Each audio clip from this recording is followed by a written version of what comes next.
I also need to let you know that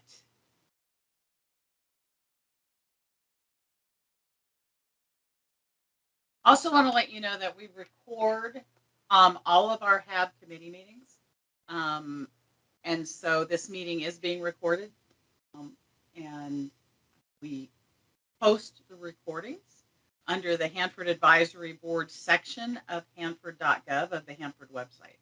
So those are available within a couple of weeks of the meetings, in case you want to review a specific piece of it, or something that was said that interests you in particular.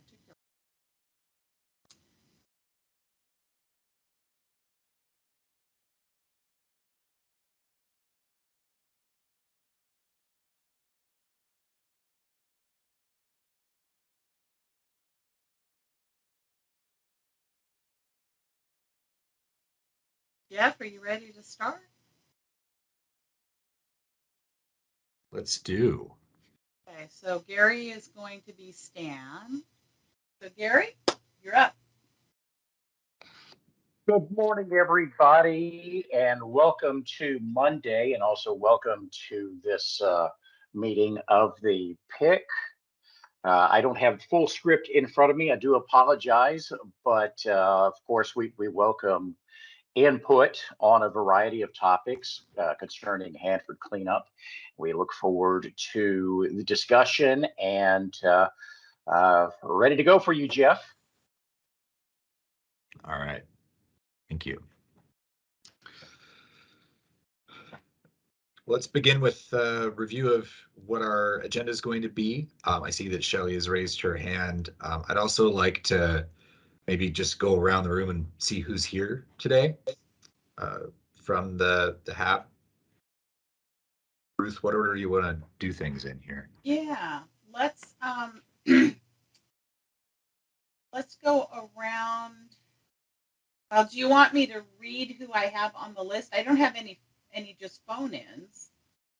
Want me to go around the list, or kind of hard if everybody talks at the same time?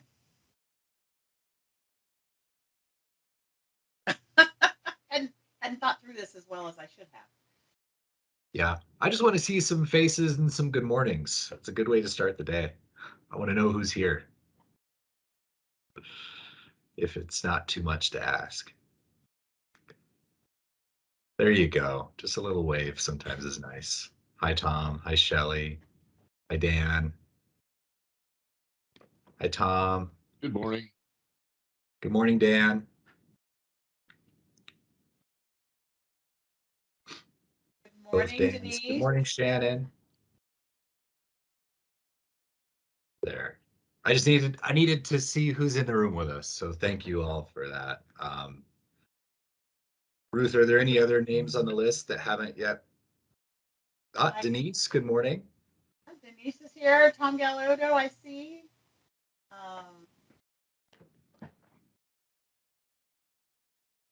We've got some folks who back up staff and have members. We have Lee from Yakima, and Maya is coming on. So.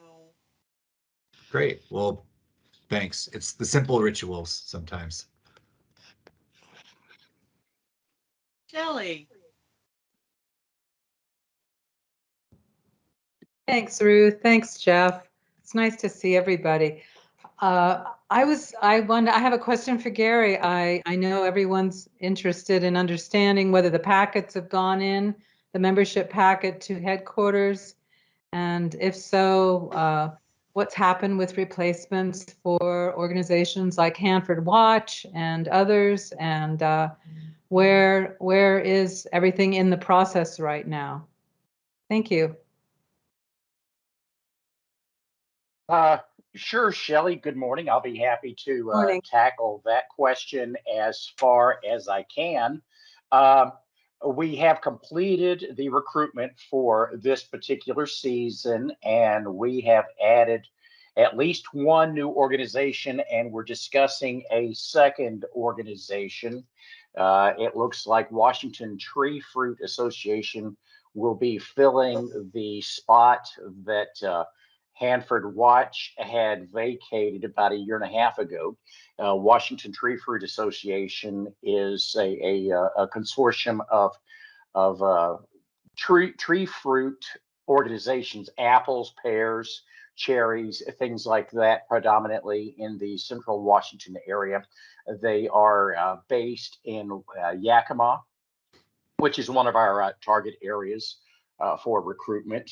And we've got another organization that we'll be discussing with Ecology and EPA. More on that after those discussions take place. And we've got the packet in for first comments with headquarters. And typically what will happen is headquarters will go through, they'll review the list, and if they have any questions or comments about anything, we'll get that in and then reconcile anything, and then we will go on and formally produce the entire packet, bios, resumes, etc., to go through the process. So we're ongoing, and we're hoping to have an October approval date for everything, but we're at the leading edge of the process, and let's see where it goes. I hope that answers your question, Shelley. Well, so I guess to further that now, the Fruit Association is not an environmental organization. That's an industry body. So how can they be put into a slot that was held by an environmental seat? I'm wondering about that.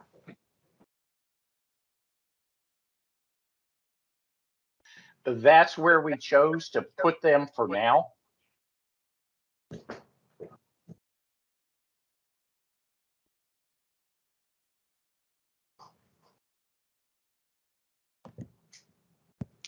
Okay, well, thanks for the update. Maybe we can circle back to that in the open forum.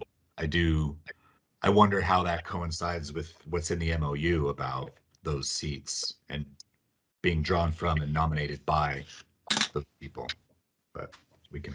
Well, I'm really struggling, I have to admit, with the lack of collaboration and openness and transparency and sharing and all of the things that this board and I thought DOE espoused. And so I'm very concerned about this right now. You're moving ahead, it seems, without any nod to collaboration and us helping find other organizations. And certainly industry is not environmental. There's a very keen focus, I'm sure, on protecting that industry. So I'd like to see on paper how what has gone in has been painted in terms of who's filling what positions. So yeah, thanks, Jeff. Shelley, to answer your question there, I had requested assistance from members of the HAB for individuals and for organizations to potentially join this group, and I received 0 nominations. Shannon, did I see your hand up? Yeah, I just wanted to echo what Shelley was saying. I'd like to have an answer about, like, what do we mean by for now, Gary? If you're saying that this is occupying that spot for now, what's the temporality of that? Just more transparency about process. Thank you. TBD on the for now, because we've got some discussions planned with Ecology and EPA on the full list. So more to follow. Our ecology representatives will be joining us after the morning break. They ended up double booked this morning. So maybe we might ask a few questions when there's participation by the other agencies. That would be great. And also it'd be nice to have a timeline for when you're going to meet and understand that. we're hung out here waiting, and it's not a comfortable place to be. It'd be nice to be in the loop. Thanks. So we do have some open forum time this afternoon. Roberto. Yes, hi. Can everyone hear me? Yes, we can. Yeah. All right. Yeah, just want to reiterate what Dewey said, that we're still in conversations on the membership packets, so more details will be coming, and we expect them to be shared with the HAB and the rest of the public as well. So, Jeff, shall I go over the agenda? Let's do. And if we need to come back to this during the open forum topic, we can. Okay. So, Thank you. the good news is we have an agenda. No agenda survives first encounter with the group, and it is Monday, and so it didn't survive first encounter with the Monday. So this morning we are going to do the chair and the vice chair elections for 2022. We've got a different kind of round robin planned. We're calling it an open question. And I'm going to ask you to give a quick gut reaction and then use that as the basis for a bit of round robin kind of discussion. And we'll stormboard that. We'll capture those answers. Don't worry about it at this very moment. There's a change here on item number 4 at 10:30 because your facilitator made a mistake. I managed to leave off the TPA public involvement calendar off this agenda. So that wasn't right. We're going to do that at 10:30 after the morning break. And we're going to move this item number 4, talking about the balance between policy work and technical understanding, to the afternoon, down where it says open forum. There's actually an hour for open forum. So we'll use a little bit of that time for the policy versus technical kind of discussion, as well as finishing up this discussion, which you have just started. So we're going to be a little bit flexible here in the afternoon to compensate for that. If we bounce back up at 11 o'clock, and it really will be 11 o'clock because John Price is only available at 11 o'clock, we're going to get an overview of the TPA 5-year review process. There aren't as many details about the content of it right now, but John is going to talk about what is it, what does it do, what's the public involvement pieces of it, just sort of an overview of what is this thing called the TPA 5-year review process. Lunch.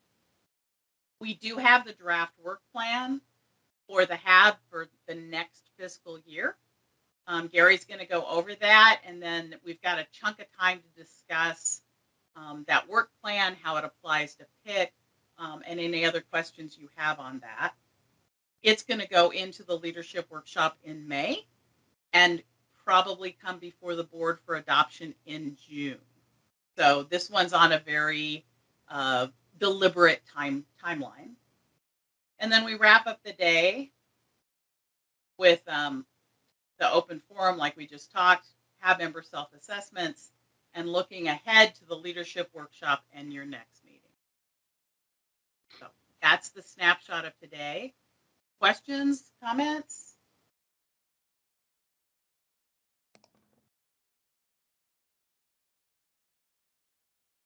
Everybody talk at once.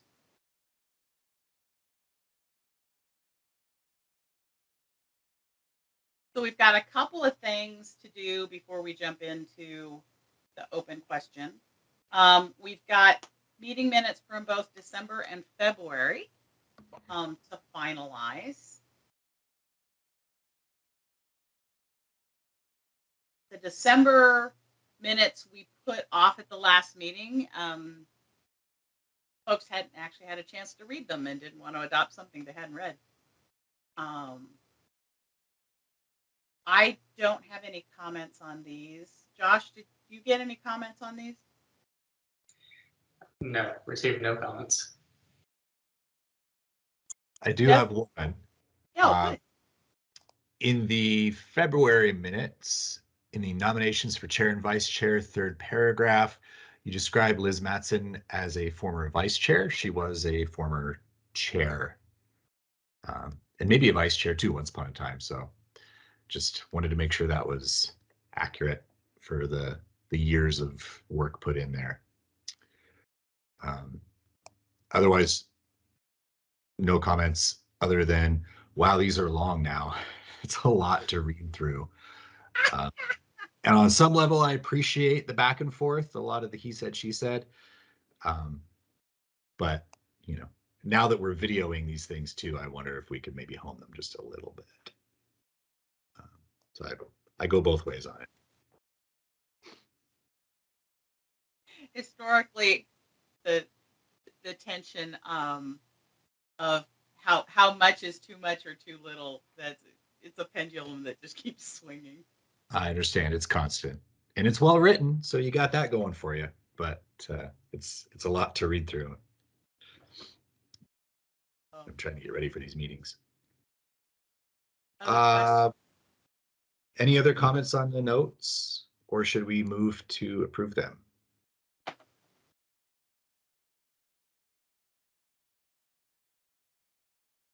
Okay, if there's no comments, Hearing no comments, I move to approve. y'all live with that.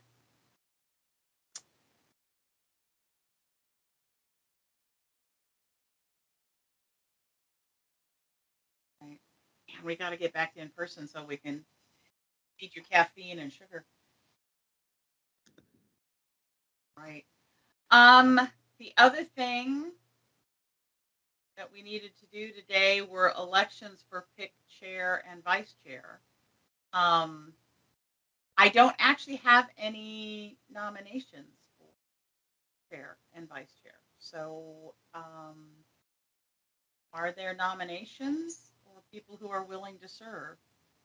Kind of hard to hold an election if you don't know who you're voting for. I nominate Jeff Barrett to be chair. Are you willing to serve, Jeff? I am willing to serve if there are no others who are looking to rise into leadership.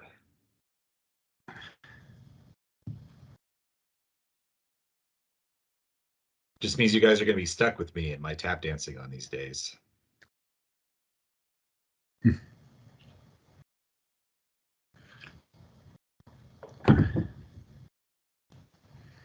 If there are no other nominations, is there any point in actually going through an election process, or does it become by acclamation because you're the last man standing?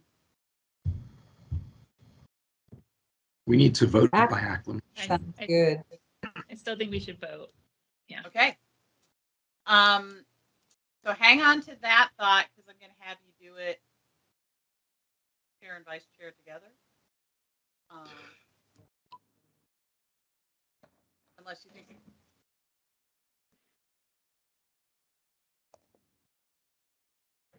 So do we have nominations for vice chair for PIC?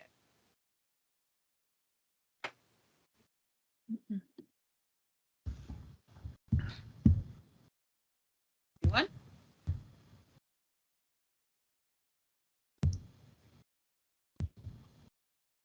Gary. I have a question for clarification. In discussions amongst our Heart of America current and future delegation and some others, how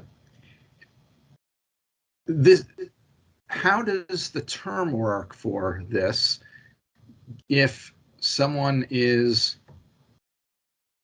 wants to run now and someone may be coming in to replace them on the board, or there'll be new membership?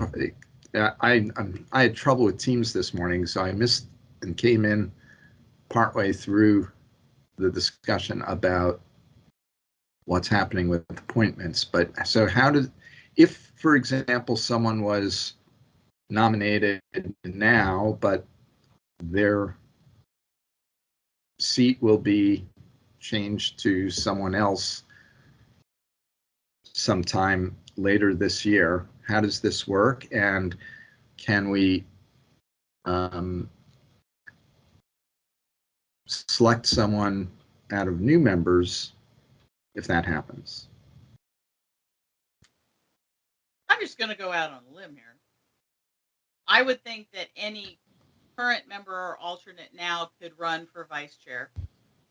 And that if that person ended up replaced on the board in the fall, leaving a vacancy as a vice chair for this committee would hold another election to fill that vacant seat. The committee chairs and vice chairs run basically for the calendar year. So elections are typically, February, March, and it's really a calendar year kind of thing with a little slop. So being out on a limb, I'd say if somebody wants to run, I would say run now. And if there becomes a vacancy in the fall, then the committee can choose how they want to fill that vacancy. Anybody want to saw off that limb in case I'm wrong? I think overthinking it might just give us a headache.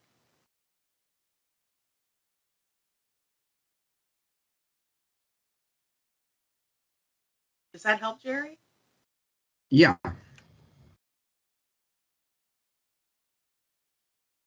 And it's quite possible that committees may have to come up with Plan B while we have this packet gap thing.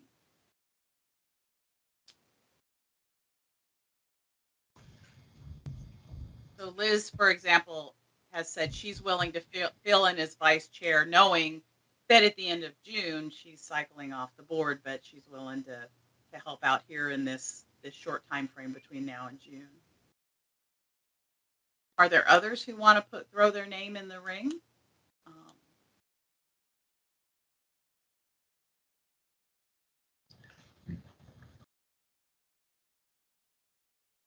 Ruth, this is Shelley. Shelley. Is Dan interested in being vice chair?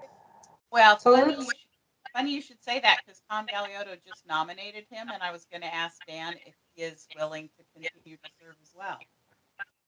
Yes, I'm willing to serve as long as I'm still alive on the board. Oh gosh, this is hurting my heart. Are there other nominations for vice chair?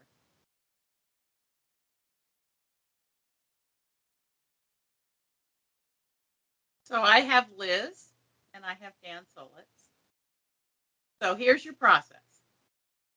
I want you to send an email to me at my street legal email address. So that's ruth.nicholson@slin.net. It only goes to me. I'm the only one that has access to that box. And indicate, Liz says you can take me out if Dan is willing. Yeah, sorry, I was just trying to fill in if there was no one wanting to. Okay. Okay. So let me know your name, your seat, and if you are in agreement that Jeff and Dan continue to serve as chair and vice chair. Okay. Your name, your seat, and your view on Jeff and Dan to ruth.nicholson@slin.net. And I will check it all at lunch, let you know after lunch what you told me. The closest thing to secret ballot we can come up with online. Thank you, Ruth. I think there is still an open question about what happens between June and October. Do we have any greater clarity there, or do we have any volunteers from the members in good standing to kind of preside over the PIC during those months if Dan and I are carrying on his leadership? translation, Dan and Jeff may be in the packet, but their appointments to the board will be lapsed during end of June to whenever the packet is signed. So that's why that those awkward months exist. On your screen are the list of people I have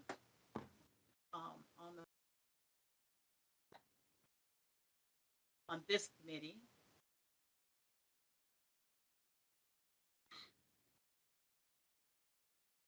So if there is somebody who wants, This is Dan. Just for, yes, for clarification, my appointment was a letter was June, not June, but November was when my 6 years will be up.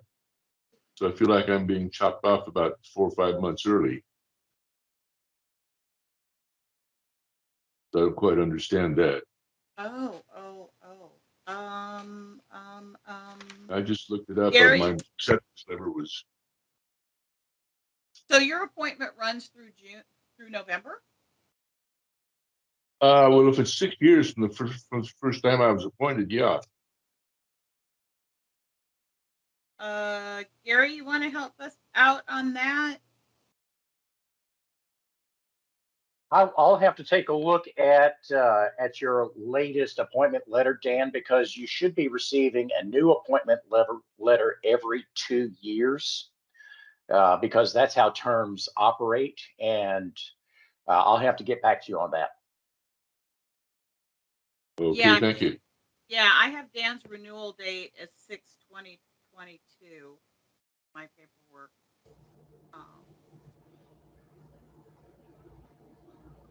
Tom, Cecilia in the queue. Yeah, I think the terms themselves are changing, Dan. So we used to be ending in June and reappointed in July, and now it's being changed to fit the October timeframe. So there's like even if you're being reappointed, there's a gap. Ruth, the question I have of the committee members, who is not in the packet this year?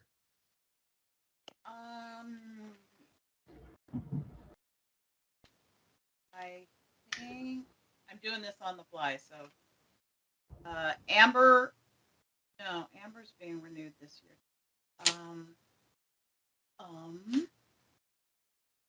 Dana, help me out here.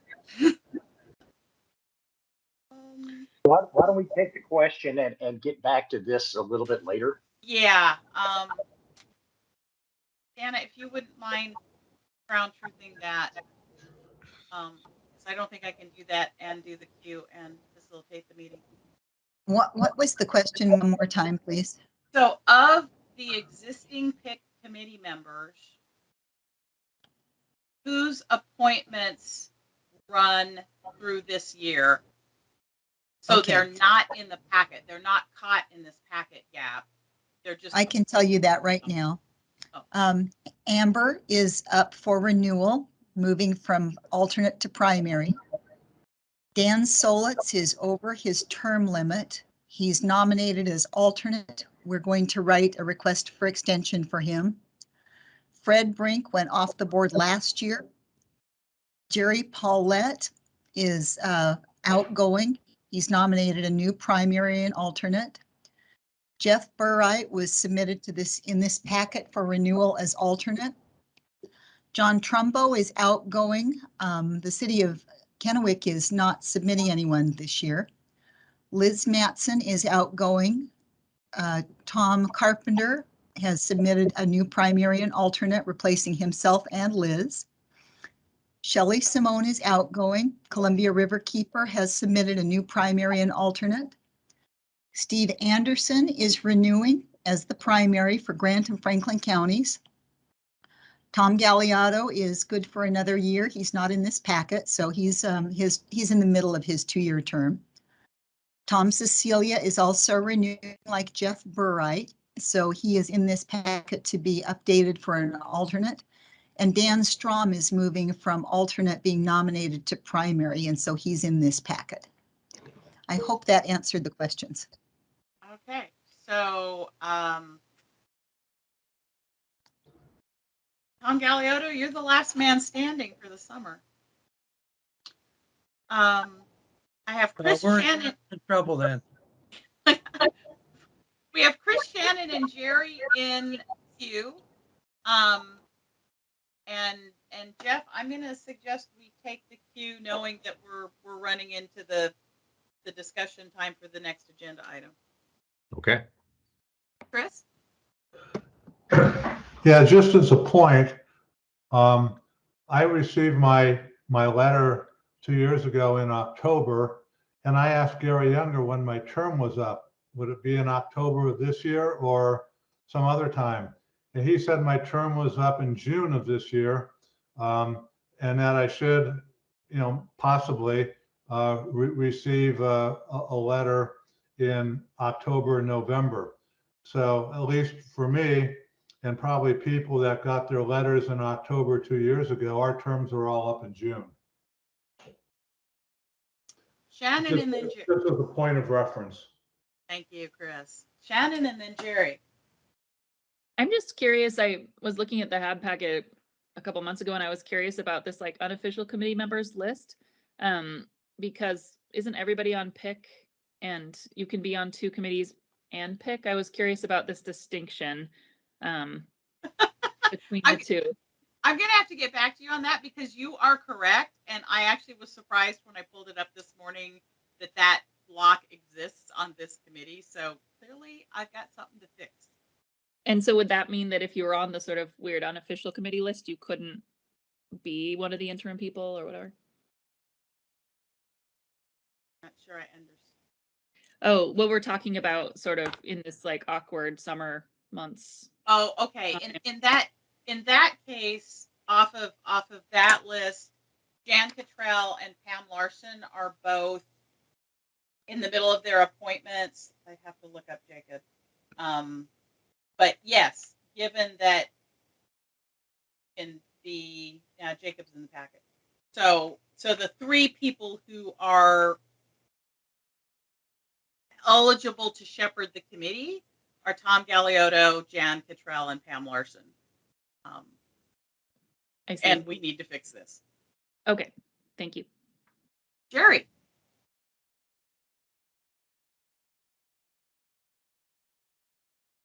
Let's get you off of mute and we'll hear you better.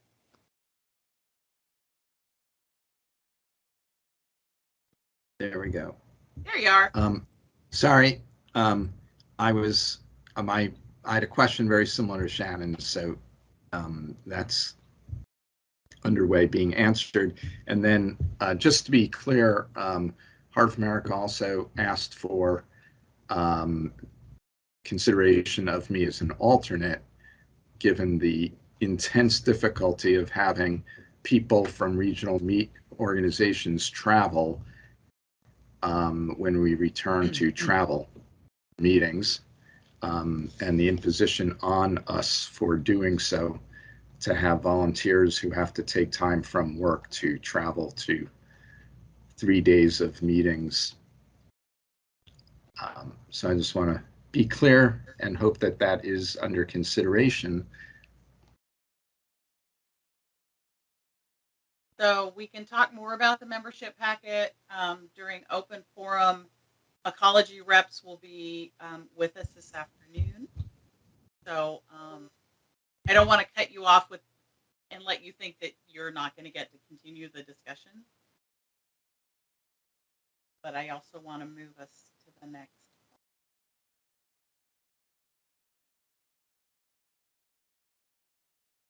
You okay with that, Jeff? Okay, he's not. Trying to get off mute there. Yes. So we were going to do a slightly different version of the round robin this time. And so it starts with your gut assessment and then is a little bit more structured conversation. So the question is going to be on a scale from 1 to 5. 5 is high, 5 is good. 1 is not so good. On a scale from 1 to 5, do you believe that Hanford cleanup is going the right way?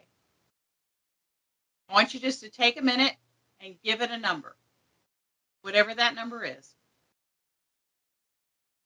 1 to 5. Don't overthink it. Because what we're going to do is we're going to talk through, why didn't you give it a lower score? And why didn't you give it a higher score? And what that ends up doing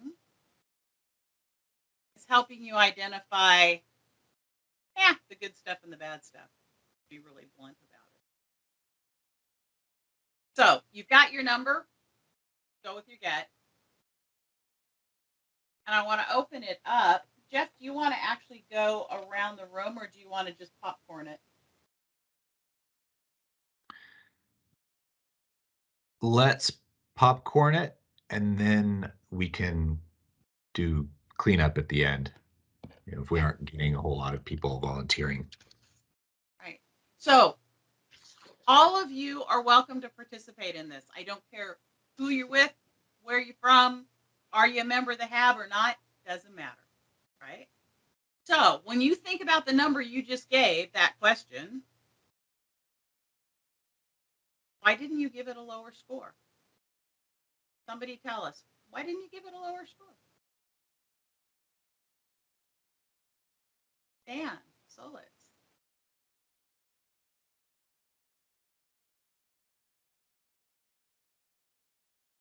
Are you there, Dan?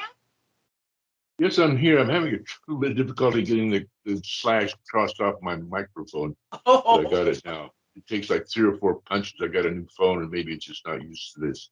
I'm giving it a 2.5. And I think what the finishing up of the plutonium finishing plant, it's very encouraging. That's a major effort. The lack of funding in the future is why it didn't get a higher score.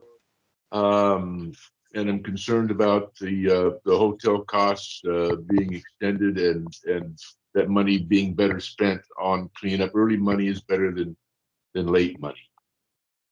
Okay, so you didn't give it a lower score because finishing PFP is encouraging. I want you just to concentrate on why you didn't give it a lower score. Okay, because the finishing up of the PFP and where we are on the low level class. Low level, I'm sorry. The law. Oh, okay. The law facility. You. Who else? Why didn't you give it a lower score? Tom, Cecilia. Right. So I gave it a 3, mostly because there have been some high-profile, long-standing projects that are wrapping up. The river corridor is making progress, and as Dan mentioned, the PFP finishing is good news.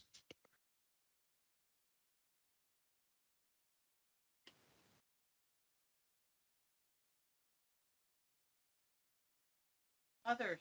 Why didn't you give it a lower score? Tom, Gal. Oh, here we go. Liz. My basic answer is I think things can always get worse. Is why I didn't give it a lower score. I gave it a 2. Is 1, and I think there's a really robust, broad community of interest and engagement, and that is encouraging.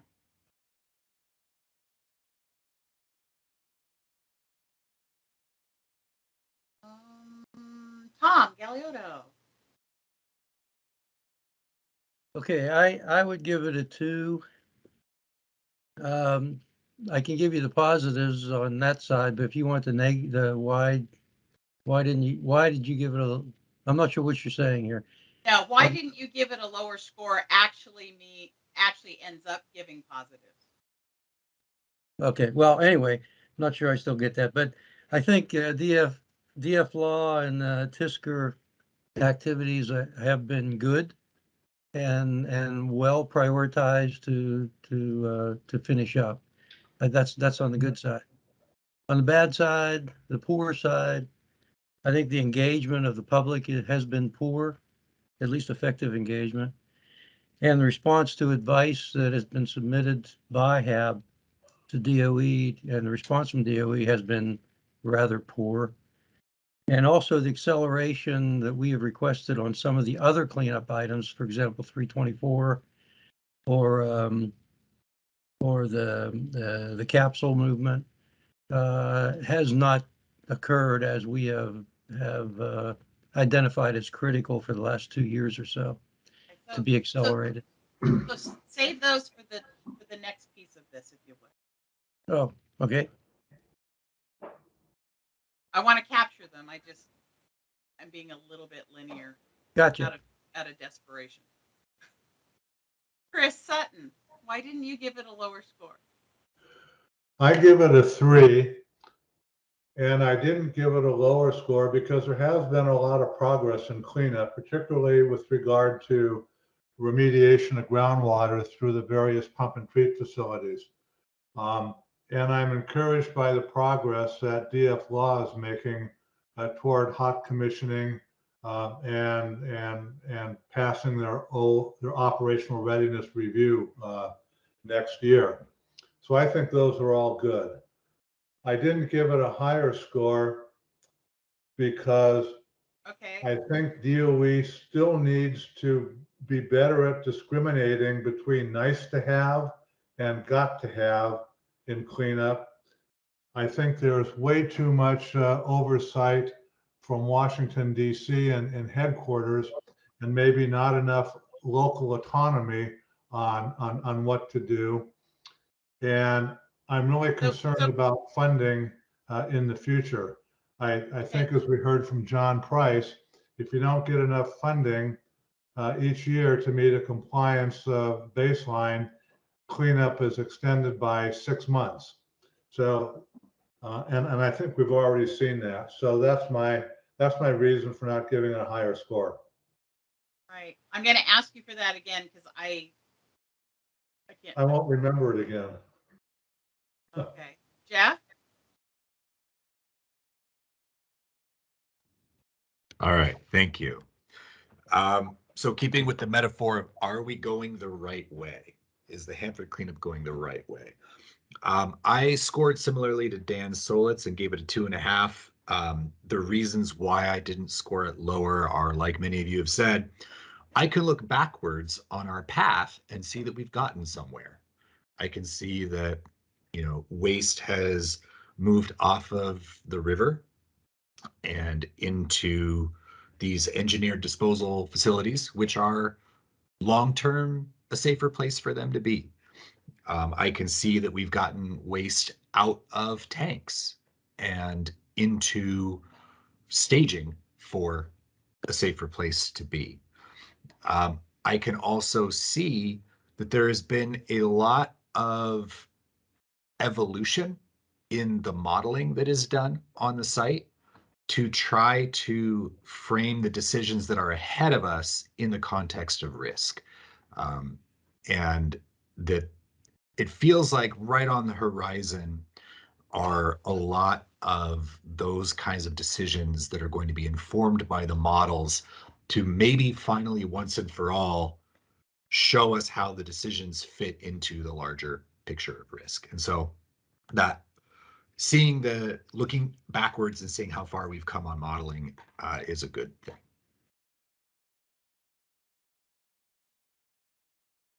Others? Shannon? Yeah, I gave it a 2.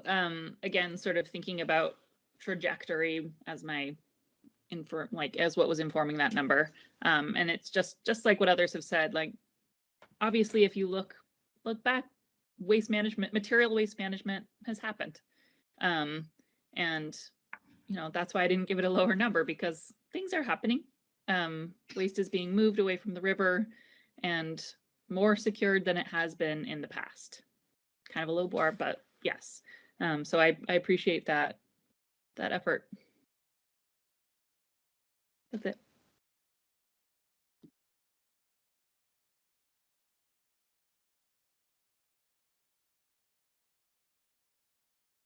Others who want to jump in on why you didn't give it a lower score. Jerry.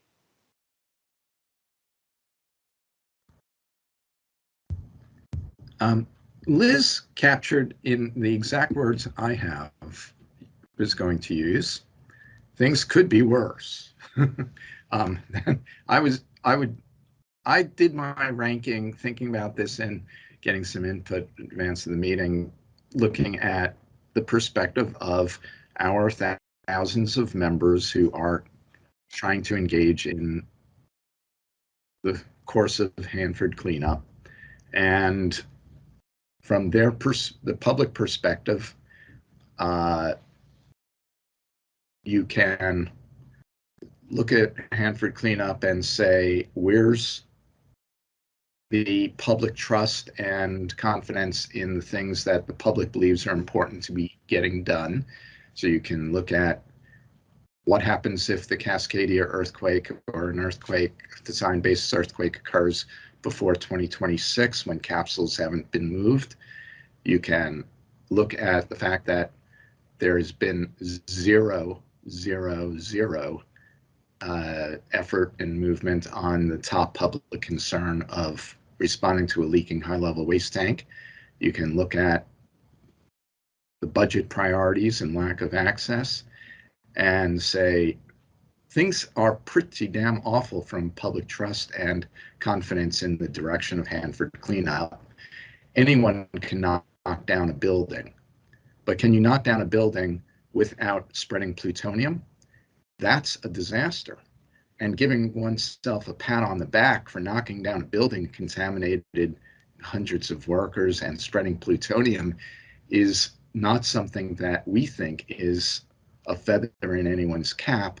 And we've seen absolutely no indication when we review EECAs that there is any plan to improve on the next demolitions or respond to the fact that USDOE is planning on spending money on demolitions when there are other much more urgent things to be done that are actual risks. So the reason we didn't give it a lower number is only because public trust and confidence in the direction of Hanford cleanup and input could arguably somehow get worse, but it's hard to imagine worse than having a tragic catastrophe that is possible right now. And we have a slow-moving catastrophe with a tank leak that's unaddressed. Dan Strom.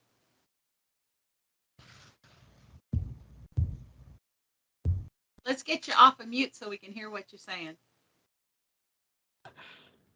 There we go. Can you hear me? You bet.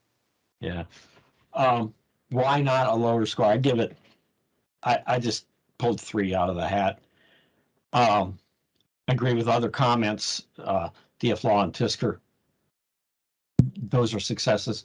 I'd also point to, and maybe this is old history, but they made a lot of progress, or maybe even completed, I'm not up to date, on K basins, in particular WESIF, and there's been a lot of progress in the 300 area. So those are reasons why it shouldn't be lower.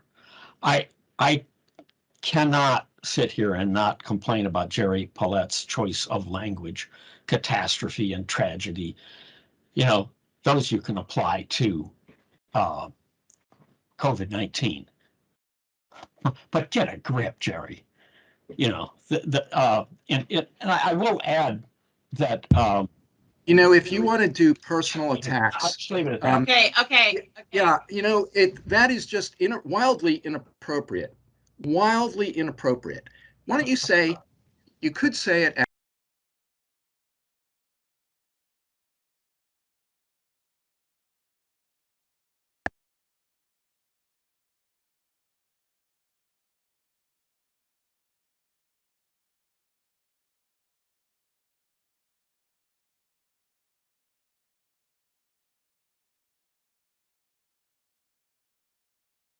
Did we lose audio there?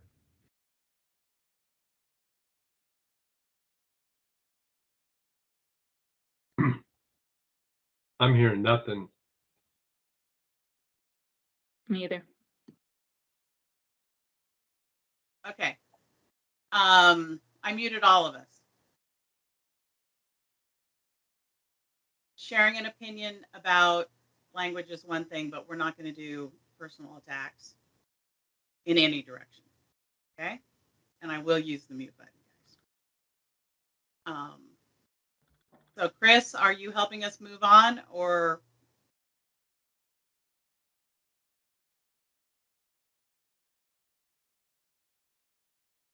I have you in queue.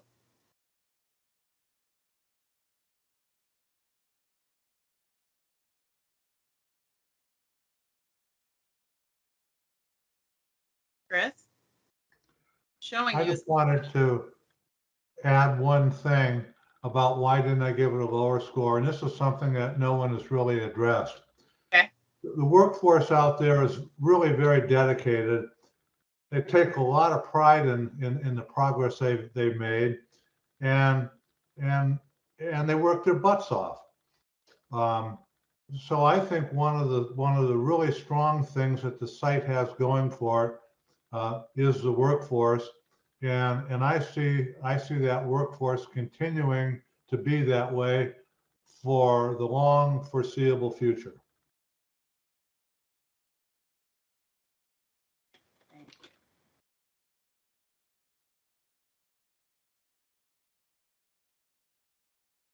So we're going to move to.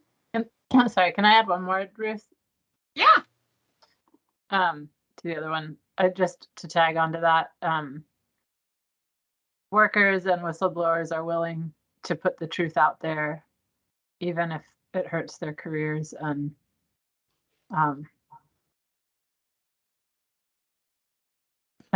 protect, get that truth out there. I guess that's the simplest one. Thank you. Josh is taking more complete notes than my condensation here on these Post-it notes. Back to the chat. I see somebody. Okay, so we've got some section 2 responses. Tom, and Liz. Tom, Cecilia. Hi. Why So did you give it a higher score?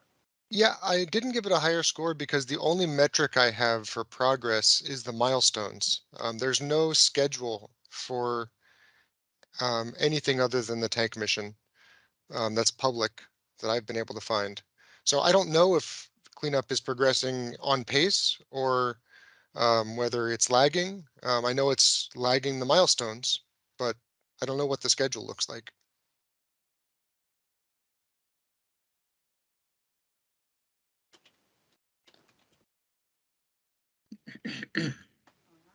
Tom Galeotto. Yes, thanks. I'll repeat what I blundered forth with before you were ready for it earlier. The reason I didn't give a higher score was because I feel the effective engagement of the public has been poor. The response to advice that we've provided has been poor. And the acceleration that we have identified for several years on specific items, such as the cesium strontium capsule movement, the 324 building, which we have said is critical and should be accelerated based on our concern for those items, has not occurred. The acceleration has not occurred. So we're identifying critical items that are not being addressed, I would say, effectively by DOE. The 324 building and the other one, I'm sorry, I missed. The cesium strontium capsule movement.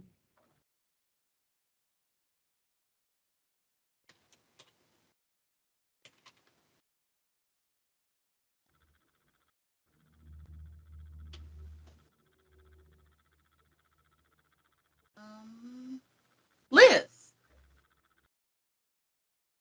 My biggest reason I didn't give it a higher score right now is similar to Tom.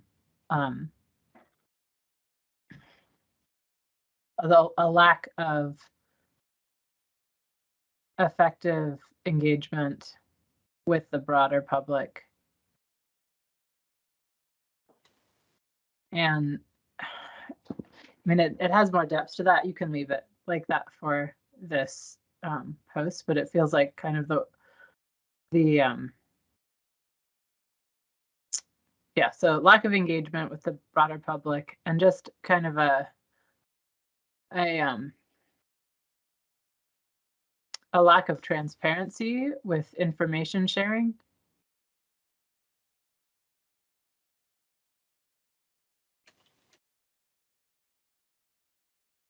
Yeah, I think that probably says it clearly. I could say more, but thanks.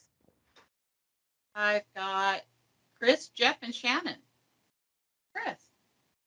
This repeats what I said earlier.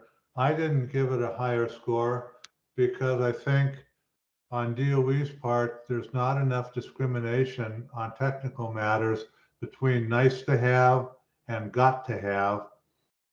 I'm really concerned about funding in now and in the future. You know, for example, the president's budget is $300 million lower this year than our appropriations for last year. And I think there's too much oversight or perhaps interference from headquarters, as witnessed by the number of sign-offs our packages have to go through to be on the HAB, the number of sign-offs DOE has to have to give a presentation. And I think this permeates downward to local DOE, where there's hesitancy or inability to take actions at a local level without having to run everything up the chain of command.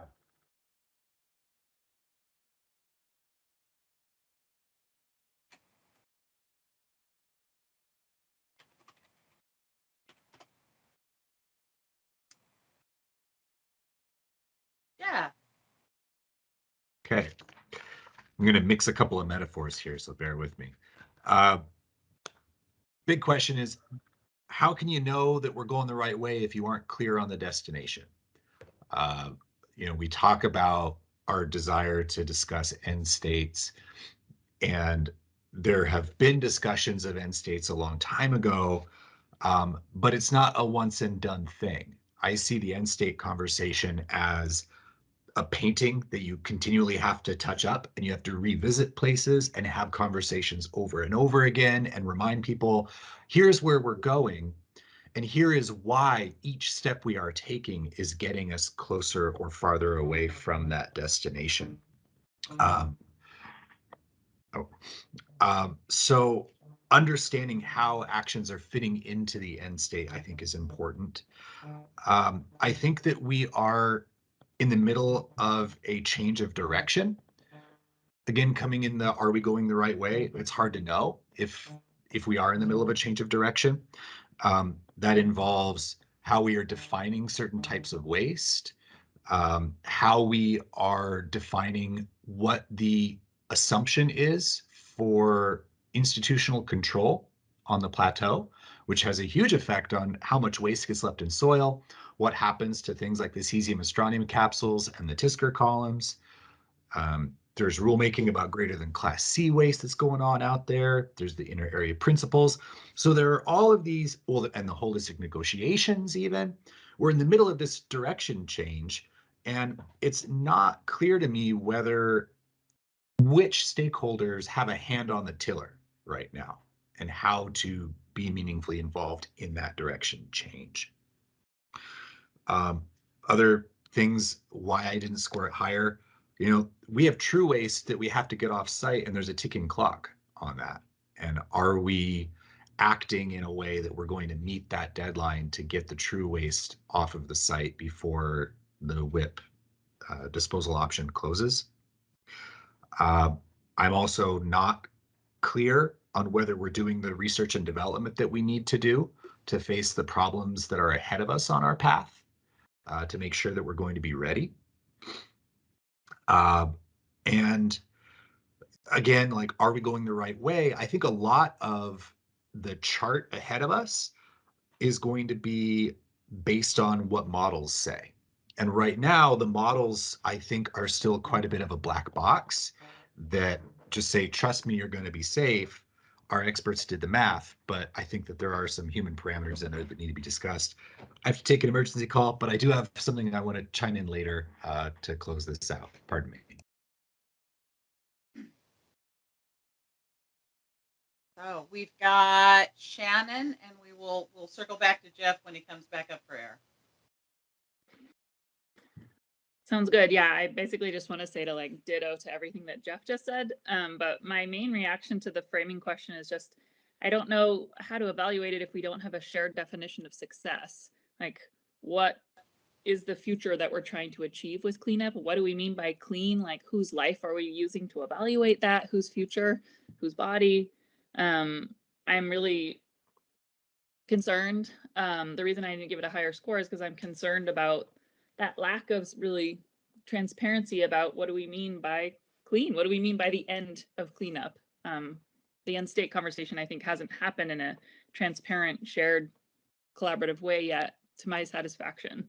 And yeah, it becomes really difficult to evaluate this broader scope of cleanup without that shared vision.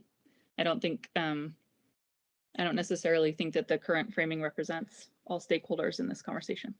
So that's it. Liz, and then Steve Anderson. Thanks. Yeah, mine's a two-part building on these. The first part is no effort to build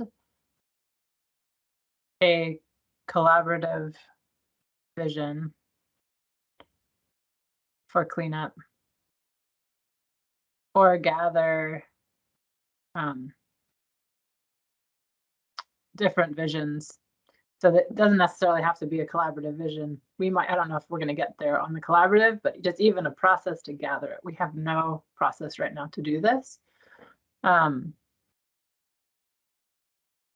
then the second piece is just a lack of unified cleanup vision between the broader public,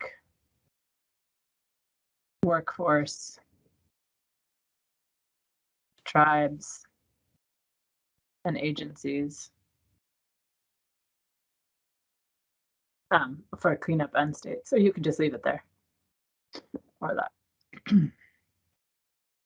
Thanks.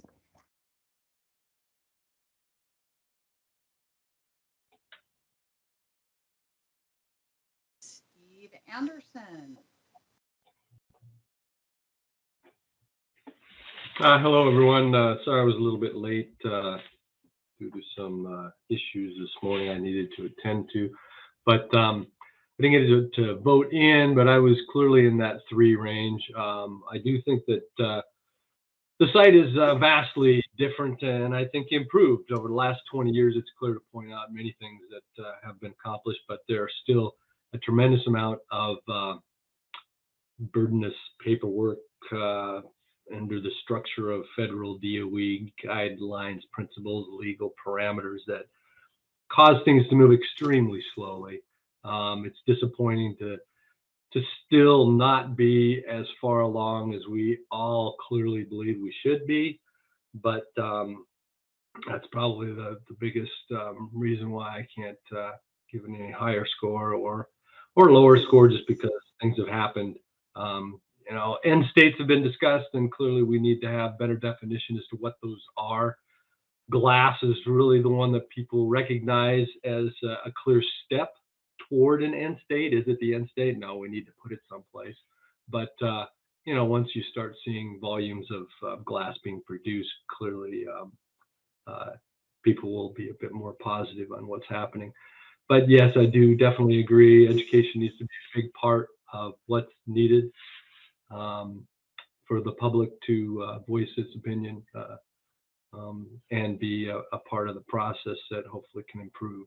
Why it's not a bigger number in my case is, yeah, we're just moving a bit too slowly, and funding is clearly a problem and a part of that. Thanks.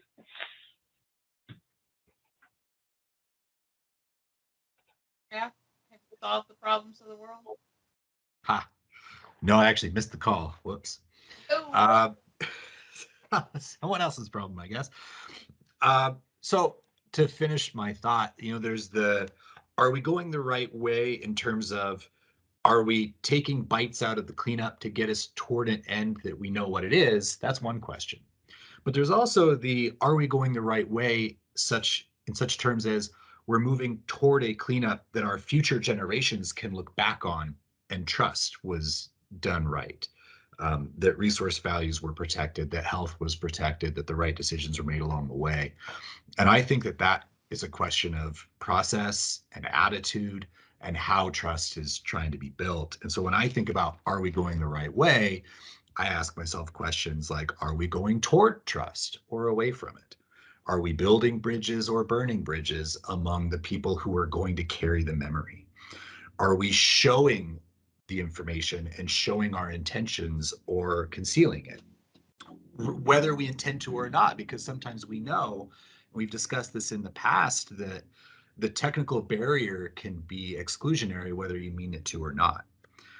So are we going toward clarity or toward confusion of our foundational laws and our goals? I don't think, are we going the right way on those? Well, you can answer for yourself. I do have faith that we will get to an end. I think that we will get to an end. I'm not 100% sure what that end is that we are driving toward, and it's up to us whether that's going to be a painful journey or not. So. Are there others who want to jump in and add things?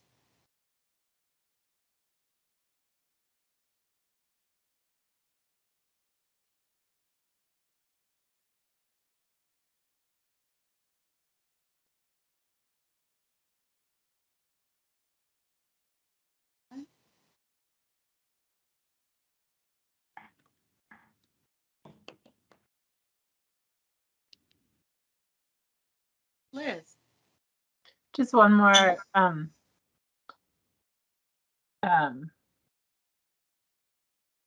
One thing that's frustrating is it feels like there's a get out of our way tone coming from DOE. Like, we do better without, like, if you could just get out of the way, we can get this done. And I feel like that it's part of what Jeff was saying about building trust. I guess you could say is preventing trust from being built, like that tone, or that, and it's not just the tone, it's anyway, my articulate brain's not on today. Thank you.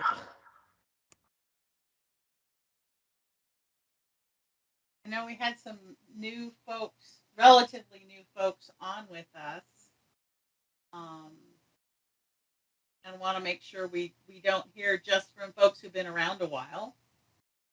Are there others who want to jump in?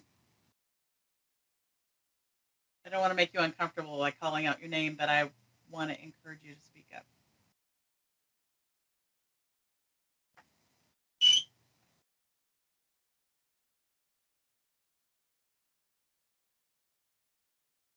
So Josh has been taking notes. I have been taking more soundbite notes. But we wanted to try something a little different and see how it went. So an experiment. See what would happen if we tried it this way instead of just a round robin. So we've got just a couple of more minutes before break. Feedback on the Chris, you're in queue. I was going to ask folks what they thought of this and was it helpful or not. But Chris, you've got the floor. Just a quick question for Jeff. What's going to be done with this? And there's a lot of good thoughts and information here. What's going to be done with it? Well, Chris, there are no plans for what to do with it at the moment. We try to start each PIC meeting with a round robin, one, to just get people's juices flowing, but two, to see what comes out. If you think that there is something here that could lend to a future discussion topic for the PIC, or if you think there's something that we ought to be writing down, I am curious what people think about this exercise itself. I came away from it feeling like I'm kind of hungry to increase the score and going, okay, what can we do to increase the score? Because we're talking about why we scored it, but we're not talking about how can we bump the score. And you know, if I was DOE right now, I'd be feeling a little bit like, oh man. So I don't want DOE to lose heart either. So Liz wants to add something, and then I want to show you sort of how I traditionally use this with groups that may help with the how do you bump the score up. So Liz, let's add yours, and then I'm going to show you something else. Great. I was going to add just around funding, a disconnect between rhetoric and reports around funding levels. So like this, lots of rhetoric around expect flat funding, yet the reports are showing we need dramatic increases in funding, and that disconnect is creating, it's problematic. And I think this is helpful. I like when we use these, what is this called? The sticky note thing? Yeah, this is a storm board. Storm board, yeah. Which is actually the name of the program. Cool. This actual exercise, which is what I actually want. So a lot of times when I use this with groups, I use it instead of SWOT because I actually don't like SWOT. And so you pose a question or a statement, you have people rate it, and you have them rate it quickly with their gut feeling. And then you walk through this two-part conversation. Why didn't you give it a lower score? And why didn't you give it a higher score? And so the whole idea is if you're trying to move towards your goal, which is on the right here, the way to do it is either you make the positives stronger or you make the obstacles weaker. And so the next step, a lot of times when I use this with groups, is you cross off the stuff that you have no control over, because why bang your head on that wall? And then you go through to do an action plan of what positives do you want to work on to make them stronger, or what are the things you can do to make those obstacles or those speed bumps less of a problem. And that's where you springboard into making that score better. And you don't get hung up just on one side of the ledger or the other. And that's typically how I use it with groups. So this is sort of the concept of it. You're really trying to move that midline closer to your goal. But as a number of you said, you kind of have to have a clear goal in mind. I hope that helps. But that was kind of the logic behind trying to try this today to see what would happen.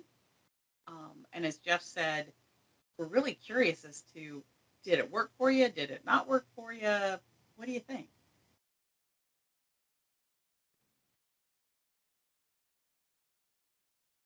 Liz? Are you in queue for that one? I mean, I have a response. I didn't put my name down yet. It's fine though. I feel like one thing I like this for just how it kind of gets everybody's thoughts on the table. You can kind of see snippets of where people are at. But it's also frustrating because we don't get to hear from DOE. It still feels like we're talking to ourselves and it's not this broader conversation. And I don't know how we engage, how we get the agencies involved in that conversation. And maybe it's part of the leadership workshop where you do the same activity with the EIC. Maybe it's a honed question that adds on a component of like, what would get you, what would it take to get a higher score? Like what, and because it seems like it's, for me at least, it's action related. It's like seeing certain things change in how DOE is engaging the public or how information is being shared. That starts moving me into that positive direction of like, oh, I see things changing in this direction. I want to see them go. But I'm not sure without that engagement how we move the score up, if that makes sense. For me at least. Well, we are working on the agenda for the leadership workshop, so that's a possibility. other feedback on what was it like going through a discussion framed up this way as opposed to a traditional round robin?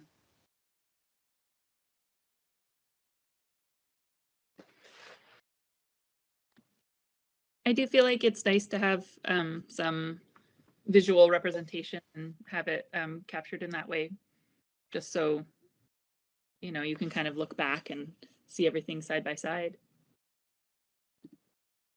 Because Josh and I can take that storm board and stick it in the meeting summary, the meeting minutes. We've done that with stuff in the past.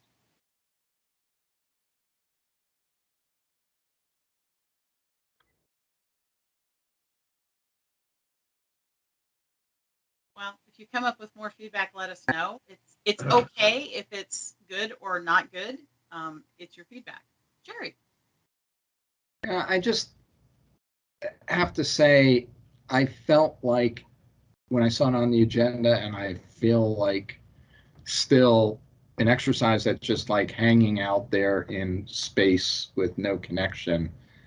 And you know, obviously Art of American Northwest, and it sounds like others believe, and so I think it's valuable to share this, whether it's a round robin or not. It's valuable to hear perspectives and to realize, well, it seems like we're sharing the same perspective of a number of people of that there needs to be an extensive effort at building trust that public input, tribal input is influential in the direction of Hanford cleanup. That would be to me the takeaway, to have a discussion with agencies about whether or not they're interested in doing that. And what would that mean? But I'd also love to make sure that this gets shared, that you collect this and share it with, that agency leaders see this as a sounding board from their multiple constituencies out there. That it's valuable if you collect this and save it to share it with agency leadership. Got a couple of comments in the chat. I don't have anybody on the phone, so you all can see chat, right? Wow. Tom Galeotto saying we've identified what we see as problems but not solutions, and so we need an interaction with DOE. And Jeff, I think it would be illuminating to have an online version of this open to the broad public and compare their results to the HAB and the PICs. Chris, you get the last word before break. You know, what we're really talking about here is a process. It's the process of cleanup. And when you look at obstacles and you look at positive, that's exactly what you have Six Sigma workshops on, or Kaizen workshops on, is how do you take a process, really define where you're going, and how do you streamline the process so you get there the quickest, given all the constraints and everything that you have. So it seems to me that this is a topic that would absolutely be ideal if it could ever be arranged as a Six Sigma workshop, or a Kaizen, which is an abbreviated version of Six Sigma type of workshop. It's absolutely ideal for that, because we are talking about a process.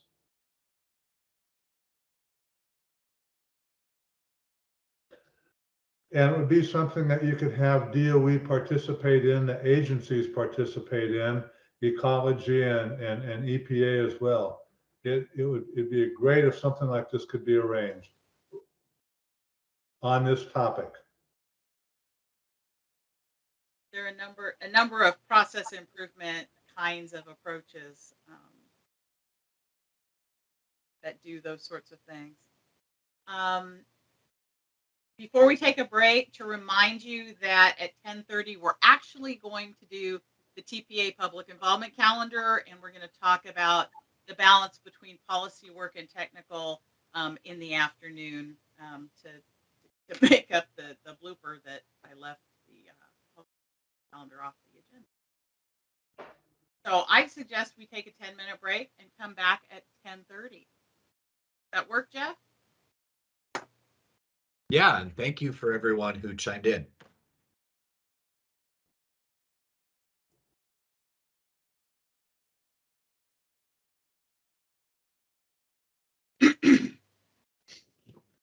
Ruth, I'm not sure if Dana's on, but if she's not, maybe Dana could do the ecology comment periods, and maybe Dan will be ready when we're done. Ooh, why don't we do that? If ecology Dana starts off, and then Deborah, thank you for keeping out for HMIS Dana. And I'll be happy to go first. This is Dana. This way I don't feel like such an underachiever compared to everything that Dana has going on. I doubt So that you she are went an through her whole list and I'm like, yeah, I just have 2.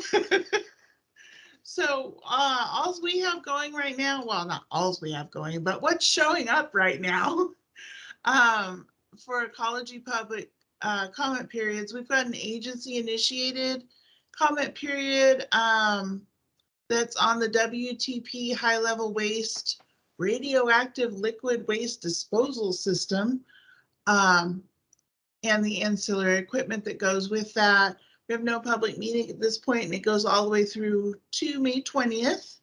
And then we also have a 30-day air comment period, notice of construction. They're building the fire stations, southern area fire station, and fire stations have to have emergency generators. So you have to do an NOC for a diesel generator on site. So that's what that comment period is about. And there's no public meeting for that one either. So that's all I have. well, it was enough to get a question out of Jeff. Oh. Hi, Dana. On the agency initiated HLW one, the chart that I see in front of me shows a white diamond indicating a public meeting in early May, but the text says no public meeting. So just that was a copy and paste arrow from above that diamond didn't get erased out. Aha. All right. So no, at this point we haven't received a request and we have no public meetings scheduled. Because ours are public hearings. So you know, we asked for more than just can we talk about this? They need to have some real oomph behind it to schedule a hearing because we have a few more hoops to jump through.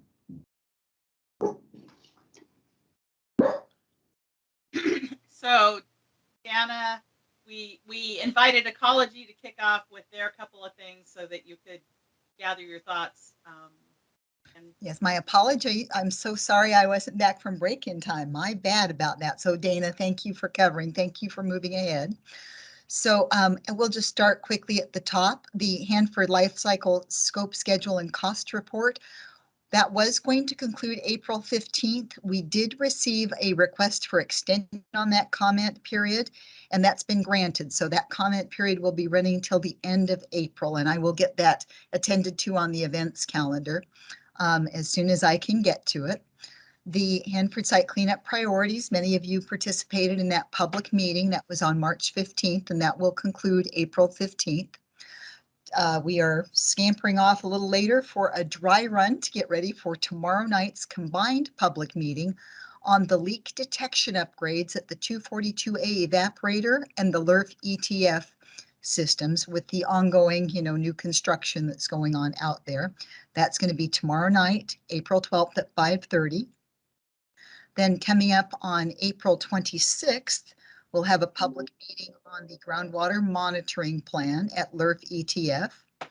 Coming up with a public meeting on May 3rd, where this is a very basic, straightforward construction project. It's just adding a CO2 removal skid with the construction out there. And then lastly, there's a combination of things in the item that's the very last one on the end. That public meeting will be May 10th. And that's for a lot of different things that will be added out there as far as new construction items at LERF ETF for handling acetonitrile and the loadout facility, the tote storage, the storage tanks, and then some tanks to store the brine in.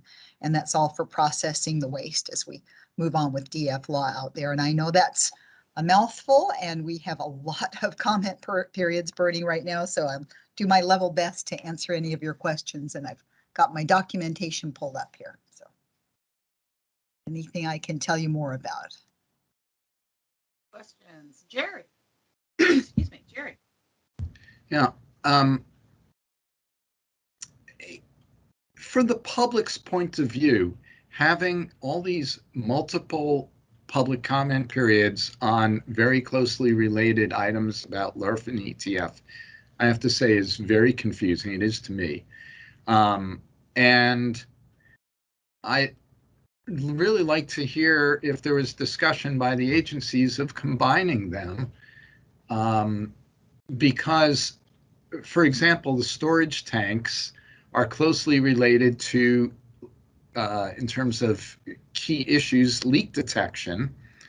And leak detection is something during the Ecology's last public forum, live public forum, whatever it was called, I asked the question, we had a good discussion about leak detection issues that highlighted how important they are for LERF and ETF and the pipelines and storage facilities. So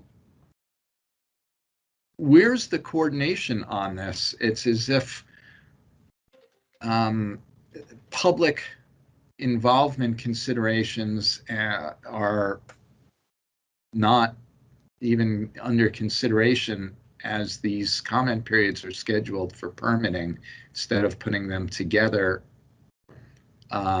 which would be much more efficient, not only in terms of public comment, but also in terms of documentation. No, I can see where on the LERF ETF 242A evaporator, a person could see that that could be one combined class 2 permit modification with the list of the projects within that. I believe when it comes to most of these RCRA permits, the agency yields to Ecology, since Ecology ultimately has, the permit authority and responsibility. So I will leave that answer to Ecology. And Dana, did you want to add further to that? What I spoke with the project manager about the LERF stuff, why there was 4 separate ones. And he indicated that there's some background stuff in the permitting that if they did it as one large permit modification, there could be questions on portions that would hold up construction on portions, that could go all the way through. So there's certain of the comment periods that are running, there's a couple of them that may have bigger questions and may need more examination by the public. And then there's a couple that will just go through because they make sense and they're easy. So instead of holding up the ones that make sense, those can just go through. And then if the ones that are more complex and have more study by the public, those can get the further in-depth questions that they need. That was my understanding. May I follow up? Yeah, sure. I mean, the skid I could see as being totally separate item, but groundwater monitoring plan and leak detection and storage facilities are integrally related, and the timelines are such that they're basically, maybe a 2-week difference. From the point of view of the public, how are we supposed to say turn out to comment on all 3 of these? How do we differentiate them for the public? And what happens when the public says, I'm concerned about leak detection at the acetonitrile distillate loadout and for groundwater monitoring, and being told, well, you can't comment on that one in this permit. It got to count. It's just wildly difficult for public involvement, and it seems like it would actually save the agencies a great deal of time and effort, because you have to reproduce common materials just once if you had one comment period. I would really urge that we look at coordinating as much as possible on permit mods when there's a relationship between them. So I think it's something that the Public Involvement Committee and if you were coming to the PIC earlier with, we're looking at these potential comment periods, it might be something where the agencies could get feedback and say, what do you think about combining these comment periods? Hey, Jerry, thanks for your comments. I think we'll take this back to our project lead as well as the project leads over at DOE, and we'll share that feedback. Because my understanding was that that was a decision between DOE and the ecology project leads for the permit side of things, but we'll share that feedback with them, and make sure that they're aware of that and how we can improve the public involvement process for these. So thank you for your comment. Thanks. I agree with that. And I'm not sure if this group heard, but Jennifer Colborn has received a new position. She's going to be heading up public involvement here for the Department of Energy, and she is onboarding and coming back from a couple of days off starting tomorrow. And so I'll make sure that in that role, I'll get these comments to her as well for further discussion. So thank you for the good feedback. Right, I've got folks in queue. Dan Solitz and then Liz. Dan? Yes, thank you. Regarding the high-level waste treatment plant, I looked through some of that material, and it wasn't obvious to me how the instrumentation work that is being proposed, how that relates to that long hiatus we've had shutting that project down for I guess I think it was 4 reasons, and I'm not quite sure how this relates to the previous shutdown and the reasons for that shutdown. I'm really sorry. I don't understand the question. Okay, well, the nuclear And that's waste my fault. Yeah, the Defense Nuclear Waste Technical Review Board had a heavy criticism of that process, saying that they were problems with hydrogen, problems with criticality, problems with erosion, problems with corrosion. And I see that work is starting. They're proposing to start work again on that project, on that system, and I'm not sure how the work they're proposing to do this instrumentation relates to those reasons for shutting down the project in the first place.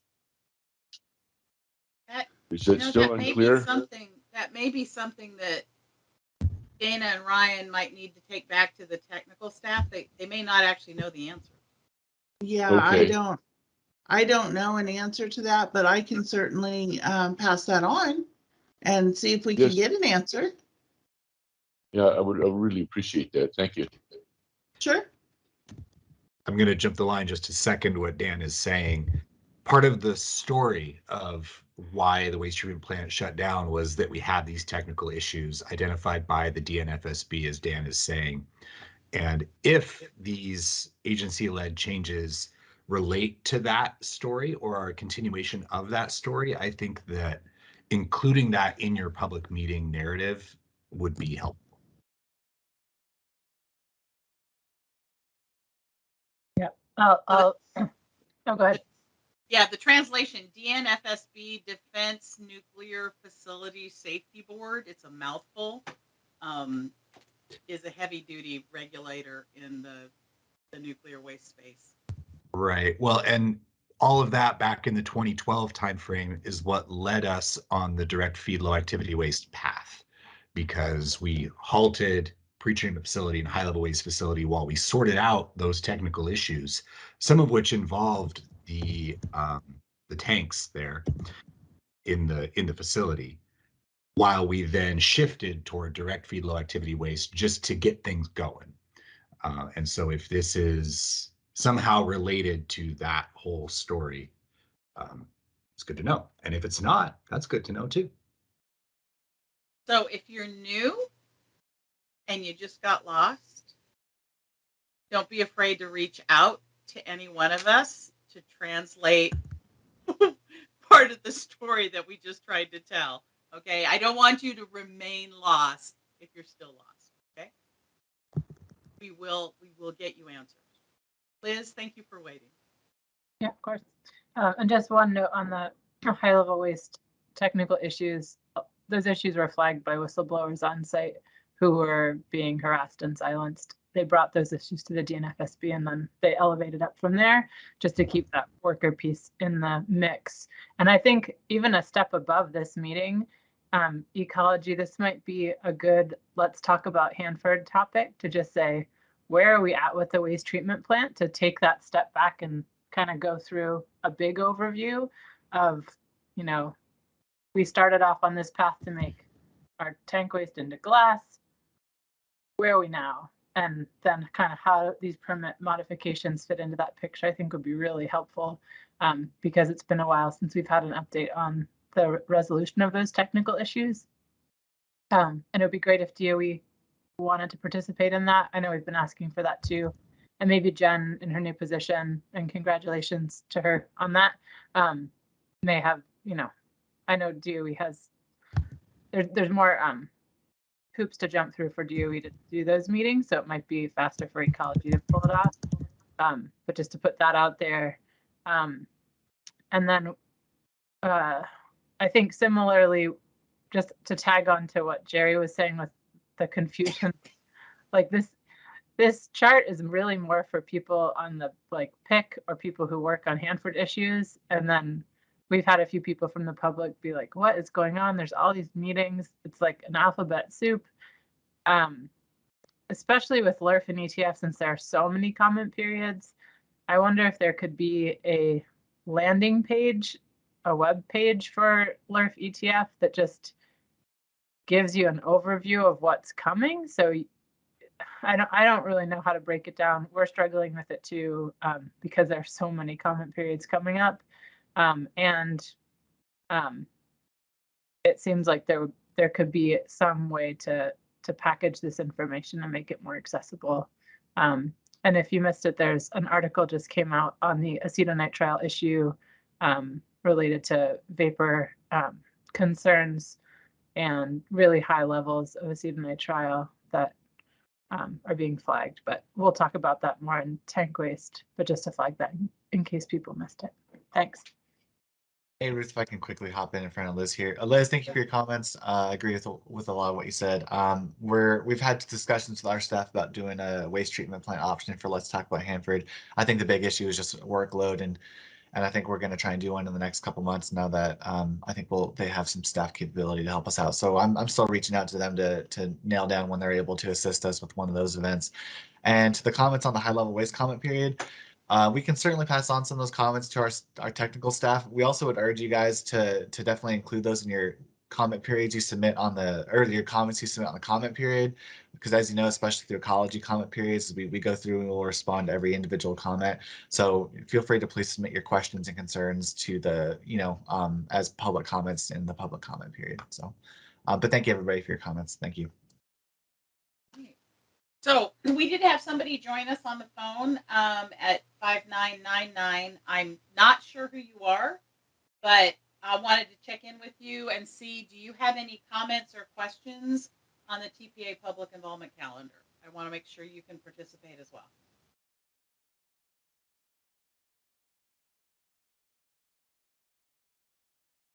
Okay. *6 will get you off of mute if you happen to be on the phone. *6. I have Tom, Cecilia, and Jeff in queue. Tom? Yeah, this isn't really a content question. It's more of a formatting comment. We identified a couple spots on here that need to get updated when you do the extending the life cycle meeting. One was a floating public meeting that shouldn't be there from the high level tank meeting. And then at the bottom of the page, there's also a floating arrow that doesn't have any text. It's outside the box. Just so when you're making changes, those would be good things to clean up. Are you accusing somebody of thinking outside the box? We encourage that. Sorry. Okay. Thank you, Jeff. I've got a note here. I'll get some of those things corrected. We've just been burning hard, so my apologies for these edits. They're on the list to do. I still hold the biggest blooper of the day, though. Jeff, you're up. Thank you. I was just going to see when did you guys last have a Let's Talk About Hanford? And I see it was 11 days ago, and you talked about LERF, ETF, and the evaporator. So maybe there's an opportunity to link together some of these things that are all happening at once. Sorry, I haven't watched it yet. I'll put it on my docket. I did want to make sure while we're talking about public involvement opportunities that people were aware the National Academy of Sciences is coming to town to the Tri-Cities area, April 26th, 27th, and 28th. They will be having discussions with DOE and with the national labs. The acronym is FFRDC, but Federally Funded Research and Development Center. Basically, the technical people who are writing a report to the national academies about supplemental low activity waste for tank treatment. And it's kind of the classic glass versus grout versus other, on-site versus off-site, all those questions that are swirling around right now are the subject of this meeting, and they're going to be giving some in-depth technical presentations, as I understand. The last day is also reserved for stakeholder and public feedback. The report I hear is coming out tomorrow. I hear it's around 600 pages, so that's what I'll be doing with the next couple of weeks of my life. But just so everyone knows that that is happening soon. And it's a great opportunity to meet in person. Can you believe it? So.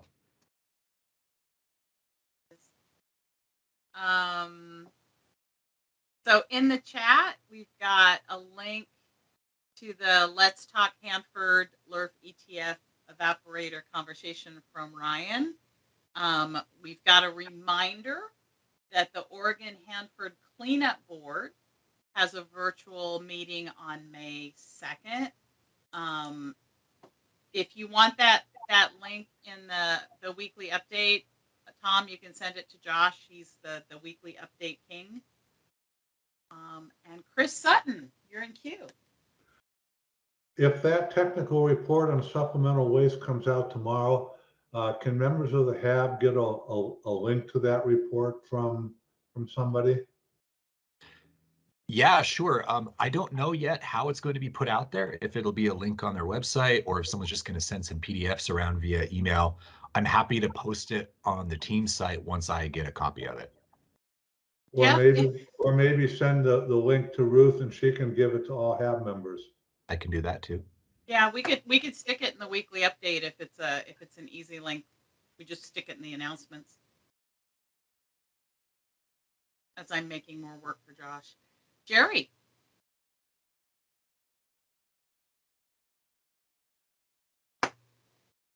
There? You There see we your go. thumb. There, Okay, I was now- gonna say, we see your thumb. You can get you off of mute. Sorry, I've got the big calendar up on a second screen, but I have to lower my laptop with the camera in order to unmute myself on it. Sorry about that. We haven't talked about the comment period on the budget and public involvement. And I think it's really important that we discuss some public involvement lessons and concerns, starting with the fact that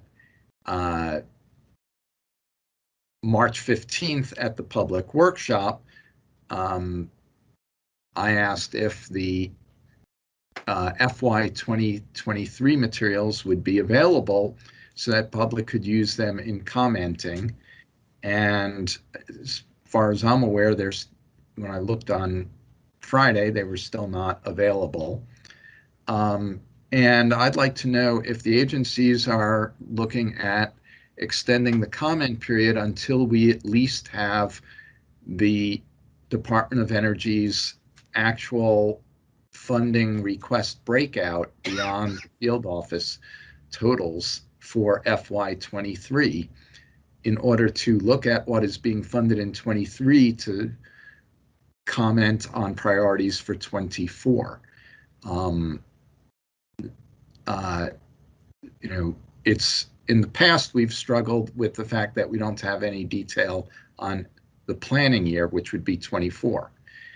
Now we don't even have any detail on what is being proposed to be spent and what is not going to be funded or will be funded in the year coming, which makes it really impossible to offer meaningful comment. And DOE is behind on posting it.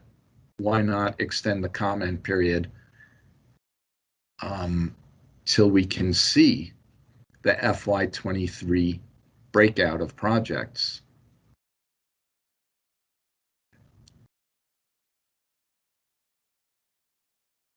Gary, did you want to take that, or would you like me to answer? Go for it. I know there's been discussion of extending that. I don't know about a final decision unless you know something.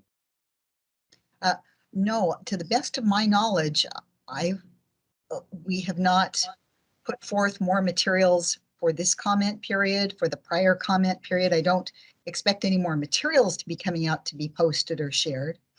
But we have not received a request for extension that I've received, but I haven't checked the comment boxes since Thursday. If someone wishes to request an extension on a comment period, just go ahead and drop it in the box, and I'll make sure that it's gone through the proper authorities and reviewed. But I don't anticipate any more content coming out than what's already on the events calendar. But USDOE will be publishing all its FY23 breakout. It's just headquarters is significantly behind on it. And I think at the time of the public meeting, I know from discussions in DC, no one thought that it was going to take another 30 days before they posted that. Does Ecology or EPA have anything to say? I've got a workshop for the public this evening, and I'd like to know if there's consideration of extending the public comment period. I can drop a request in right now. Email. I can hop in, Jerry. Like Dan said, I would encourage you to definitely drop a request into DOE, and if you can you CC me on that email as well? I'd like to get a copy of that. I also just wanted to drop a note that might provide some information in the interim, Jerry. Ecology released a news release back March 21st after Laura Watson and David Bowden went to DC, largely to talk about Hanford funding. I also have a one-pager that discusses some of the FY23, FY24 budget from ecology estimates that we got from DOE's documents and the life cycle report that might provide a little bit of high-level information that could be helpful. I'm going to drop both those links in the chat for you. But yeah, I would encourage you to drop that request to DOE and please do CC me on that. Can you email it, Ryan? Because Yes. I'm not seeing the chat here for some reason. Yeah, I'll put it in the chat and I'll send you a direct email right now. Thanks, because I'd love to share that for this evening's workshop. I've got Liz, and then I need to double check because John Price has a very small window to be with us today, and I want to make sure you can work with him as well. Liz, and then back to Jerry. Yeah, sorry, I meant to ask this earlier. I sent a request to Shannon Ortiz for a extension of the life cycle report comment period, and I hadn't heard back yet. And I was wondering if you know, Dana. Yes, I addressed that at the top here. That was received, and we are extending it to the end of the month, and I will put the notations out on the events calendar as soon as I can get there. Thank you so much. Yes, my pleasure.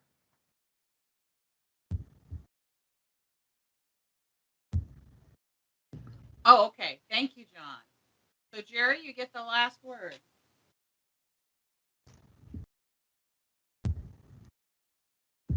Hands still up.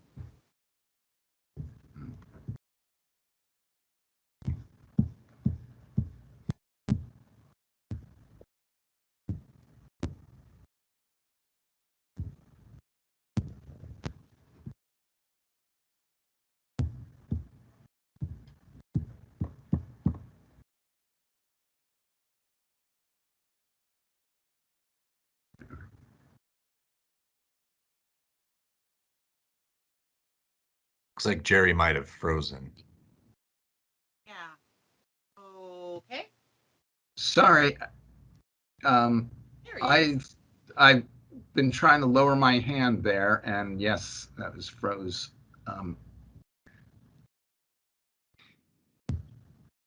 We're learning to be patient with technology. So the next piece on the agenda is John Price. So to give you a little bit of context here, there are a number of 5-year reviews that happen at Hanford for different reasons with different focus. There's a CERCLA 5-year review, which is the 5-year review under Superfund.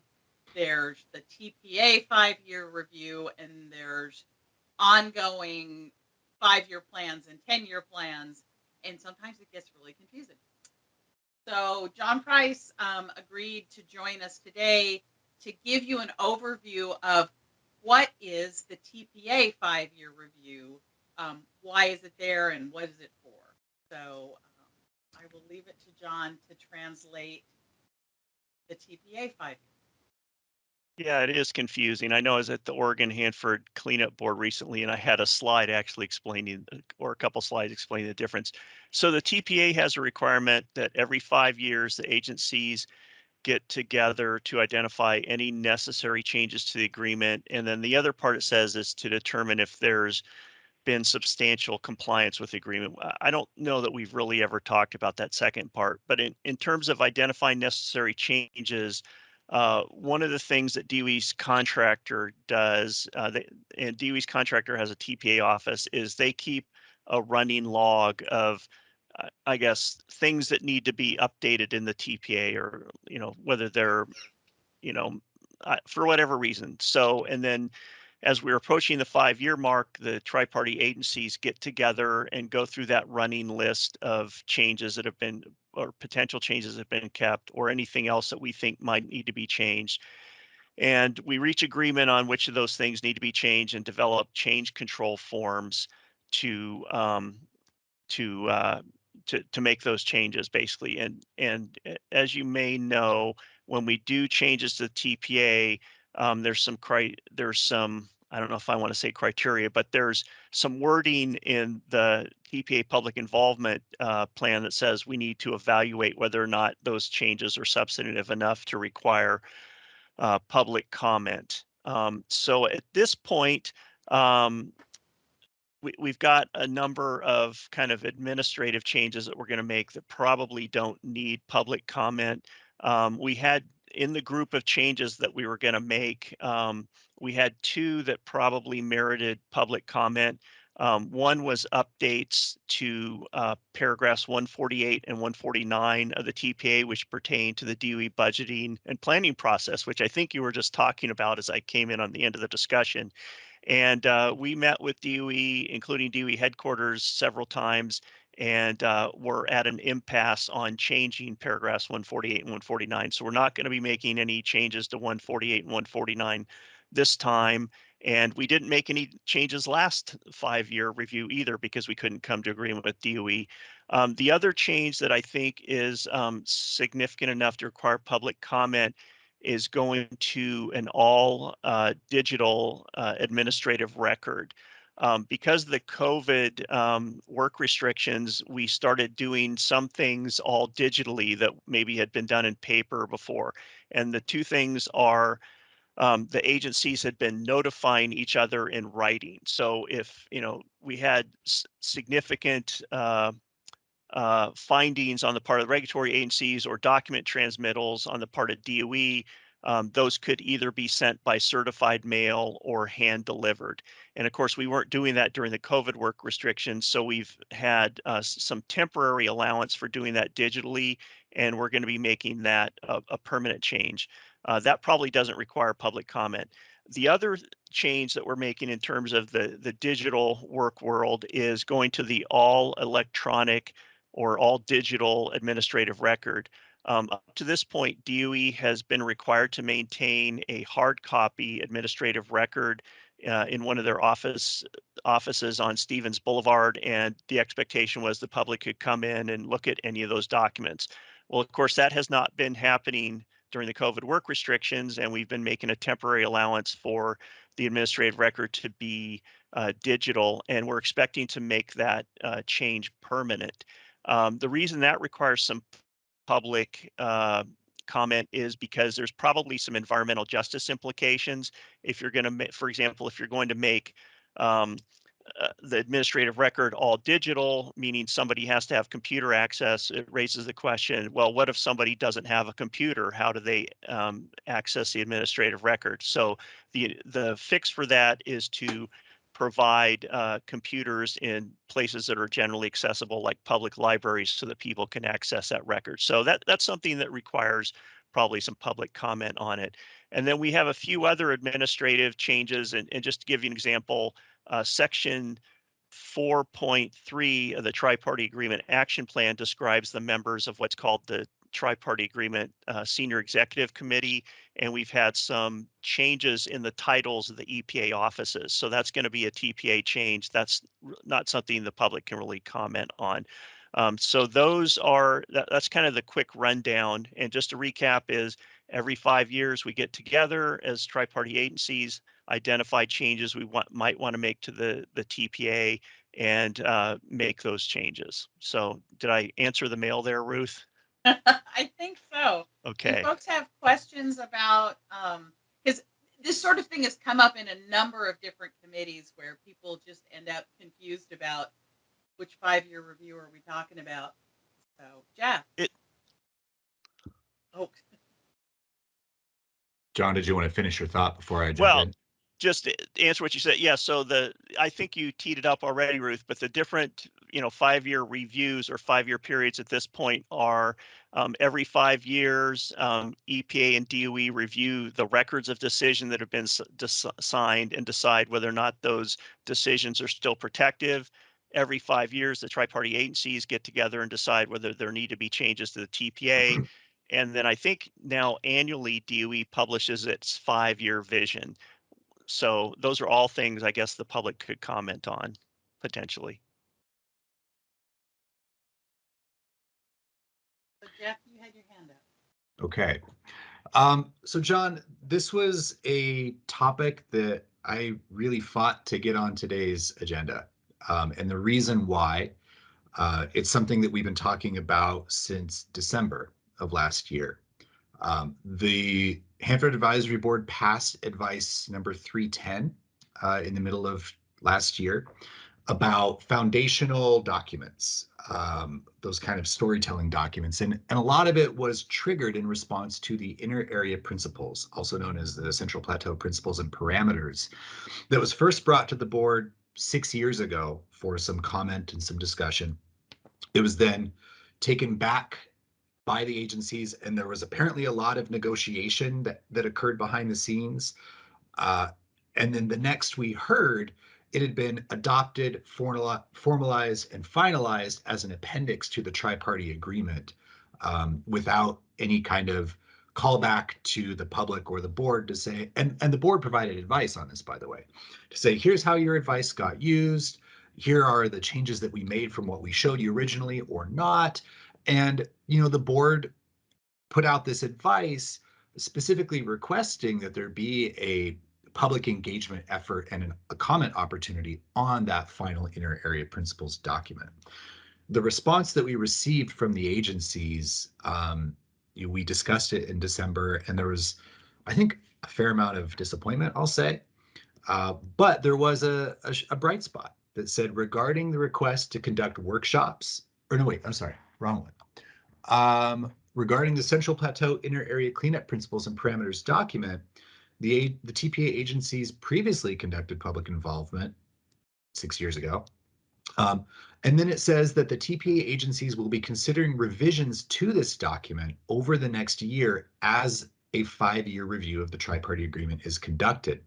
The TPA agencies will include information about any changes to the document during public involvement activities for the 5-year review. So this led me to a couple of things. One, that there is a public involvement activity of some sort to go in parallel to the 5-year review. Two, that the inner area principles document is within scope and including information being promised there. What I'm looking for here is some sort of acknowledgement that the agencies heard what the board said about wanting to have some engagement on that document. That we seem to have been put into the 5-year review is the vehicle for that. And that was kind of the bright spot of the response that we received as a board. It has then set an expectation that I've been asking kind of again and again. Can you tell us what that's going to look like? Is there going to be an informational component? What kind of public comments are you looking to have? And I provided all this to the agencies as a tee up for this conversation. So can you help, please, to connect those dots?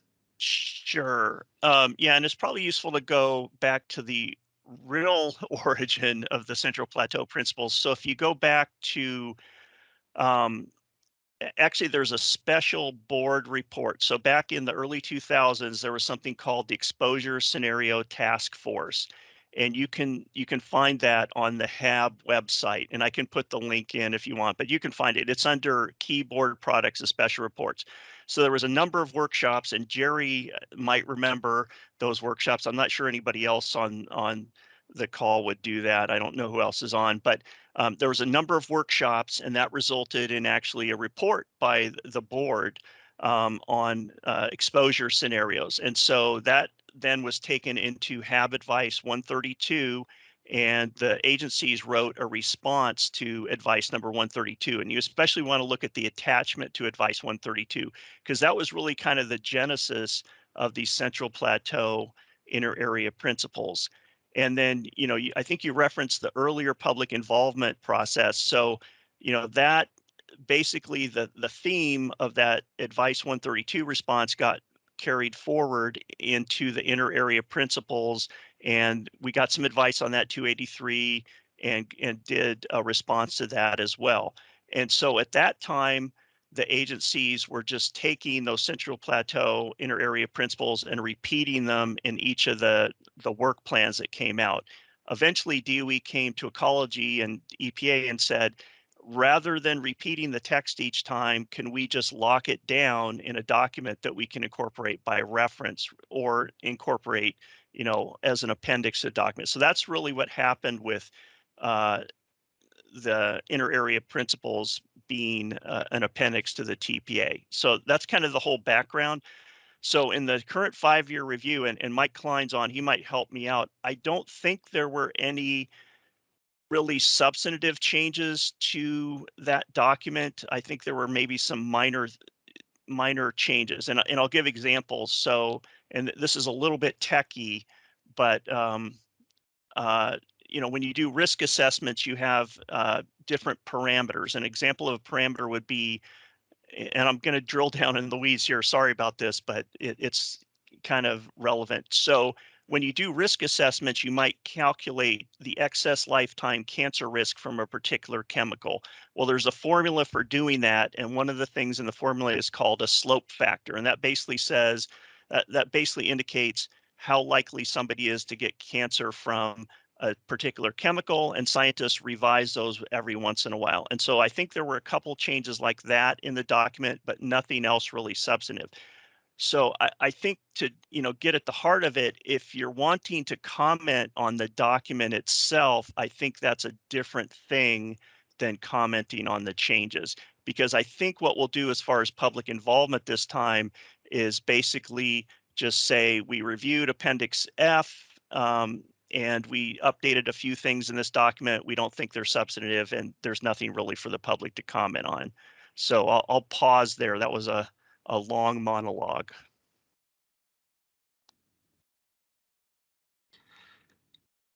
If anyone else wants to jump in, please feel free. John, I can match you weeds for weeds, I guess. The agency response to board advice 283, the board had said, look at an intruder scenario. And the response had said, well, we're considering looking at a well driller scenario, but did that actually make it into the final document? I don't remember seeing it. Maybe I'm wrong. I think that the document has the concept of a conditional point of compliance being considered, where you don't have to meet the drinking water standards in the middle of the plateau so long as you meet it at the edge. I don't know if that's something that is, you know, being discussed and fully understood as part of the end state for the plateau. You know, how tribal scenarios are brought in. There are a lot of these kinds of questions that I think do affect how people understand the end state. And, you know, it's like I said, I guess you weren't here in the beginning, but when we talk about end states, I think of it like a picture that you constantly have to touch up and repaint and remind people where we are going. And the purpose of our HAB advice from last year, I think, was to say to the agencies, here was a missed opportunity to show how the cleanup goals for the middle of the site are being developed and what are the assumptions that are being made about the future. And, you know, especially if you're enforcing term limits on the board and we are losing all the people who would remember having been a part of the exposure scenarios task force, that this is really an opportunity here during the TPA 5-year review, when you've just incorporated it into the agreement, to have some sort of public component. And what I thought I read in the agency response was that that was going to happen. And we're just still looking to see if the TPA 5-year review comment period is going to be sometime this summer and then close. When is there going to be this opportunity for the public to understand what got added to the TPA in the last 5 years, to be able to make some sort of informed comment on it, especially as we're heading into the summer lull and as people are being turned off? I'm just worried about this falling in the gaps. Yeah, so I think a couple of questions that you asked are things that got asked in 2014 and we went through. So it seems like, you know, rather than talking about this in the context of the 5-year review, maybe what we need is kind of a primer on, you know, what are the working assumptions for, you know, making decisions. And I think that would be fairly easy to do, you know, to bring everybody up to speed on, you know, how we're looking at things. Because those things really haven't changed since 2014. So I don't think we're really taking comment on changes that are done as part of the 5-year review, but really identifying a need to bring people up to speed, maybe even remind people what we've already, you know, talked about in the past. And I think it kind of highlights, you know, one of the difficulties of public involvement at Hanford is, you know, we had all these workshops in 2002, and you know, most people weren't around or forgotten that or need a refresher. So, you know, maybe that's something that should be incorporated into our public involvement when we do a record of decision or, you know, a permitting decision, is say, hey, these are foundational concepts that we're using to make these decisions.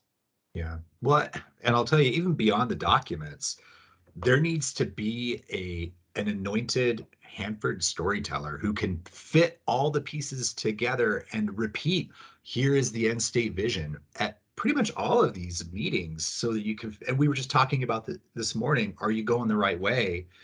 You have to know where you're going. And I don't see that we have that, like, that ability to fit the pieces of the story together at any given moment. Yeah, I think that makes sense. And you know, it also had, you know, you talked about end states, and DOE did a bunch of end state workshops after HAB Advice 132. So they came along a couple years later, and DOE headquarters wanted end states for all the DOE sites, and so we had end state workshops at Hanford for the 200 area, workshops for the river corridor. And you know, there's published documents about those, but those kind of get lost in the fog of time. So you know, I think your concept is a good one. You know, maybe somebody needs to introduce all of these things with, here's some important history that you need to know, you know, in summary form. On my list for HAB orientation in October, you're going to get a call, John. Okay. Liz. Yeah, thanks, John, for showing up today and talking to us about the 5-year review. We appreciate that, because it sounded like we might not get to talk about it. and it's clarifying, just to summarize, it sounds like despite the response we got to the advice that this would be the platform under which we could submit comments on the principles and parameters, that's actually not the case. I think that's actually not the case.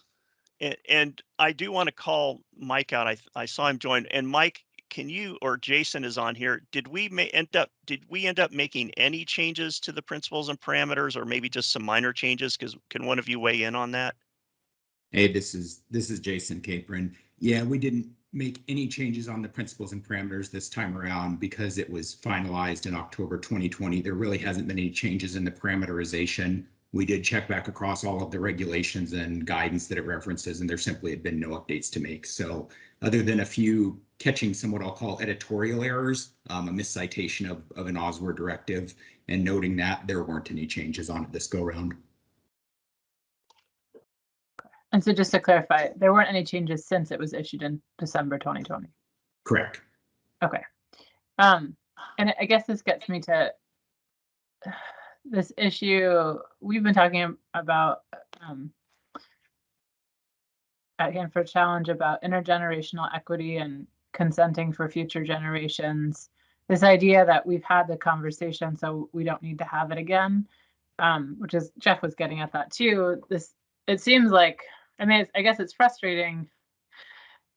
We were excited to see, oh, look, there's an opportunity for us to weigh in on this document, and how there isn't really. Or even if maybe we do it anyway, and you're just like, oh, you guys, we told you not to comment on this.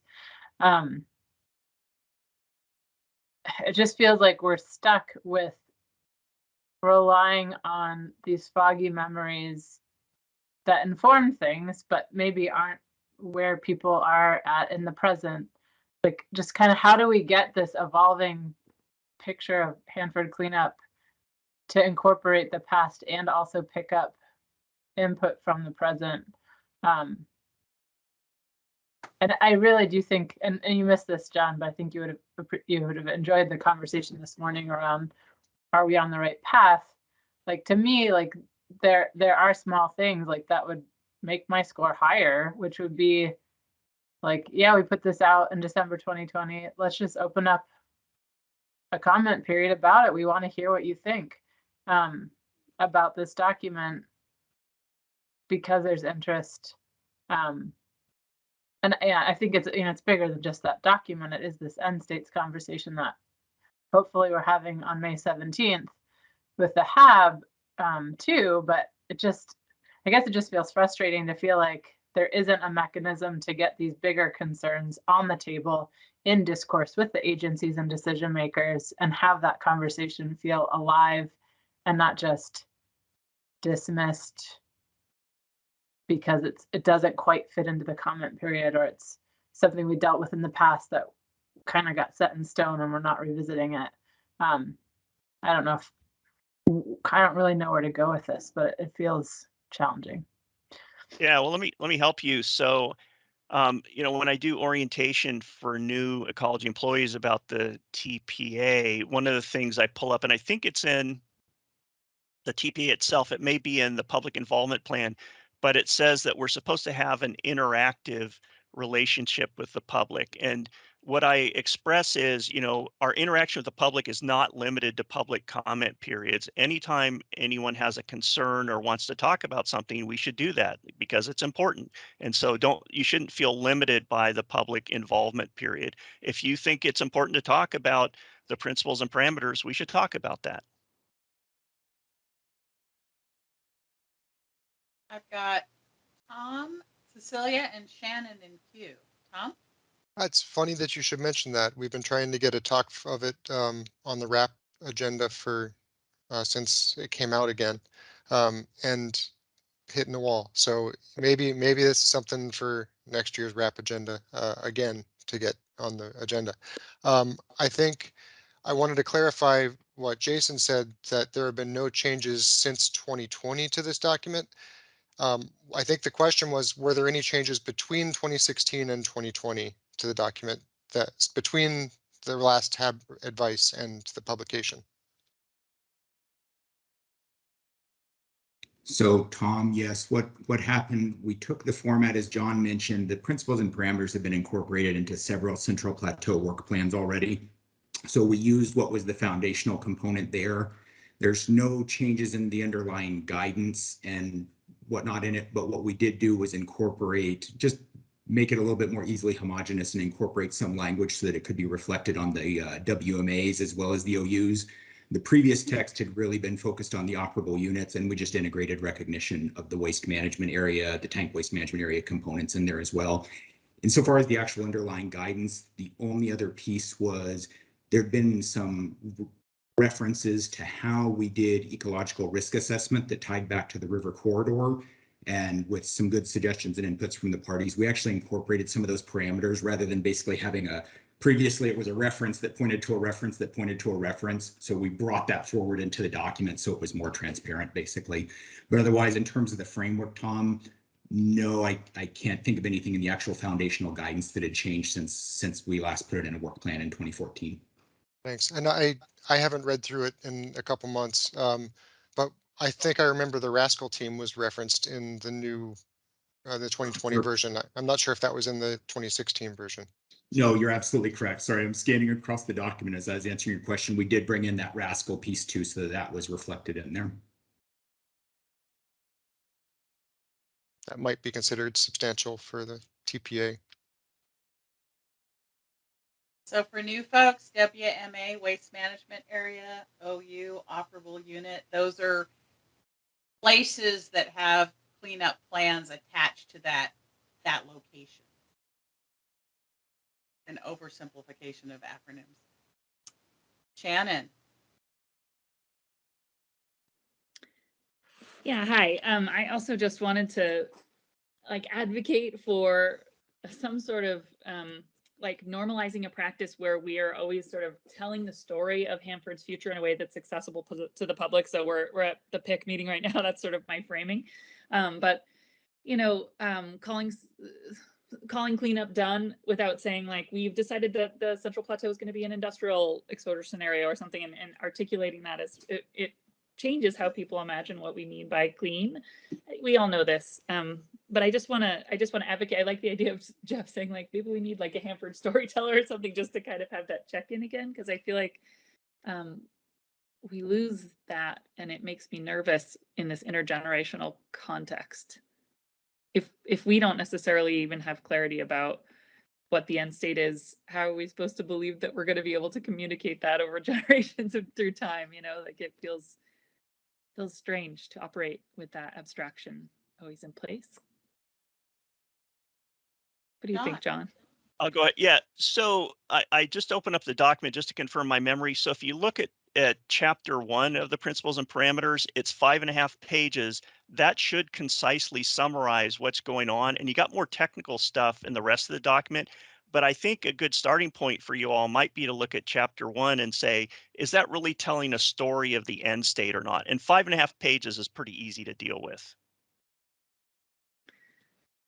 But even stuff like in the advice 283 and then the agency's response, the board, I was just looking at it, the board's like advising, let's see, sorry, I want to have it up here. Let's see, the board says in 283 that they want the DOE to evaluate risk in the Central Plateau and the inner area that includes an intruder scenario and a tribal use scenario. And in sort of the response, DOE saying DOE will run the tribal scenarios for informational purposes.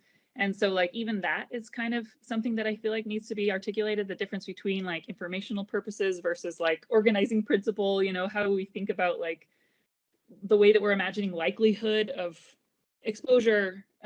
All of that is what I mean when I'm talking about like, how do we tell the story of risk here? Whose body is being centered? Yeah, and I think that's a good topic for DOE or EPA to respond to rather than ecology. I agree. Yeah. Oh, do the other agencies want to weigh in?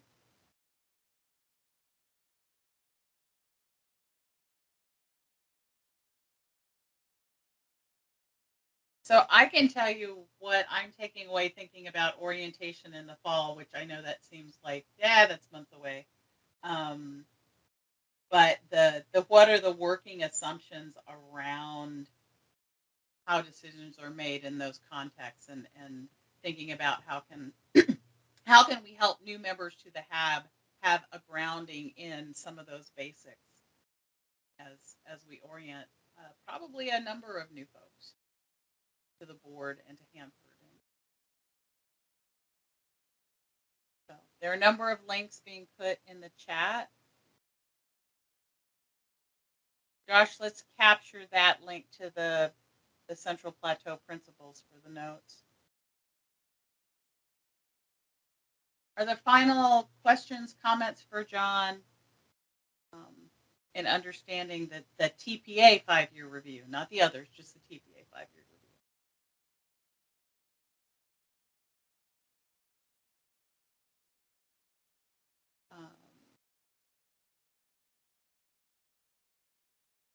Liz?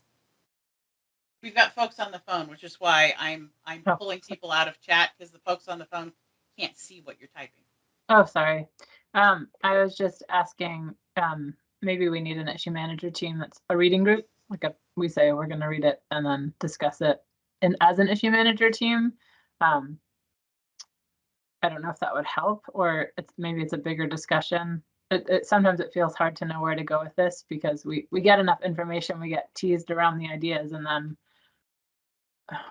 we need some more time to discuss and shape a response potentially, because it sounds like, and maybe I'm not understanding correctly, but it seems like if the board were to write a piece of advice on the principles and parameters document, that the agencies would be open to listening to that input.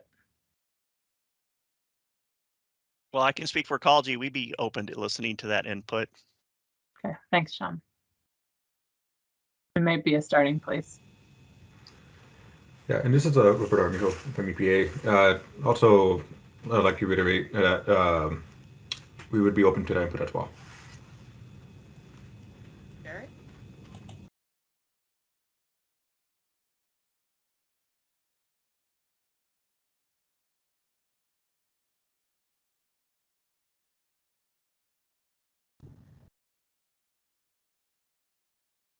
Are you there, Jared? Oh, yes, I am. Hey, we can hear you. Sorry, can you hear me? Yes, we can. Okay. As part of that examination, I think it's important to look at the rejection of the use of the tribal exposure scenario and the basis for that. The Energy Department, and this goes to institutional memory and who is around to remember this, but 20 years ago, the Energy Department formally said that it had extinguished tribal reserved rights on the Central Plateau. And this was incorporated by reference into solid waste EIS and other documents 20 years ago as a formal documentation, and was part of Energy's rationale for not wanting an exposure scenario for tribal exposure to be considered in the Central Plateau. And I think that is important for the board to work with our federally recognized tribes whose treaty rights cannot be extinguished by unilateral action of the Energy Department. And I actually think this is actually something of great importance to the state of Washington as a matter of policy to stand up to the federal government on, and join with the tribes in advocating that their rights to access all resources reserved under the treaties of 1855 have never been extinguished, and therefore exposures in particular outside of the any industrial area have to be fully considered. And there are two policy debates: inside industrial area, outside industrial area. And I think it's just vitally important that we have this conversation as part of this reexamination of Central Plateau principles. So, need to move to the lunch break. I know you all think it's a little long with 5 committee meetings this week. It's a little short for some other stuff that has to happen. Do you want to put together an IM team on this topic? And I'll volunteer to work on it. My recommendation would be that since RAP is already trying to get this on their agenda to have the deeper discussions, that it might be more appropriate there where you have the kind of the home of the technical talk. I feel like PIC's purpose was to make sure that it was communicated that it is important and that it is part of the Hanford story that deserves being talked about. And then we hand it off to the technical committee to have those deeper debates. Right. So Liz says she will bring it up at the RAP committee tomorrow. So the concept has not gone away. It just needs a little more discussion. And I know we have open forum tomorrow, so there's a place to remember to have it. Thank you, John, for hopping in to help us understand this beast. Yeah, thank you, John. Yeah, you're welcome. I couldn't find my presentation from 2014, but I'm sure it wouldn't be hard to recreate a presentation about the principles and parameters. So just let me know if that's helpful. All right, so the concept here is lunch. When we reconvene at 1 o'clock, we're going to talk about the draft HAB work plan and calendar for FY 2023. For those who may not understand, the fiscal year starts October 1st. So it's a little bit of 2022 and a lot of 2023. But we'll look at the calendar and the work plan in the context of PIC and moving forward. So join us at 1, please.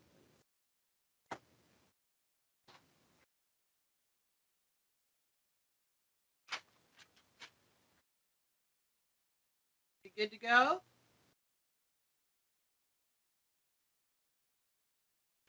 Let's do it.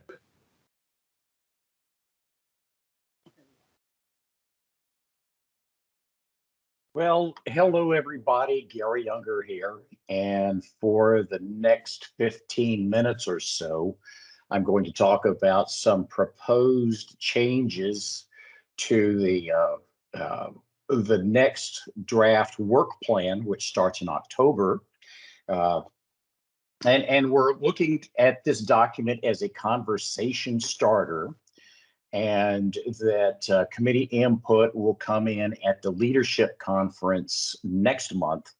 And hopefully we will have a document that we can adopt in June. It's based very similarly to what the HAB is working on now. We're looking at potentially doing some changes with the board meetings. And so I'll kind of go through some of these changes as we go through.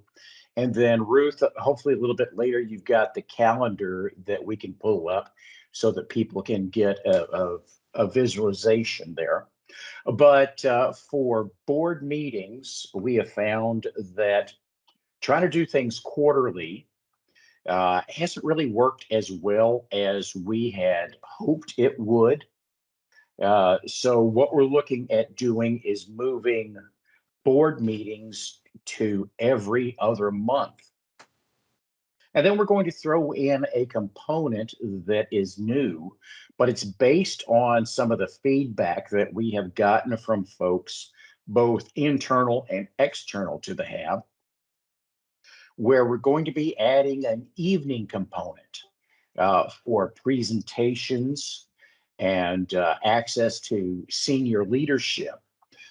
We have found that, you know, we're having these presentations during the business day where a lot of folks aren't able to appear or to attend as we would like to.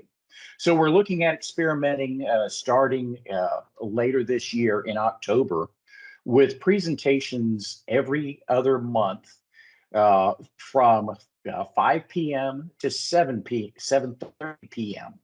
And that pretty much covers the normal time that we have for DOE, ecology, and EPA updates. And then we'll throw an additional presentation along with it.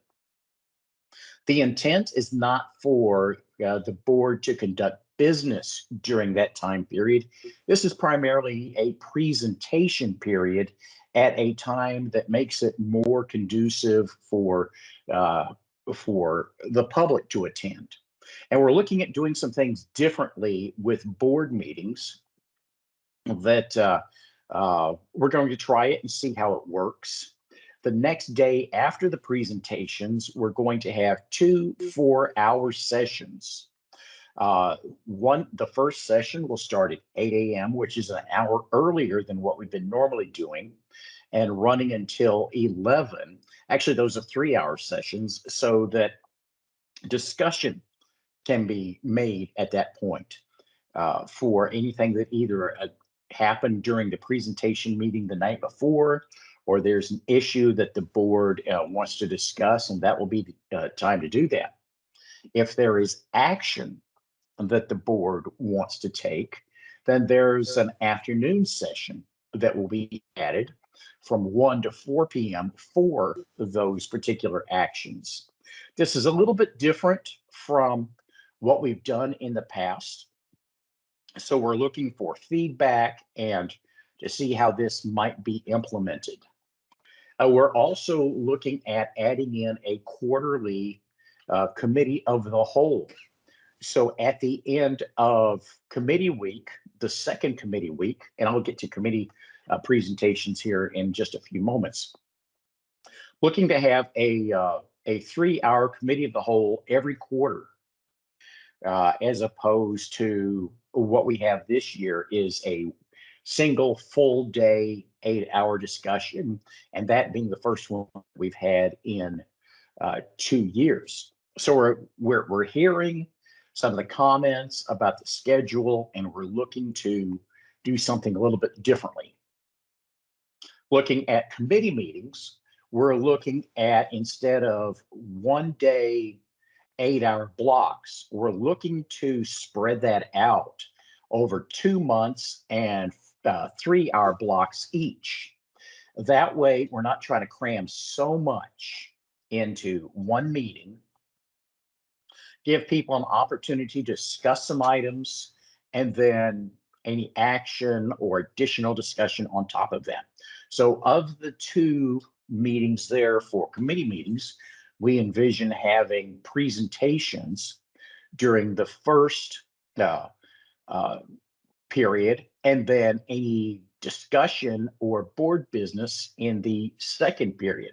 So as Ruth has the calendar up right there, if everybody can see it, we would envision October as being the month that we would make presentations at the committee meetings, and then any discussion and any business that would need to take place would be in November. And then same with January, with February being actions. So you're actually going to be getting more time to discuss particular items, and we hope actually focus in on some items a little bit better. Instead of trying to cram so much stuff into board meetings, we're hoping to be able to assist in focusing. Then what we've also done is we've come up with a potential year-long agenda where we have some basic outlines. So board presentations, we're going to have DOE, EPA, and ecology updates at virtually all of the presentation meetings. And then we'll add a second, a more in-depth briefing to go along to match some of the things that we're doing on site, to give folks a really good flavor of what's going on. And like I said, since this will be during the evening, hopefully this will be able to reach more of the public members that we haven't been reaching as well during the day. The only board meeting that we don't have scheduled, so Ruth, if you'll flip to the next page. The only board meeting that we do not have scheduled for right now is the member orientation. We'd like to do that in October, but a lot of that, the date will be made, we'll set that as soon as we know when the packet will be approved. We're hoping it will be in October, and if not, we'll move it to a different date as we go along. Committee of the whole meetings, as you see, we've got those scheduled out once a quarter. And then committee meetings, we've got a potential year-long agenda item here so that we pretty much know what it is we're going to be discussing based on some of the project calendars that we have. We've got a lot of annual updates, so we're plugging those in. Groundwater is something that we try to do on an annual basis. Also have discussions on Building 324. Also plug in cleanup priorities, discussions, things like that. So we've got this going through. We've also got executive issue committee meetings plugged in on almost a monthly basis. We have July is pretty much blocked off, so that's been a traditional month that we haven't done any meetings or anything like that to give people an opportunity to take vacations or do whatever that they need to. And then we hit it hard again starting in August and continue to plug right on through. We've got potential topics for the work plan. So Ruth, you've got it there starting on page 6. And we're expecting primarily an awful lot of these to be informational updates. We do expect that there will be some advice that'll pop up every now and then. And as issues come up that need additional discussion, we're also looking at being flexible to add additional meetings as required or change agendas as we need to. So we've got the schedule there, potential work plan. Ruth has shown you the calendar. And what questions can I answer so that y'all can discuss a little bit? Got 2 people in queue, Tom, Cecilia, and Liz. Tom? Hi. So I don't see how advice works with either the committee meeting structure or the full board structure. It seems like we would need an afternoon session, at least on the first day for full board, to introduce new advice that's coming up for consideration. Maybe committee reports that time too. Then the evening session with presentations, and the next day to work through the advice and approve it. That's one time. And similar, if committee meetings are going to be split up into 2 months, I know I have a hard time remembering what I did last week. I think other people might be in the same boat. So maybe it would make more sense, we typically have 2 presentations, a meeting or so, and then a bunch of discussion. Maybe we do 1 presentation and discussion every month that we have a committee meeting, instead of separating the work plan and the presentation plan. I also don't know how the travel is going to be really difficult if we have PIC on Monday, RAP on Tuesday, tanks on Wednesday, and a committee of the whole on Thursday. People are going to be bouncing back and forth. Maybe it makes sense to put RAP or PIC back in front of the full board again, since we're going to be traveling, COVID willing. Sorry, there's a lot there. Good thoughts there. And like I said, this is primarily a discussion starter. We're looking at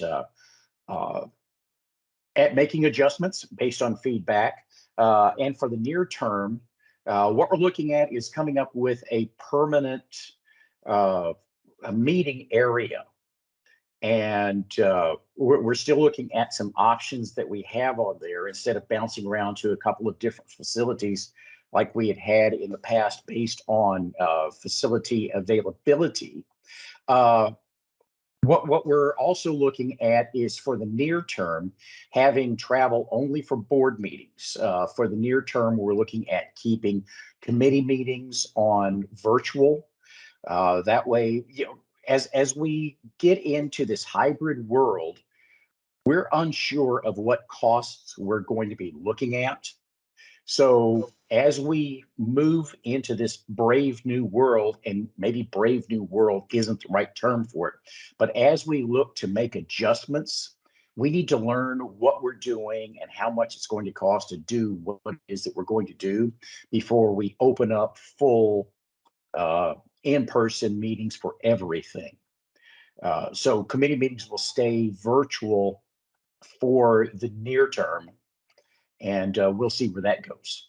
Yeah, I think defining near term is going to be important here, especially as we get more turnover on the board. We need to be able to meet people and talk over lunch and that type of thing.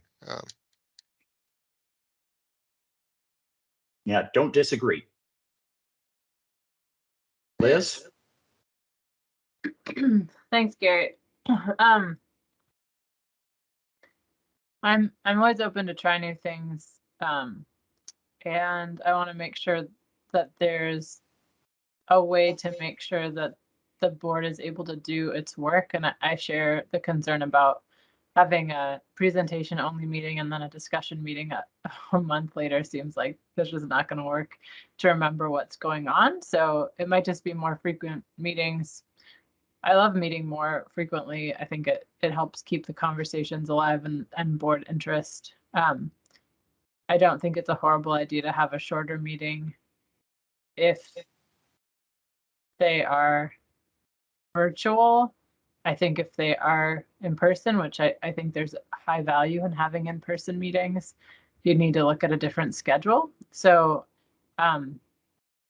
my experience with the board calendar is once it's locked in, it's locked in. So if near term means a year out, that's kind of important to know. Or if near term means through February and then in April we go to in-person meetings again. They've always been hybrid, just not seeing the people who are on the phone. And I think there would be a lot of participation in person because people are ready for that.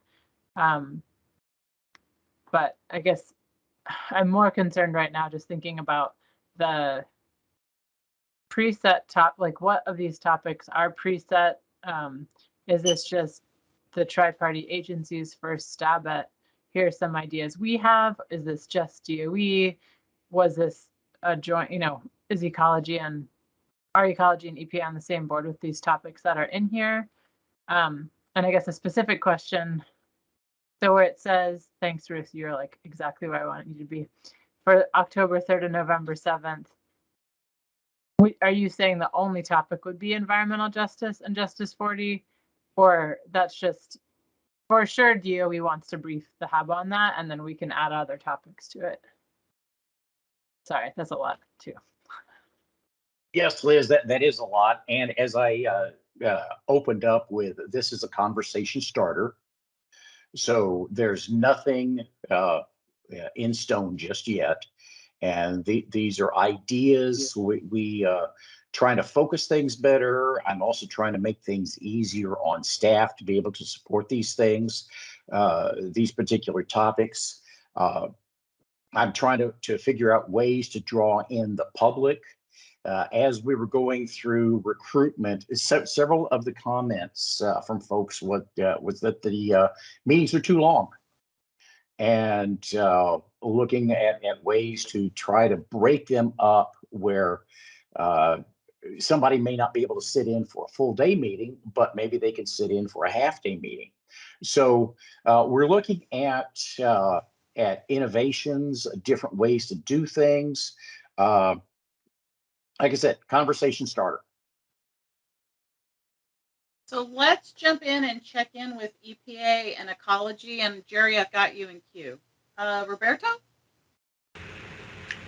Yes, everyone, Roberto from EPA. I've have shared this with the office, with the folks in the Hanford project office, and we're still in conversations about this. And we do realize that these are proposed topics, and we are going to meet internally to see what works best from our uh, uh, field of view, and we will be sharing the details back with, start sharing the feedback back with DOE. Ryan, ecology. Thanks. Similar to Roberto's comments, Gary sent out this copy of the work plan to DOE and not DOE, EPA and ecology last week to get our feedback on it. And we discussed it a little bit at our public involvement officer meeting last week between the three agencies, and Roberto and I shared a couple of our initial questions. But like Roberto said, I think we're still kind of evaluating the draft on our end and sharing it with management before we provide a lot of formal feedback to DOE on it. I should note that while we weren't necessarily involved in the EPA and ecology weren't necessarily involved in the process of developing this initial draft, it was provided to us by DOE for feedback and review, and we're just still in the process of reviewing the calendar just like you guys are. So I'm still working on getting that feedback on the calendar on my end. Jerry.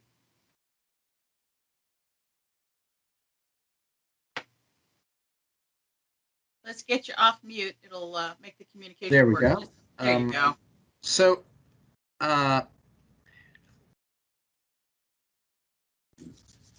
for starters, if the board has any independence, you need a board that can determine its own agenda, not just do the consideration of issues that the agency would like. And that seems to be a rather important missing consideration for, given that anyone who does public involvement, and you all know this, that any board that can't do that isn't worth a penny. And number two, if we're looking at environmental justice, we need to look at, and you're revising the format of board meetings,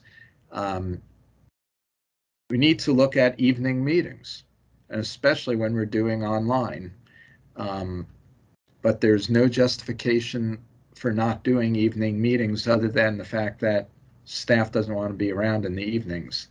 But that's how you get public involvement, and especially involvement of board members who are working people.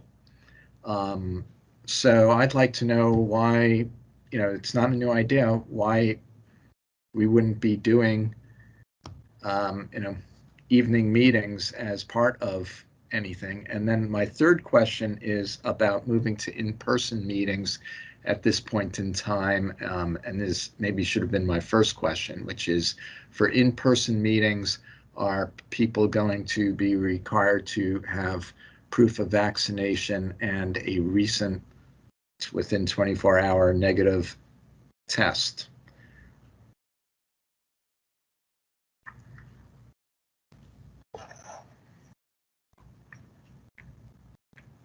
Jerry, I'll try to answer those questions. I'll actually go in reverse order there. The first is, we're trying to figure out all the rules that we're trying to do. So TBD on that. I don't know at this point. The second is, you asked about evening meetings, and that's what we're trying to add in. If you notice, like I said, the discussion of board meetings from 5 to 7:30 p.m. Every other month, that's a first shot. We'll see how things go. If there's interest, great, then we can look to expand it. If it turns out that the only folks who show up are HAB members, then we'll relook at that. But like I said, this is a conversation starter. We hear a lot of the discussion, and we're trying to do what we can to pivot to answer those questions. And can you succinctly tell me what your first question was? I apologize. I want to respond to that as well. Well, the first question is if you're deciding what the topics are, or is there room for the board to determine its own areas that it wishes to hold a meeting and discussion and advice on? Got it. Thank you. Yes, and the response to that is this is a conversation starter. Somebody's got to throw out the first offer, and this is where we are right now, and that's why we have this as an agenda item to discuss. It's also going to be an agenda item for the leadership conference as we work to hammer this down. But like I said, this is the first shot. And I guess I didn't see up the details of 5:30 to 7:30, so I apologize for that because, I explain that again.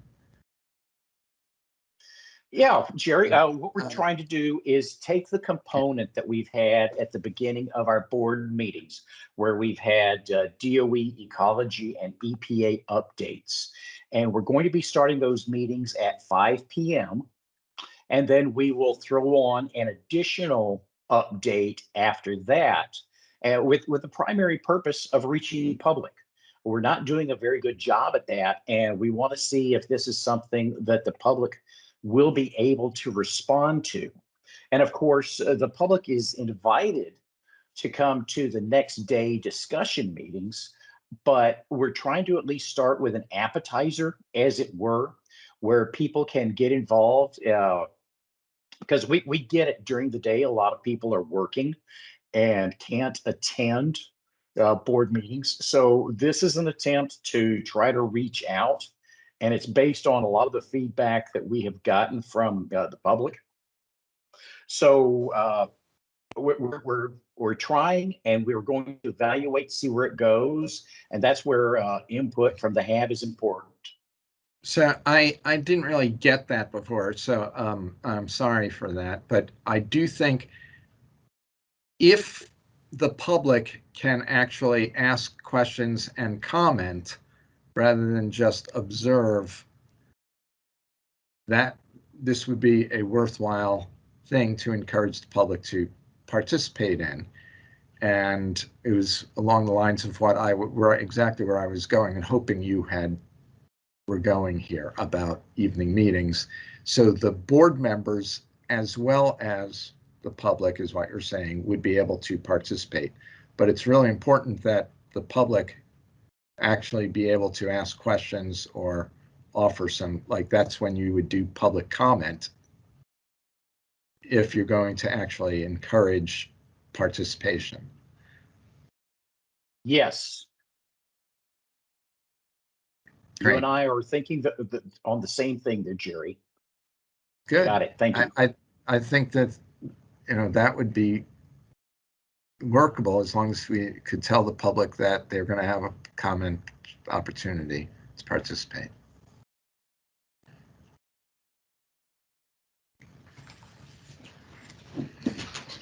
I have Liz and Tom Cecilia and Dan Solitz. Liz. Can you pull the calendar up again, Bruce, please? Yeah. Right. Note to self. I don't want to forget Dan.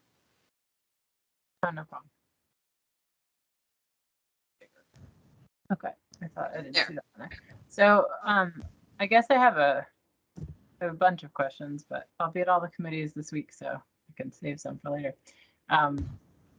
For agenda building seems to be just a really, really tricky thing these days. Getting things like at the very last minute, lots of frustration back and forth about figuring out agendas. I don't see any agenda building or committee call placeholders. Is that something that's going to be added in, or is that left out on purpose right now? This is the conversation starter. So I would imagine that as we go along, we will build in a lot more as we go. Okay.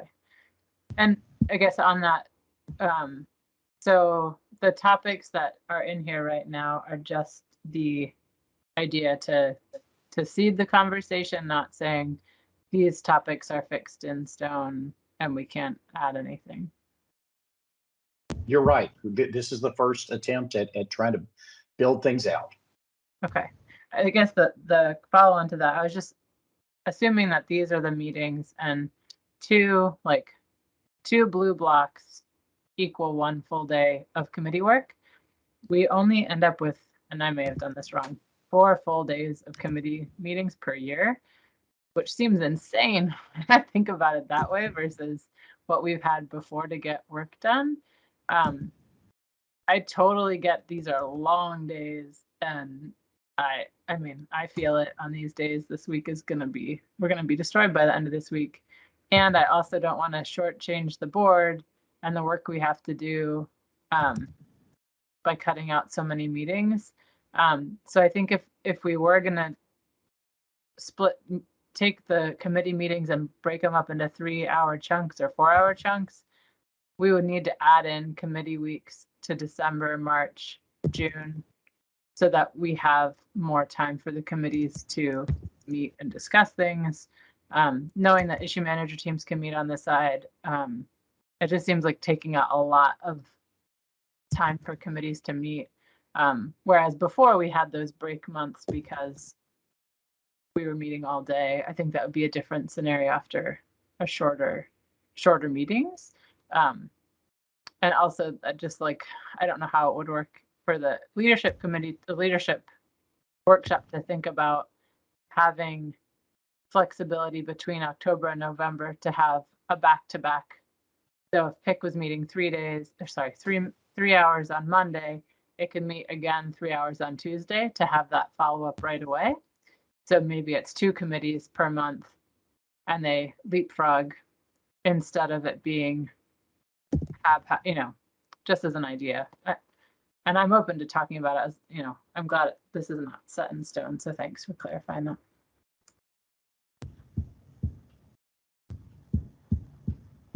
Cecilia. I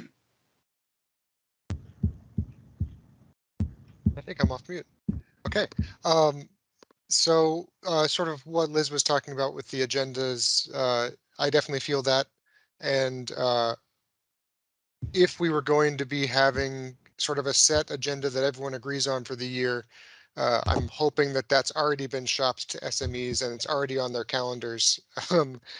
So they're ready, and we don't have nothing scrambling for nothing at the end of the time.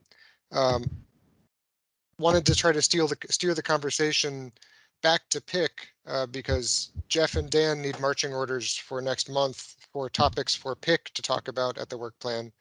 I didn't see a lot on the PIC agenda in the conversation starter, so I'm just wondering what's missing.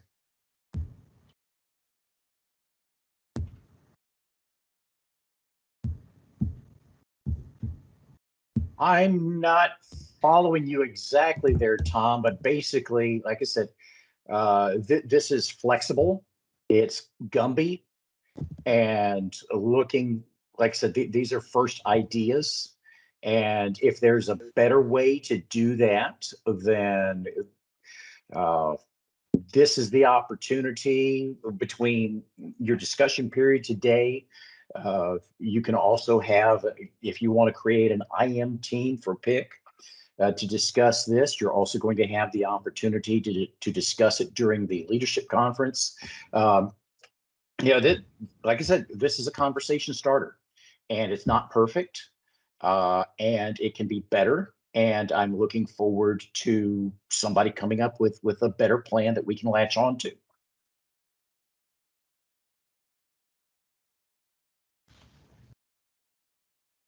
And Solitz. Yes, the White House Environmental Justice Advisory Committee did an interesting thing. They had a 2-day meeting, and at the first day they took public And at the end of the second day, the board members, there was a slot on the agenda for the board members to comment on the public comment. And I think that's kind of a feedback loop that would increase public participation and the effectiveness of public participation.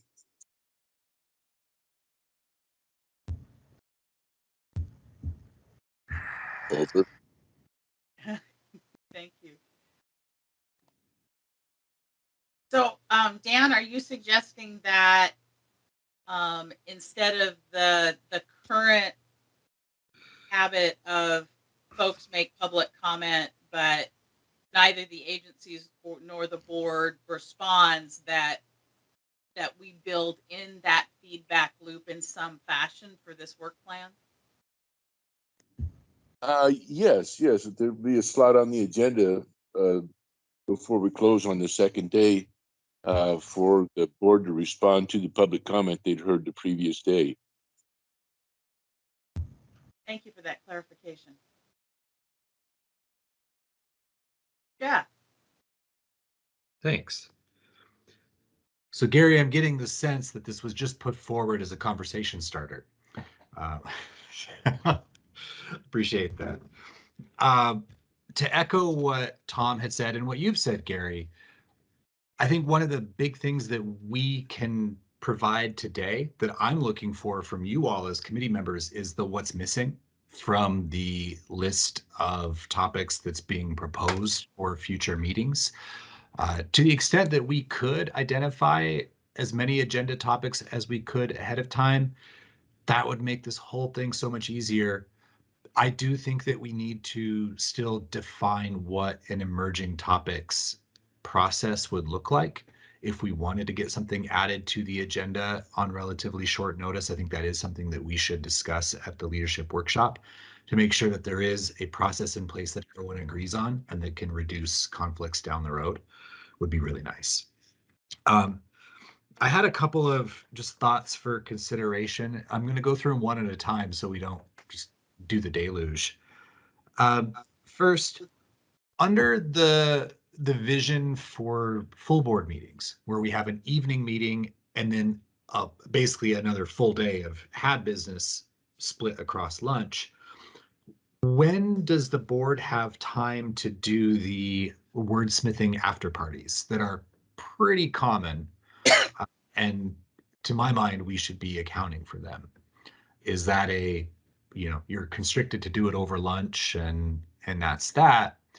Or I wonder if there is an opportunity in those times when we have advice coming forward to try to find some time that first afternoon for an introduction, at least to see if it moves into the agenda on the second day. And if there needs to be a wordsmithing party, that happens after the evening session. Makes for a long day, just something we got to get sorted out because I think it is a part of the process we should not ignore. Regarding the committee meetings, I want to echo what Tom had said. I think it was Tom, where if you want to do a 4-hour meeting in October and a 4-hour meeting in November, and there are 2 topics for each, I'd almost rather see presentation and discussion wedded, because you have access to whoever the subject matter expert is on that day. And then if there are things we want to talk about where we would benefit from having a subject matter expert in the room, you aren't having to schedule them for 2 different days. So maybe taking more small bites rather than like big lump of presentation, big lump of discussion could be beneficial.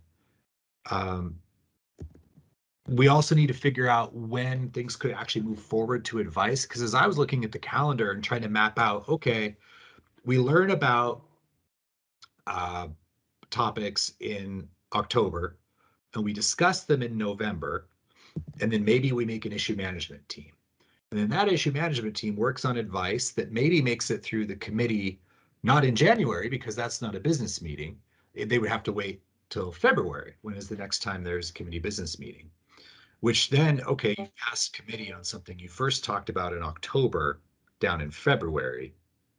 And then that goes to the full board in April for potential passage.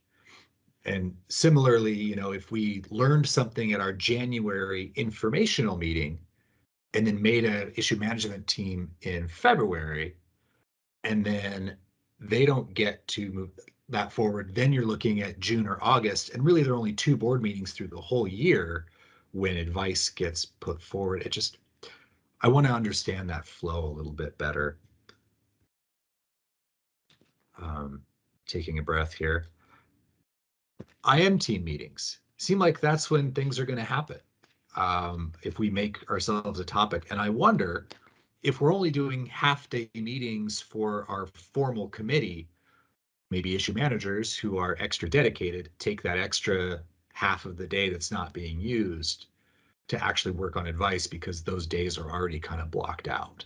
That might save us some of the trouble that we have sometimes arranging and scheduling an additional day for issue manager topics. Just a potential efficiency there. I think that's all I've got for now. Just some thoughts. Thanks.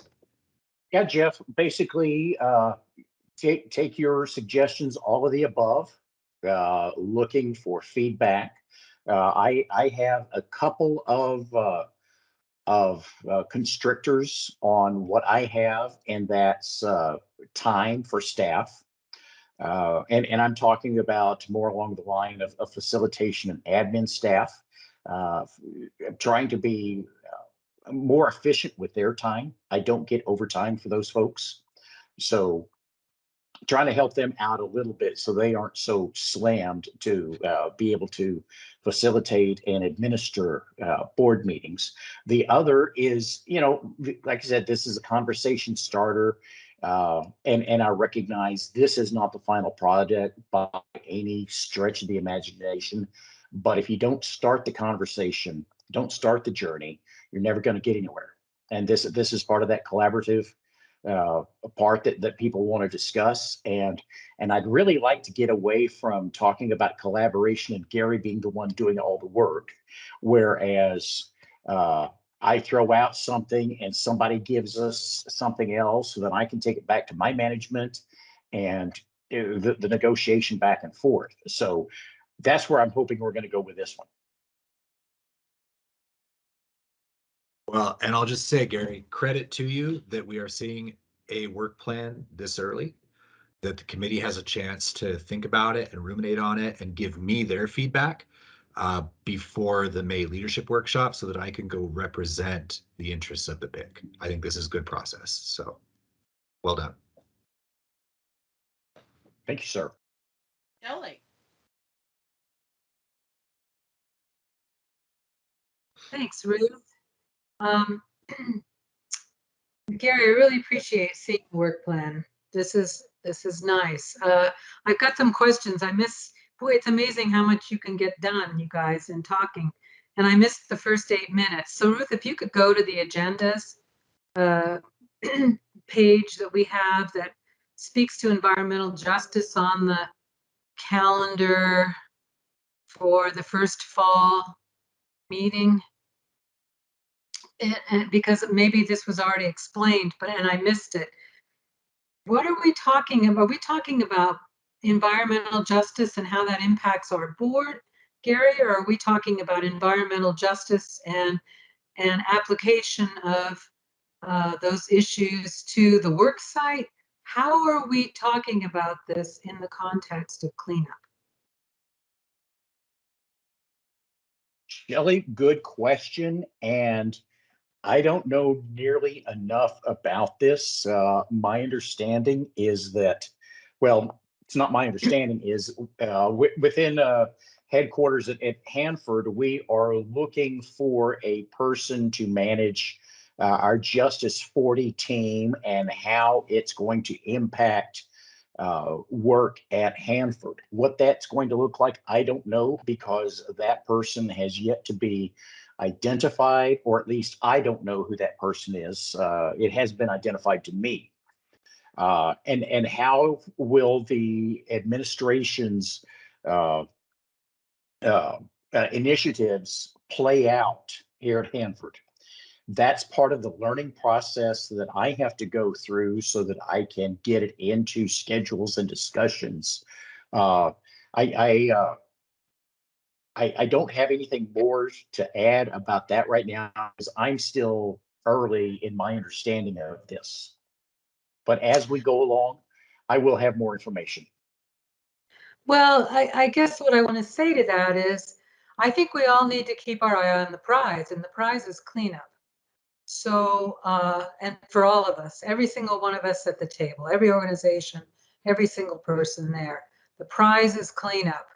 And I would be loath to see PIC having to deal with environmental justice application as seen by DOE for the site.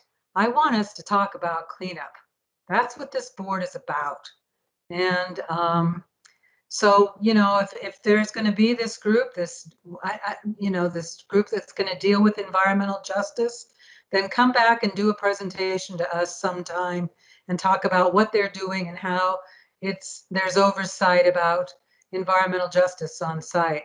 But I would say don't waste this board's time on that when our focus needs to be where the rubber hits the road for the site and the actual cleanup that's going on. So I'd like us to keep our focus on that because I think that's what's important. And then the other thing, there was one other thing I wanted to think about right now, and that's, you know, Gary, I don't envy you. I think being a conduit is a lose-lose, frankly. You've got to, I mean, it's a terrible spot to be in. And also because you're getting lobbed things from individuals. Jeff lobs some, Liz lobs some, I'll lob some, other people will. It's not a collaboration. That's a bunch of individuals. We're not talking as a full board or as full committees with consensus agreement, which is what we are about, what this board is about. So I'm going to recommend very, very strongly that you look at having a workshop where we all get to participate and we look at some roadmaps, some different roadmaps for laying out how this board can function in the future if DOE is wanting to see change. Because right now we're hearing DOE wants change. We have nothing on paper to look at to see if that makes sense for the size of this board, the way this board has always operated, working with consensus, for us to be able to get to a knowledge base, each individually, but then also collaboratively, that we can weigh in a productive way on actual cleanup. And so what is that chart? You know, how are these meetings going to be laid out in the future so that we can know that, you know, by this date, DOE is going to need us to weigh in on cleanup. And if that, then how do we back up from that and create the space so that we can hear SMEs, issue managers can be gathered, people can get a draft out, the committees can respond, and it can come before a full board meeting in a timely way that makes sense to address the actual cleanup at Hanford. And so, the only way I can see us really tabletopping that is getting some roadmaps, some draft roadmaps put together on how this board might function for the next year. And then let's actually tabletop how that could be successful. And what are some different ways of designing our meetings so that we can reach those goals? What is the goal? And I think that needs to be identified. And I think we need it down on paper.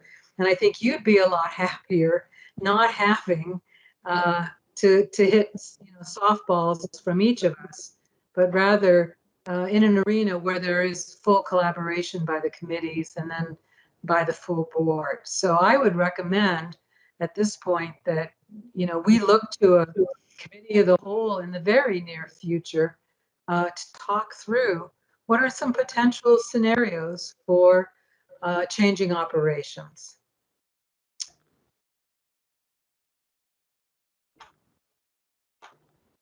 That's my suggestion.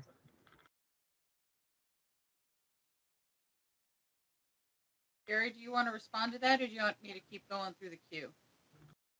Yeah, I can go on and respond to that. And Shelley, I think you and I are actually thinking along the same line, just like Jerry and I are thinking along the same line about trying to bring in more public participation.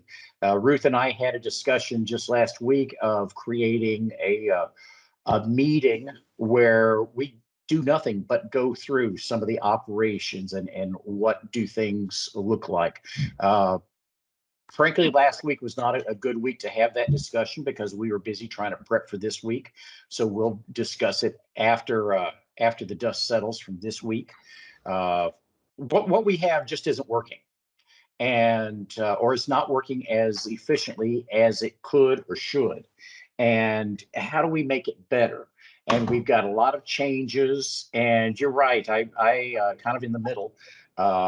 And softball, I don't think is a good enough term. I'm thinking piñata, where I get whacked from all directions, and some days it's not that fun to be me.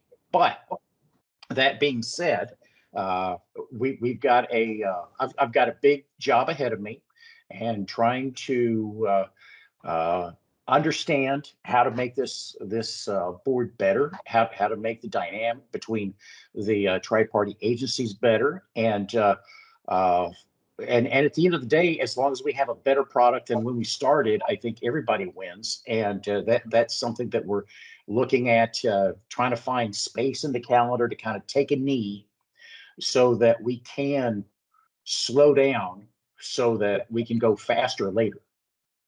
It's a discussion item right now. We don't have any action on it. But you know, when we get ready to take a little operational pause so that we can figure out some of these things, we'll bring it back to the board and saying, this is what we're thinking.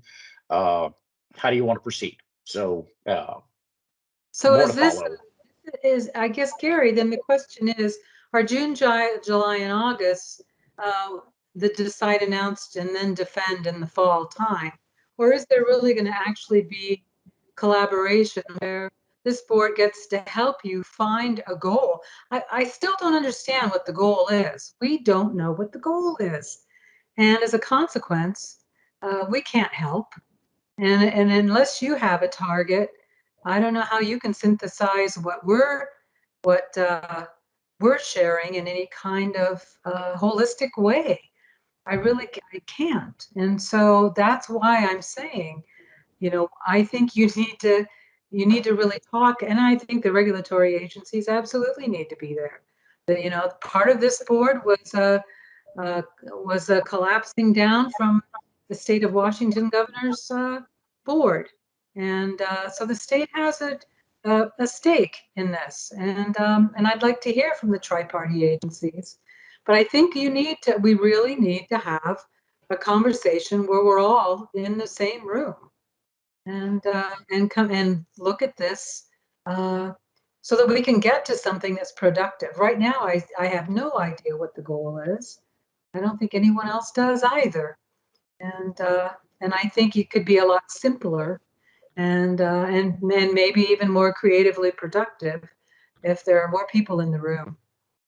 Thank you.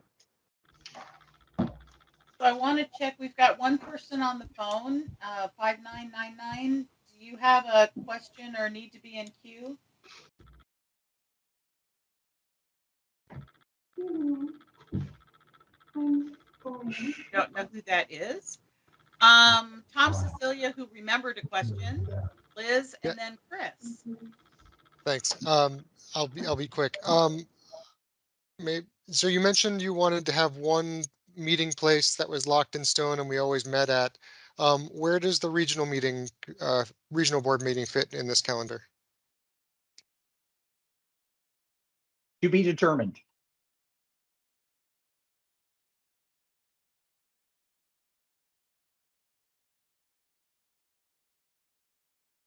Liz? I guess I just want to make sure I gave some feedback on the idea of merging HAB and public involvement into one space. My experience is it doesn't work to bring those two things together well. And I have a concern that the HAB is being used as kind of the one size fits all public involvement space for DOE. And I just want to make sure that that feedback's in the mix as this discussion goes forward. I think there's important work for the board to do. And even if our process feels tedious at times, it would be,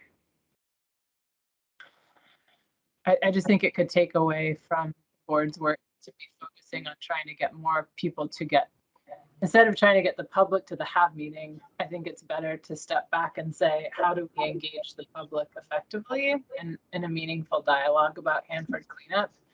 And if the resounding answer is in a briefing that's part of the HAB meeting, the evening before the second HAB meeting day, I would consider that, but I don't know that that is the answer you would get from saying what's the best way to do meaningful engagement with the public regionally. And that question's on the agenda for the PIC to discuss. So I look forward to that space to talk about it, but I just get concerned that this kind of fiscally constrained environment vibe is pushing towards everything has to be in one space in a way that's just going to make everyone disappointed and frustrated. And also, as a parent, evening meetings just don't work for parents. So you're pretty much just getting parental involvement, in my opinion, by trying to do things in the evening versus like a lunchtime briefing where someone could be at work and tune in for a lunchtime briefing. Just to put that in there. So yeah, I appreciate the space to talk this through, and it is complicated to put these pieces together. It seems like in response to Shelley's ideas about how does all this individual feedback feed a group vision, it seems like we're in that natural process of committees give their feedback, the leadership of those committees takes that feedback to the EIC brings that feedback together into a response to DOE that goes to the leadership workshop. And it sounds like that might be a marked up version of this proposal so that there's additional topics noted and things like that, a different schedule proposed. Are you looking for a marked up version from the EIC, Gary? Would that be helpful pre-leadership workshop or at the leadership workshop? Yes.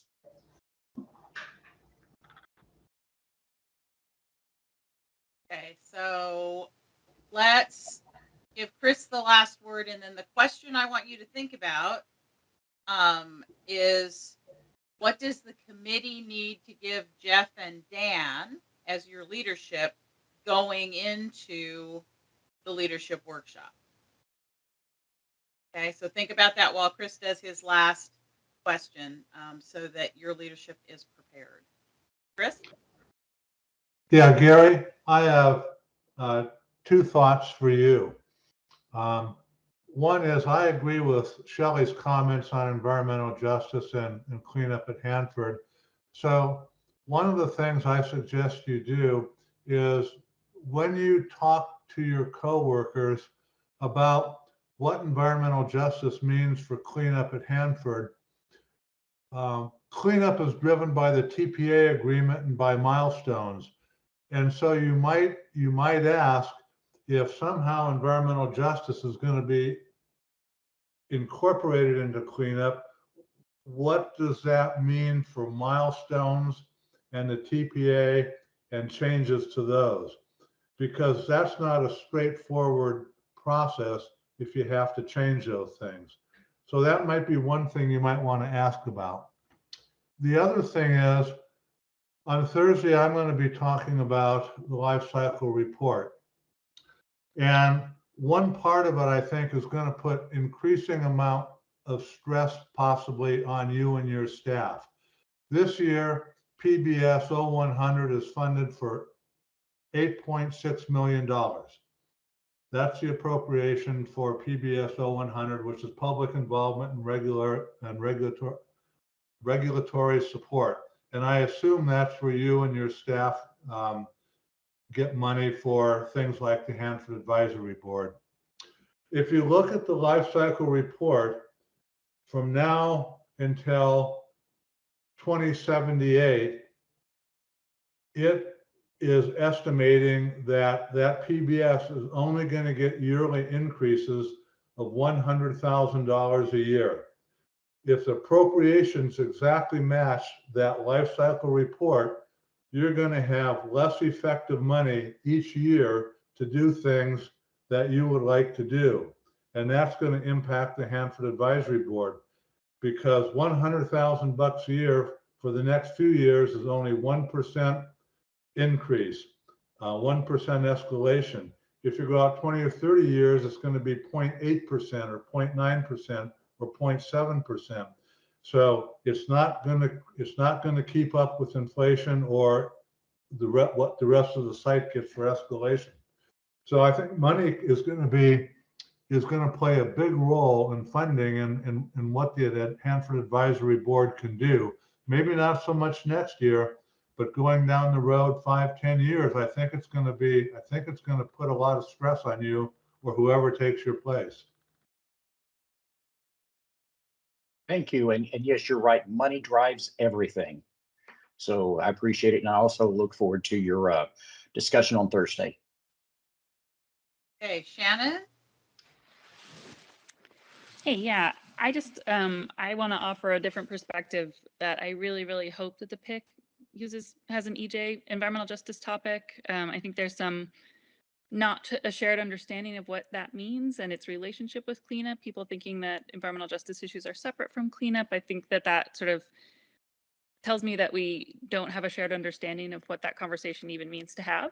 So I would really welcome that to be a topic that we discuss at the PIC, just so that we have some shared understanding about what that means. Thanks. Right. So I guess I should have told you over lunch, you elected Jeff and Dan to continue to serve as your chair and your vice chair. So that means they're on the hook for the leadership workshop. So Dan, do you want the last word before we close this out? Your hand's up. Yes, related to environmental justice and the HAB's role, I don't know where we can go with this without hearing from DOE. And does anybody know if DOE is going to be coming forth with a position or a request or whatever? I mean, we can't do this all by ourselves. We have to hear from DOE. Yeah, Dan, this is Gary. As I mentioned earlier, we are searching for an internal person to manage Justice 40, which is the administration's initiative that executive agencies will have to follow. I don't know beyond that what that really means, but we are discussing it. And when we have something, we will bring that forward, because being an executive agency, we play a part in this. And as soon as we get that person identified and we understand what's going on, I'm certain we'll be able to get a presentation. Well, this will be at least 6 months out, won't it? Yes. Undetermined. Say 6 months Roberto? is a conservative estimate. I don't know. I really don't know, Dan. I can't answer that question. Hi, just to chime in here real quick. Sorry, Ruth. Yeah, and regarding the environmental justice and how it applies to Hanford, if anybody does need a quick refresher, we did EPA and Ecology provided a very high-level overview of environmental justice. Not exactly how it pertains directly onto Hanford, but how it applies to our work. And I believe that presentation was done last year around September or August. That was all. Right. So Jeff, before we take a short break, what would you like to receive from the committee to help you prepare for the leadership workshop? Well, the discussions that we had here today, if they get codified, Liz and I have been chatting, it would actually be nice if we had sticky notes that persisted across the 4 days to be collecting some feedback on the individual work plan sections that we could then refer to later. Or we can try to gather that after the fact. So comments about the calendar and just the flow of what's been described here for how meetings would go. What are the considerations that you want me to bring into the leadership workshop? Is there anything that you want me to fight hard for? Are there topics that you would like to see added to the proposed topics list? And alongside it, do you have framing questions or suggestions on what expectations to have of the agencies? I think that high level discussion of what we're going to be talking about in October is fine, but we need to get that next layer down of what are the framing questions so that the agencies know what the expectations are of them far in advance. I think those are the big things I'm looking for. Happy to receive an email from anybody. If you have feedback, give me a call. Yeah, I'm here to represent what the committee wants. So The other administrative piece is looking at the calendar and looking at facilitation staffing and when we're tied up by scheduled meetings. Right now, the scope of work has us getting agendas out 2 weeks before meetings. Yeah, I know it's a rotten tomato month, but that's the idea. We're going to have to buck that out to 3 weeks, or we're actually going to have to be issuing agendas on days that we're actually in meetings. So administratively, behind the scenes, we're going to have to buy increased lead time so we don't repeat last week.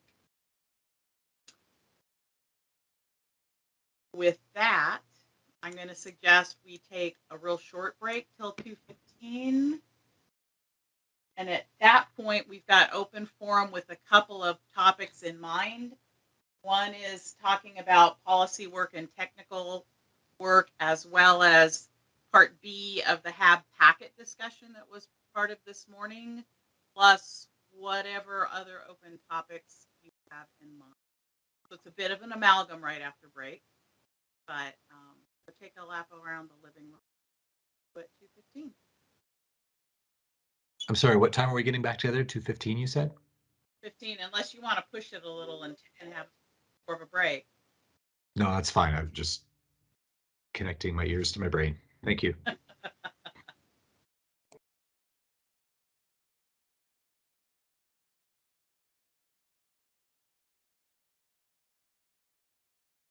So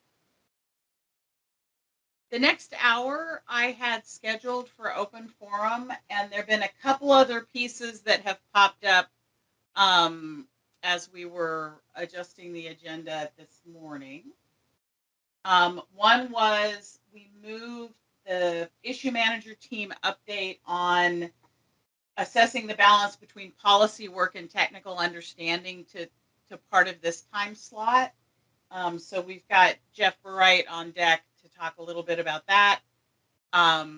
We had some folks that had ongoing questions about the HAB membership packet and wanted folks from the regulatory agencies to be here for that. And other open forum topics that are on your mind. So it's sort of a composite hour, if you will. So Jeff, why don't you kick it off with policy and technical stuff?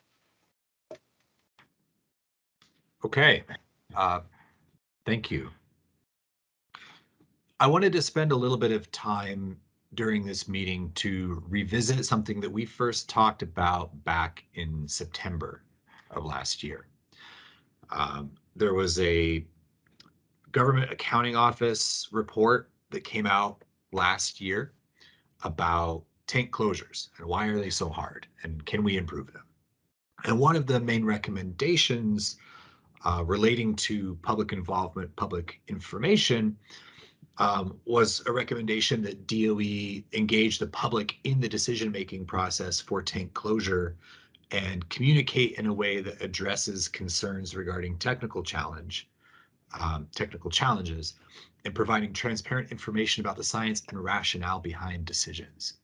We had a round robin at the September PIC meeting too, where we talked about the value of technical information, not only for the board, but for the public and for the, the long-term cleanup and its importance there. We've also talked about the remarks made at the very first HAB meeting in the 90s and assurances that access to department and contractor technical experts would be there to interact with the board during deliberations, and that the scope of work would not be limited, those kinds of things. So we've had some of these discussions before about technical information and its place. And out of those discussions was an agreement to start an issue management group to start working toward potential advice. We we didn't really even talk. We just traded some emails for the first time only about a week ago, and I take responsibility for that. It's just been, frankly, I was focused a lot on the tank advice that we passed through, and we just haven't carried that conversation. So I'd like to pick it up again today and do a check-in on that, figure out if we're going the right direction on potential advice. I've got something I'd like to show you here in a minute. The other thing that's going on is we did just recently pass a piece of advice that is a blend of technical concepts with policy level advice. And there was, I guess, kind of a hope that there might be some reactions to how that went, either from here in the PIC, or if the agency representatives who are here today want to chime in with their perspective, given that we have a recent example of kind of a technically demanding concept that got turned into advice, where we're at in terms of having the information that we need to make informed advice and whether that advice is landing with the agencies. So there's kind of two things going on. What I can do is show you a screen of a way I've been trying to organize our thoughts and open it up to your all's reactions, really, on kind of whether it's going the right direction or not. Any other thoughts that anyone has to lead us into this topic, or should I just keep moving here? I'm seeing a thumbs up from Liz. Okay. Let me describe to you what I've done here. This table is really a collection of ideas. It's meant to be read from top to bottom, not from left to right. So I didn't try to line up a value with a problem at this point. What I really tried to do was take what are the values and concerns that I've been hearing in meetings, or bringing of my own, that could potentially be the heart of advice. And then the next column is what are some supporting ideas or commitments that are out there outside of our sphere. So that includes the GAO report, the prior remarks about the HAB. From there, once we've identified values and concerns and some supporting ideas, what are the problems that we see? What are the things that we would like a potential piece of advice to address? We also shouldn't forget the good things that are happening that should either continue or that could be tweaked slightly to be improved. And finally, on the far right, taking all of that into account, what are some potential advice points that we could build out of this kind of large and many-faceted topic? What I'd like to do is just roll through, starting on the left and go down and then column by column. And if people want to comment on things that are here, either say, get it out of there, or say, I agree, but I'd word it slightly differently, or you forgot about one. This would be an opportunity to see if this matrix is kind of reflective of the picture of our brains with regard to technical information and how it flows into not only HAB work, but cleanup work. So with that, values and concerns. I heard people talking about how future generations will need to be able to trace and trust the cleanup decisions that are made today and that they were good and well documented. We've talked about how the board struggles to have its informational questions answered, which then affects the ability to make informed advice. There was a concept that was talked about in September about technical information needs to be brought down from the mountain. It needs to be made accessible to the public, because the concern on the other side of that is that if you lack understandable technical information in the public conversation, then it turns that all important question of end state risk into kind of an ivory tower subject. We don't want that. The other main value or concern that I saw was that public trust is paramount and that technical information from our conversations is an essential ingredient of public trust. So those are the kind of 3, 4 shining star values and concerns.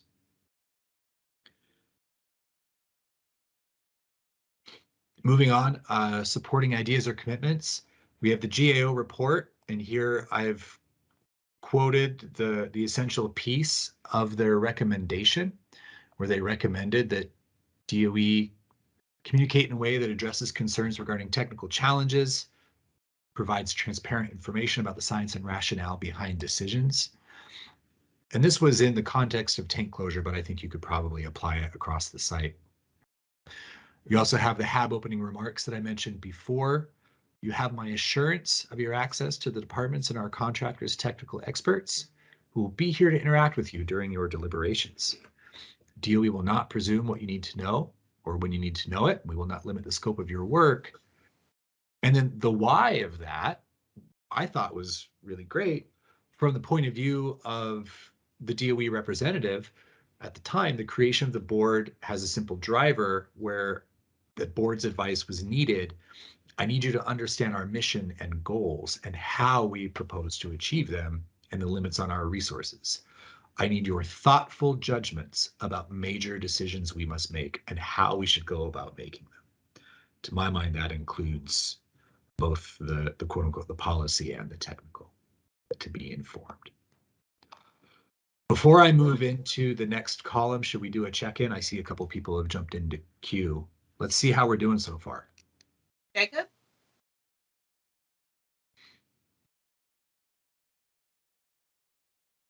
Are you there, Jacob?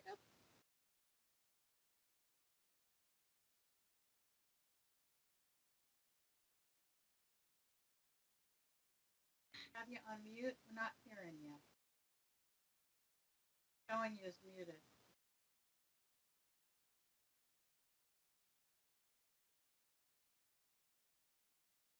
I can't unmute you. You can only unmute yourself. *6 if you're on the phone. Toggle on the microphone if you're on Teams.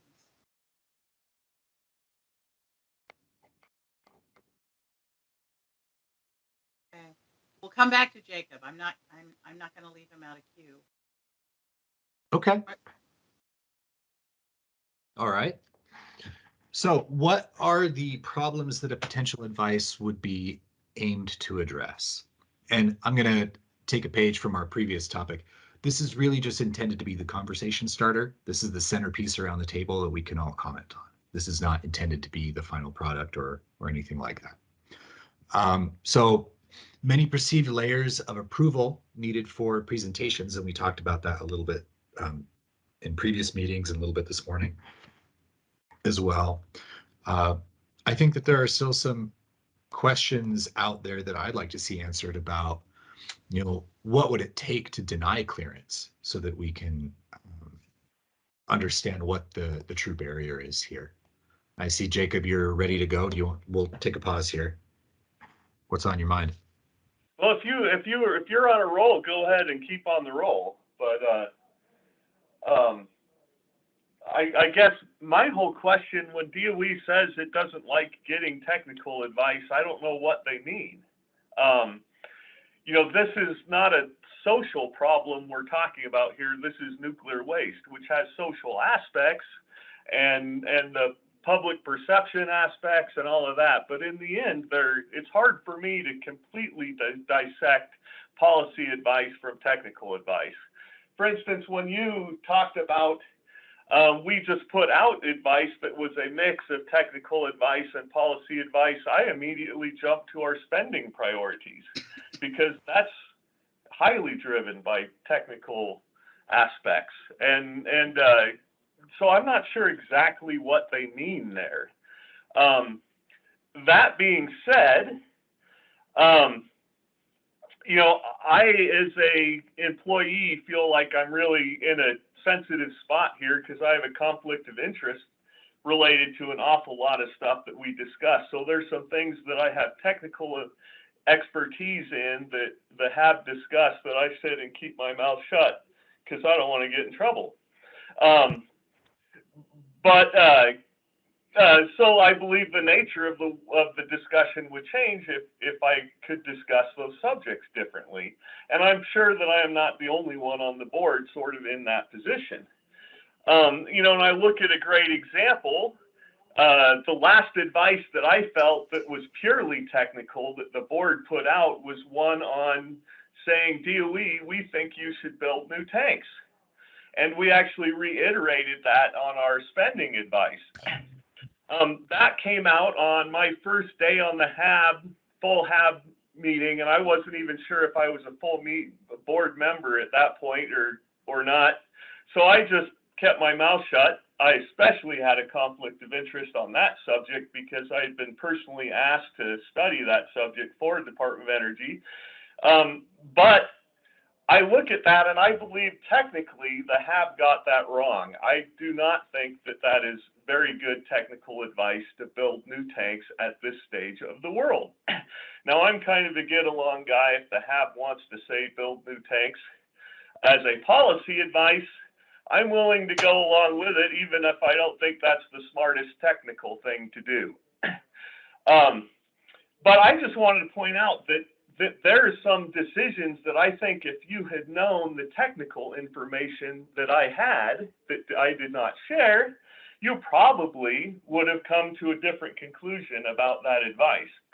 I also suspect Department of Energy would have been much happier to have the conclusion that we would have received than the one that they got, is my suspicion. So I really think that the Department of Energy would get better policy advice if there was some more if they embrace the technical aspects of things a little bit better and differently.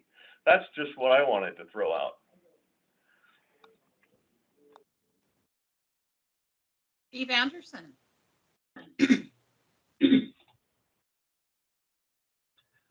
Well, directly to Jacob's point, I find that a little bit disappointing because the whole idea here is that we're making the best decisions possible with our understanding provided by, I think, a balanced perspective of DOE and the other people forming on the HAB. So for you to kind of almost tell me that you're being silenced to not make waves, it's very aggravating because I know there are very complicated subject matter decisions that we're making. And clearly, if we're not making them with all the information, yeah, they're flawed. I just want to point out, no one has specifically told me that I can't speak my mind. So this is somewhat of a self-censorship, but there it is. Well, Jacob, this isn't the venue or the time, but I would love to hear your thoughts about the things you're talking about now that you're you got your feet buried in the sand here at the board and you've been a member for a while, your perspective on this is valuable. And part of it is we have to sometimes just say things so that the agencies will come and correct us if we're wrong. And sometimes that's the only way to get the information that you need, is my philosophy on it.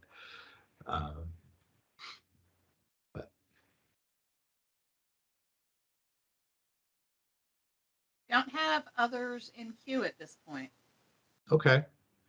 Well, I'd like to, I guess I'll just keep rolling through this. I don't intend to spend a ton of time. This is really just for purposes of a check-in of, is this advice going the right way? So the problems being perceived layers of approval needed before we can receive presentations, lack of participation from subject matter experts in committee discussions. And I think that the recent tank advice is a pretty good example of that, especially later in the process when we're trying to kind of get that outside, well, not outside perspective, but that technically informed perspective on what are the pitfalls in the advice that are seen. There's just nothing there. And other topics that I think we have some appetite to talk about, but are difficult to get on agendas. There's one that's specific that I found when I was reading over documents. The next tank farm to close after C Farm is AAX Farm, the one that they're retrieving right now. And back during C Farm, starting in 2008, they did many years of technical workshops where they went through with the public how the model was built and how the parameters were chosen. It was an opportunity for some of the technical challenges that the GAO report was talking about. And there was a comment buried in one of the response documents where DOE indicated that it did not intend to go through that process again after it had done it one time with C Farm.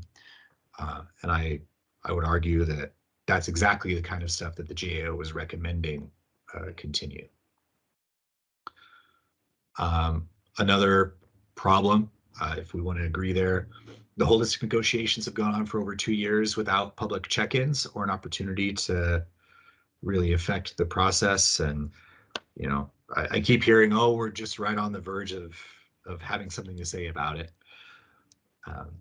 As well as the DOE analysis of alternatives, which is a technical document talking about potential futures for the rest of the waste treatment plant.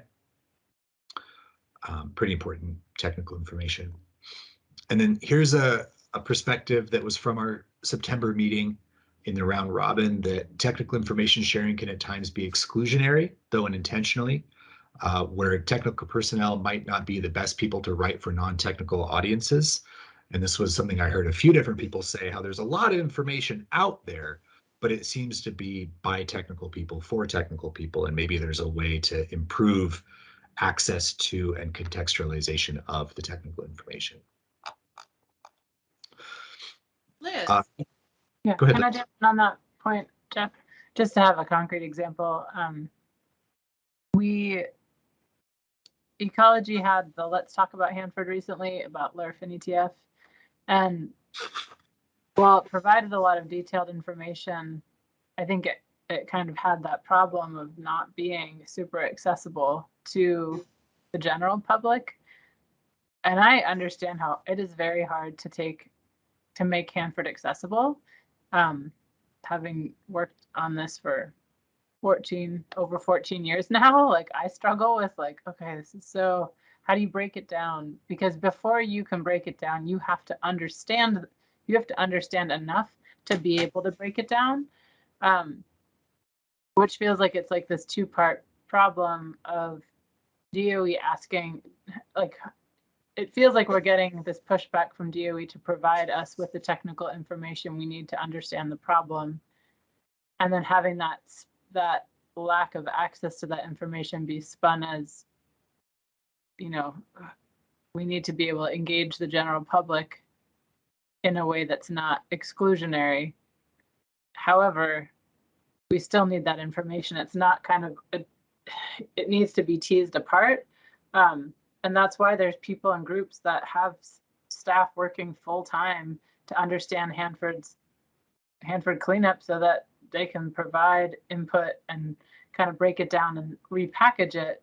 But I just thought that was potentially a good example if people have a chance to go look at those presentations. And it's not a knock on any of the staff trying to explain these issues, but it just didn't feel like, if I have members of the public saying, hey, where can I learn more about this? I was hoping that would be a space that really looked at the big picture with LERF and ETF and said, like, you know, starts from the big picture of, we have tank waste in these tanks. We are trying to figure out what to do with it. Part of the tank waste treatment process is taking these contaminated liquids, putting them in these giant covered basins, pumping that liquid through this effluent treatment facility to pull out toxins, and then that wastewater gets dished. You know, there's like a simple way to explain it, but it just immediately went into the weeds in this way that I feel like, I don't know where the advice is in that, but this, like, we've said it 1,000 times, but just like this idea of you can build public depth and understanding by starting big and then giving these grounded specific examples without just staying in the weeds. But you need that technical context to get to that bigger understanding. I don't know if that made any sense, but I feel like it happens a lot when we get into Hanford topics. Anna? Yeah, I'm thinking if we're thinking about sort of narrowing to advice from this document, which I'm really, really appreciative you put this together, Jeff. It's super interesting and helpful. I love the quotes you're pulling out. Like, yeah, I'm into it. I'm feeling it. So yay, thank you for doing this. So one of the things I'm thinking about is sort of the different project that it feels to be thinking about the general public versus the HAB. So, you know, thinking about SMEs coming to a committee meeting, or what kind of technical advice we're allowed to know about, or, you know, all of these kind of things that you're bringing up feels really different than like how we might communicate what LERF is to a general public at a meeting, like a what about Hanford type of meeting.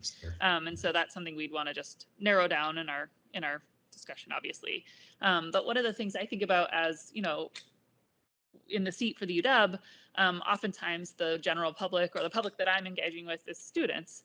And so I think about assignments a lot related to Hanford. I teach about Hanford a lot. And I think that one of the sort of, honestly, like, if we're thinking about the project of what the engagement is supposed to be doing, I think that emphasizing the technical is actually kind of a false narrative in some ways. And what I mean by that is you don't have to have a technical background to care about the future that may be being made possible through Hanford cleanup.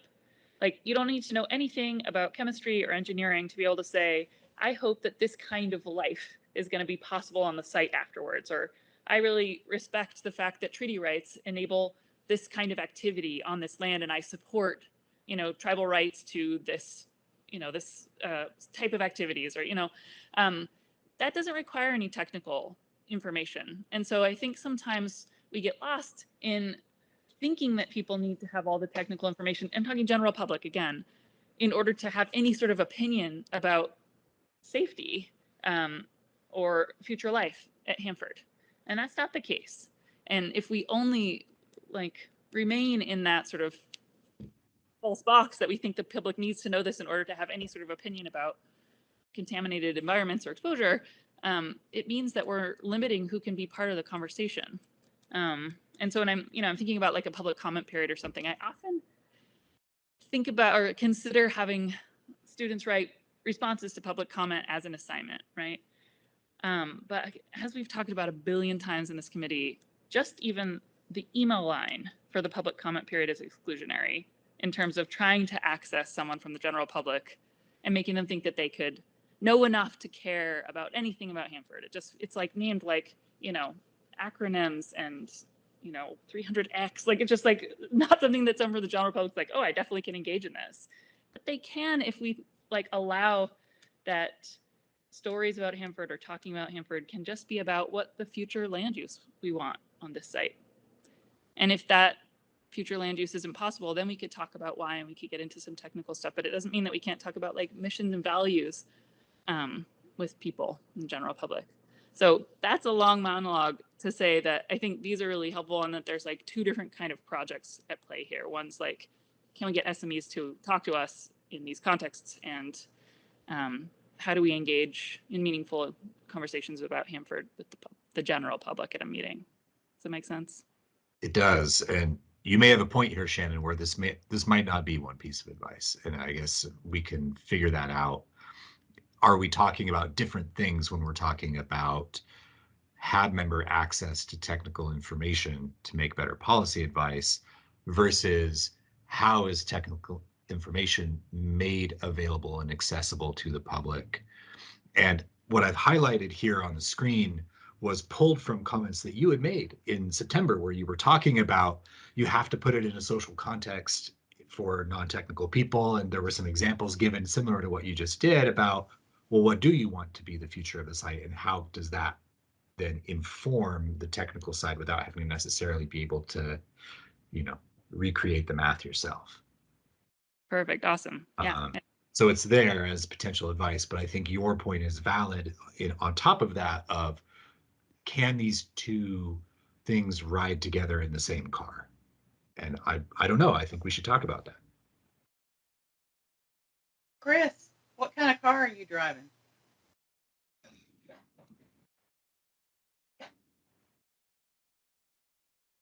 You're up next. Let's get you off of mute.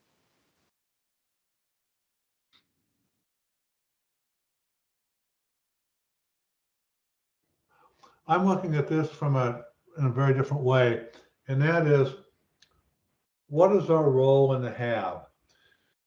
You all may remember at the last board meeting, Brian Vance in his overview summary to start out the board meeting said at one point that he looked toward the HAB to help inform the public about the success of the cleanup mission, because that would help ensure continued funding to continue the mission. And there was a heck of a lot of pushback on that. There's a lot of comments about that. Hey, we didn't know that was what our role was supposed to be.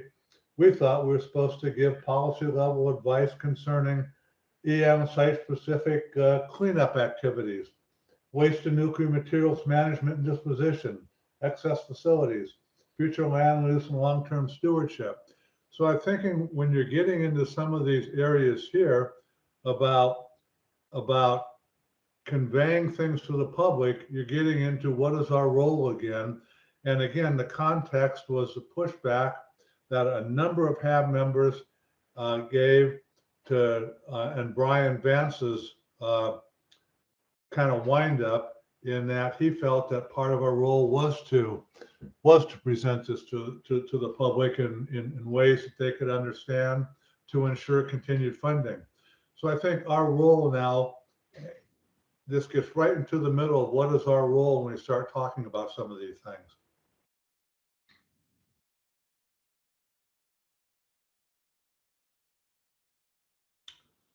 That's it. Dan Solitz. Yeah, thanks, Chris. Your discussion sparked something I've been thinking about in terms of the role of the HAB and where we missed it, as well as DOE missed it and the contractors missed it. And that was the plutonium finishing plant, where they were not following manufacturer's instructions on the fixed sleeve and got fugitive radionuclides, and they were not removing the debris from deconstruction in a timely manner and got fugitive radionuclides. Now, had we studied that and had good technical information about what was going on there, we could have possibly offered a piece of advice to follow the manufacturer's instructions and get the debris off in a timely manner, and then not had that incident. So that I think is a role of the HAB.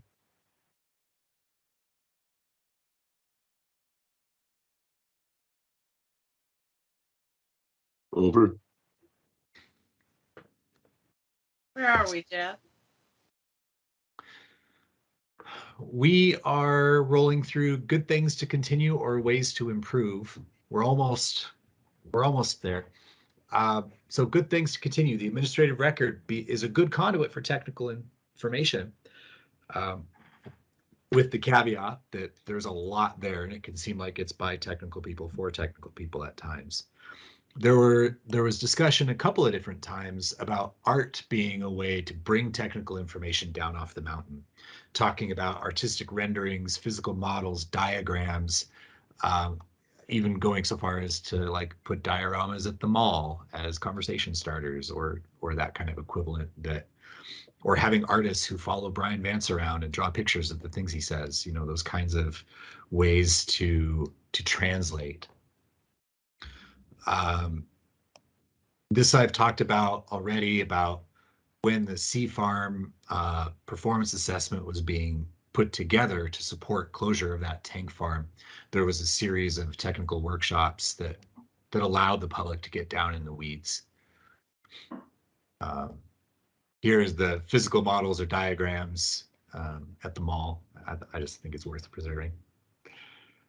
And then this is what I just added from what Jacob was said a little bit ago, that DOE could get better advice from the board if they embrace the technical information needs of the board.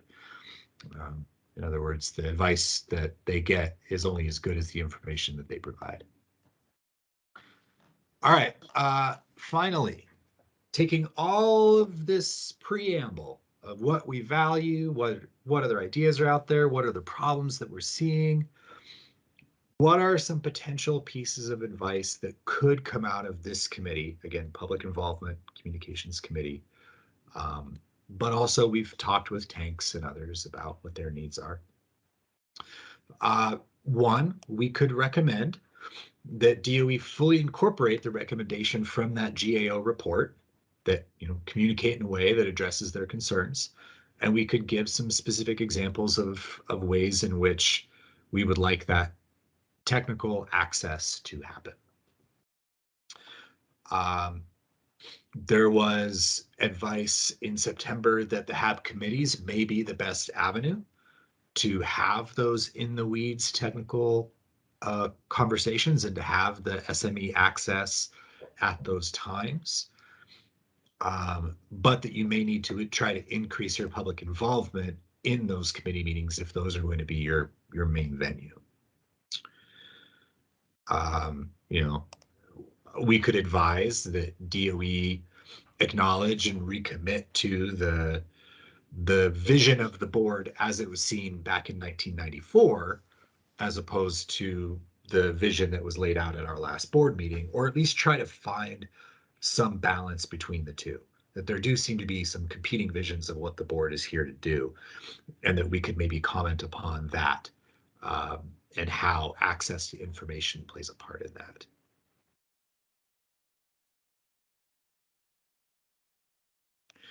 The next potential piece of advice we could offer would be about this wealth of technical information, but jargon heavy and difficult to find among just the sheer amount of technical information. And the main piece of advice is basically improvements can and should be made to facilitate information discovery. And this was a point that was brought up in September.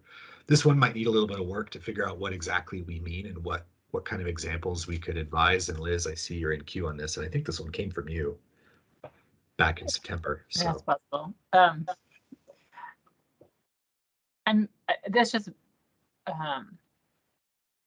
made me think about the past HAB committee meeting structure and how we got, I am not a technical person.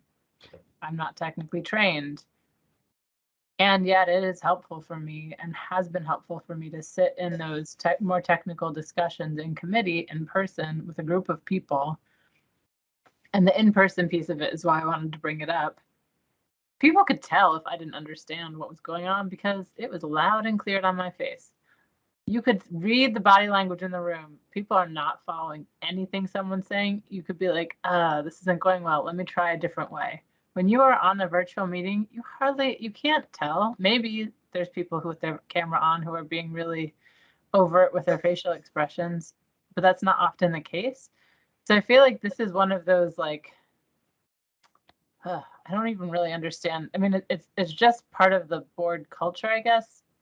And I was encouraged to ask questions at the beginning because I would have no idea what was going on. And then there were board members who said, ask questions until you understand. It's your right as a board member to understand what's happening, even if it drives everyone crazy that you keep asking questions. So I feel like there's a piece in here that maybe, since we've kind of invested in this virtual world for real and important reasons, that we're going to forget that that in-person, in-depth conversation context does do this to facilitate, like facilitating information discovery also happens with humans in a room who can help break it down. If there's a person in the mix that doesn't get it, even if 3 people get it, you kind of have that untangle it together, which is so much harder to do online. I don't know how we get back there, but I just don't want to forget that used to be really, really useful. And I know, I mean, Shannon was the same way. We spent so much time in person meetings being like, what? Oh, wait, what? Oh, okay. And then you build that understanding over time and know who to ask and who's a good explainer and who might have harder time, who to request to be a presenter. Like all of those little things build up to making that more accessible in the HAB context, which is a little different than the public meeting. And we're not having like meals together anymore, which is when I did a lot of my background catch up time was over lunch or, yeah.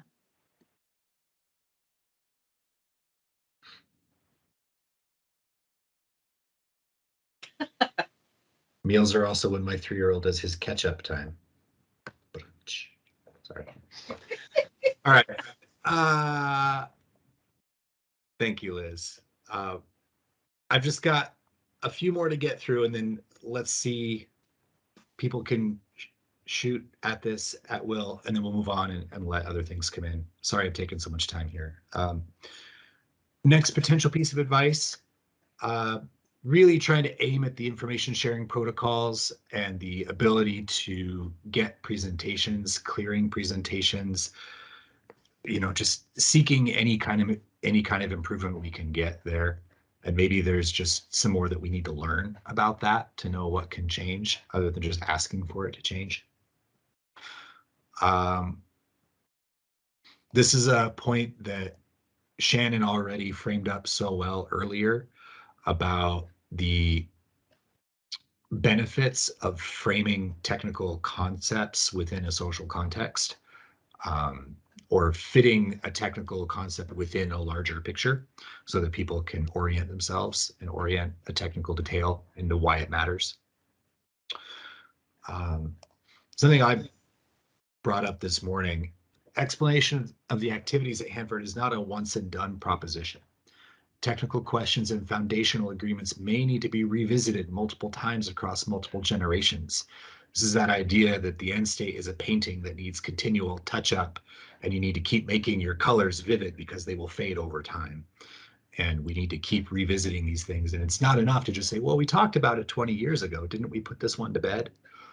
That just making it at the front of people's minds that this is an ongoing thing.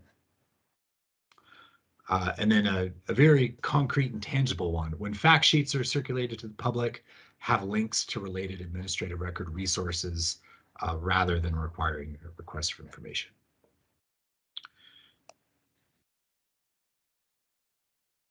So this is a complicated little quilt we've put together based on past comments, things that have been floating out there. Do you have any advice for me and the issue management team on what we ought to be doing with what I've just laid out? I've got Shannon and Chris. Shannon? Yeah, I think there's so much richness to this document alone. So there's probably multiple pieces of advice that could come out of it.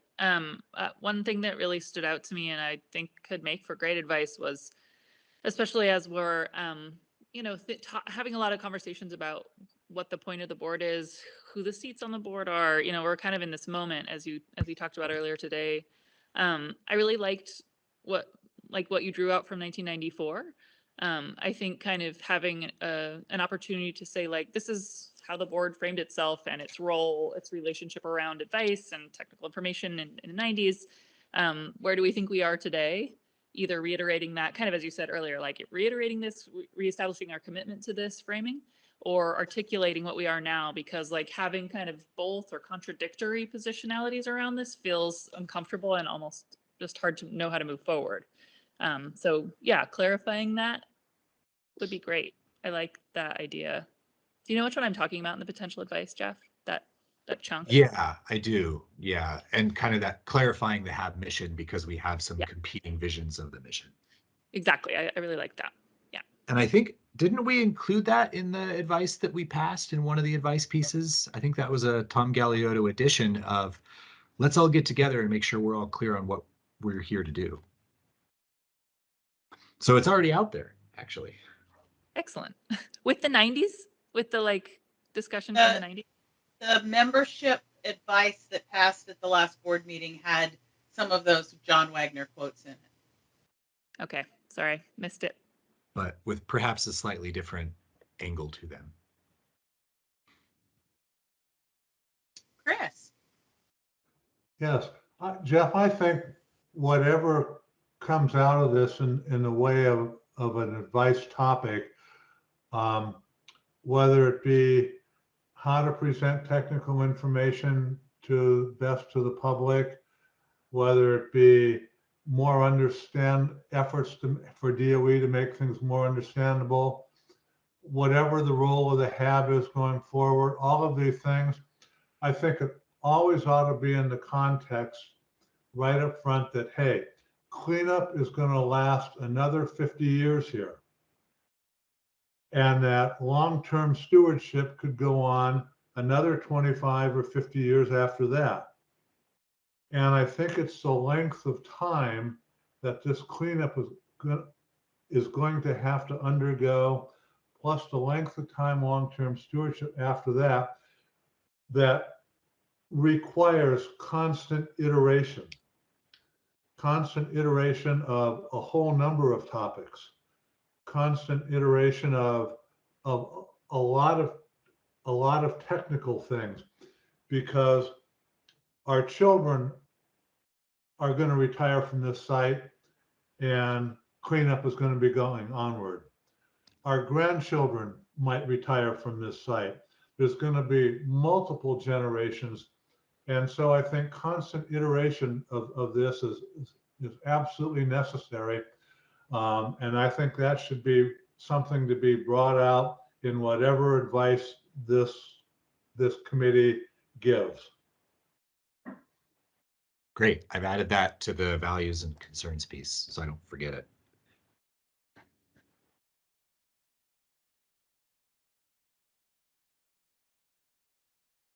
If this committee had to give the issue management team direction on what to focus on first, we've talked about clarifying the HAB mission. We've talked about how to communicate technical information to the public, and the need for it and the need to make it a continuous, a constant iteration, as Chris just said. And then there's this other concept of, well, let's make sure that the board can have its questions answered and can have access to subject matter experts and can get presentations cleared. That is a little bit more of kind of inside baseball for the board. Should we put them all together? Should we separate them out? And if so, which one should get the most oomph right now? Or is it like the Hanford cleanup where it's do all the things all at the same time? Liz. It might be nice to just start by like taking those three pieces and just seeing how it would shape into advice. But the piece about the technical information seems, I guess I just struggle with feeling like we're just talking to ourselves, and I'm worried that we won't get a response from DOE that we like, although it also seems like DOE is open to having a conversation through the leadership workshop about what committee meetings look like.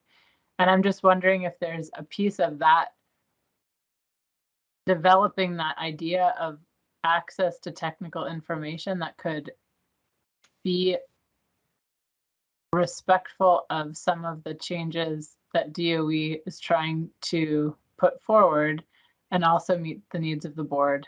And I don't know if that would be separate, like the kind of technical space, that like dedicated technical space during a meeting, because there is some of that back and forth. I don't know. I do value that there's space. It's complicated because in the past there was more time. We were meeting a lot more. There was so much more time to have this back and forth with the agencies, this technical experts, back channel conversations between contractors and issue managers. There's so much more space to get our questions answered, and that's all being constrained into this tiny space, which becomes impossible to meet those needs. So I don't know if there's something, I don't know the answer, but I feel like maybe there's something in the HAB schedule that could help us, or the leadership workshop that could get at that need. Like the HAB has this need, and if we need it in advice to get an actual response, then we should do it. But it feels like that's the most pressing, or it feels like we just haven't gotten a clear answer except for no, or well, we want to do it differently. I'm just not sure how to move that forward. Yeah, you know, I guess I'll give the one little piece of credit here that there is a little bit of experimentation within the kind of new confines. Can we get SMEs to show up without presentations and just focus on people instead of presentations? And I think we're trying to get there. I don't know how that will interact with this setting out our whole agenda a year in advance. They might be kind of two things that are not clearly woven yet. But yes, thinking about addressing that one through the HAB channels rather than through advice is something worth considering as well. I have Dan and Chris. Dan? Yeah, something it's even could complicate things even more is there's going to be a large turnover of a good portion of the board. And in giving this advice, I think we have to take that into consideration. I'm not quite sure what the elements of that consideration should be. I'm just asking us to think about that ahead of time for this advice, the impact of a great many new members on the board. You're seeing what keeps me up at night, Dan. Chris?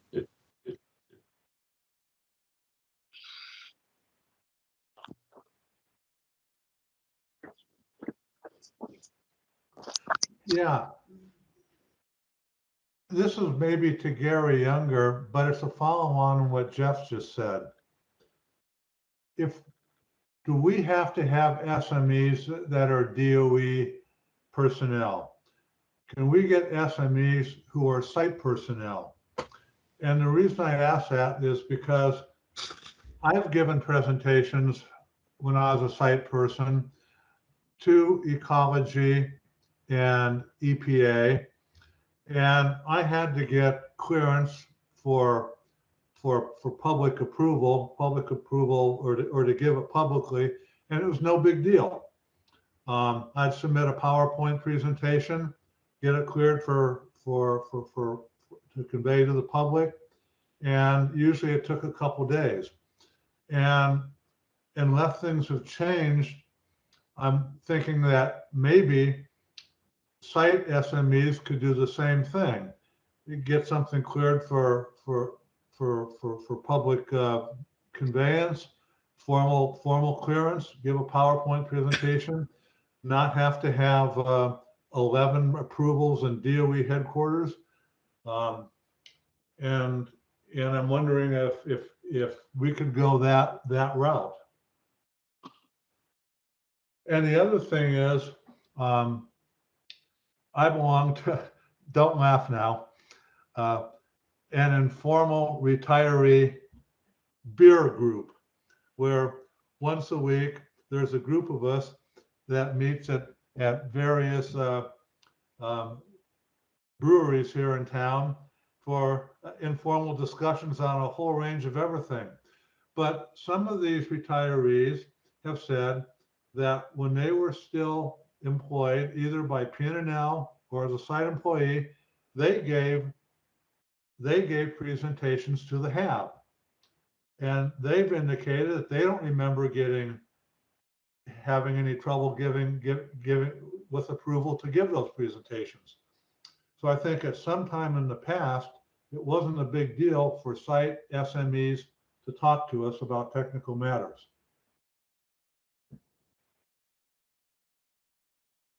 Chris, I appreciate the comments, and at the time that a lot of these folks were employed out on site, that might have been the dynamic that they were working under at that time. Today, I've got to have everything run up through headquarters and have it approved. And that's the rules that I'm living under today. If you've got somebody on site who is willing to speak about a particular item, I've got to have that approved as well. Not only do I have to have their presentation approved, but I've got to have that individual approved to make certain that that is a person that senior management wants giving any kind of presentation. So if you've got something specific, pitch it to me and let's see what happens. As far as the if a site employee gives a presentation to ecology and there's members of the public at that meeting, would that employee in that presentation have to go through the approval process that you've just discussed? It depends. If it's something that is meant for public. Does it just have to get clearance for public approval through the normal site channels? Like I said, it depends on what the presentation is, what the intended audience is. Staff level briefings are different from public briefings. So we need to take a look at what the specific briefing is that you're referring to. Okay, so in general, someone talking to us will probably have to go through the same process as DOE personnel have to go through in terms of getting clearances. Yes. Okay. That's discouraging. Or we all start drinking with Chris. That's right.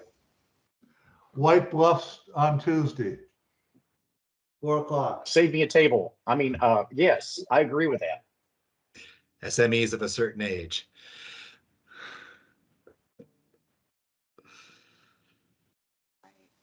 All right. Do we have any other advice from the committee to the issue managers for this? And if anyone wants to join in on the issue management group, it's pretty small right now. We'd be glad to have more people to help us whip this into something. But that's all I had for you. I know there are some other things people want to talk about before our day is done. So if this has other thoughts for us, I guess I will let it go and on to the next. Tom, Cecilia. Just to put the timeline in perspective, probably not going to make it to the June meeting because there's no PIC meeting before then. So the soonest this could go to full board would be October.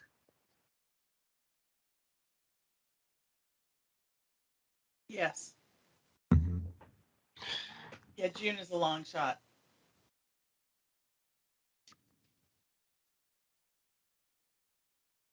I guess I just have, well, I have a question about May, just because we've been talking about, is the committee of the whole still planned for the 17th, Ruth? As far as I know, it's that Tuesday. Let's see. And then the leadership workshop's right after it. Right, then the leadership workshop are the 2 days after it. That's. Yeah, I mean, it seems like we could potentially get advice together by June if we had a call to have the PIC review it, which is a tight turnaround. I'm a little nervous about October just because we have this uncertainty about July, August, September having most of the PIC members like not exist on the board in that kind of What did we say? Pam, Jan, and Tom Caliota. Seems complicated. I mean, or we could just have it ready and approved by the PIC in June, or, you know, by the end of June. It just seems, yeah, maybe it just seems like maybe we should try to make it happen in June if we can, or have a call early June, like the week of the 6th, to try to approve it. I don't know if that's too late. I think it's going to be fairly simple advice, but hard to know. Yeah, packet deadline would be basically the 6th of June. Get things out to board members. Schedule a PIC meeting for the first day of October.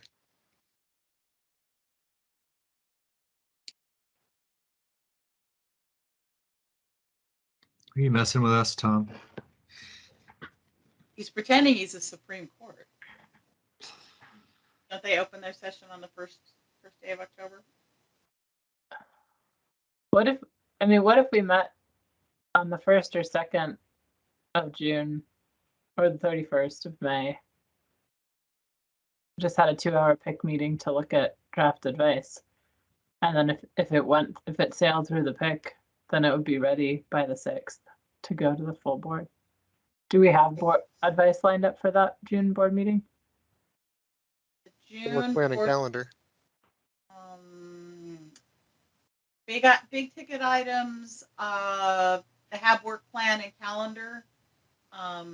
There was a energy around getting that passed, so it doesn't end up in limbo in the fall, depending on how fast it takes for membership package. Gary, what else was on draft June agenda? I will admit I read it, but am not focused on it at this moment. What's on your list?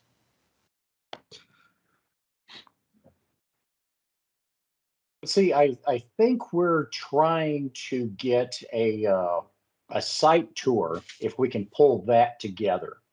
But other than that, we're also looking at trying to go on and adopt the work plan, because we will have that lapse. Hopefully, this will be the last time we'll have an appointment lapse. You get that taken care of, so we don't have the issues that we did last year.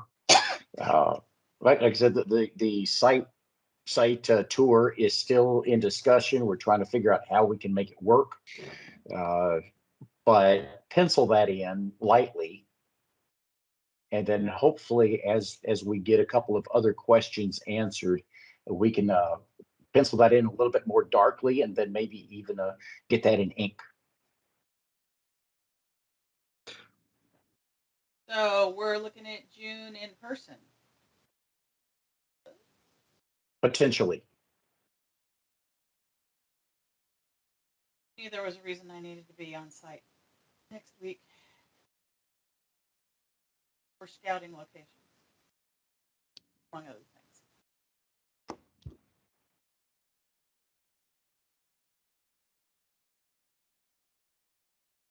Well, we'll do our best. We'll see if we can get something together.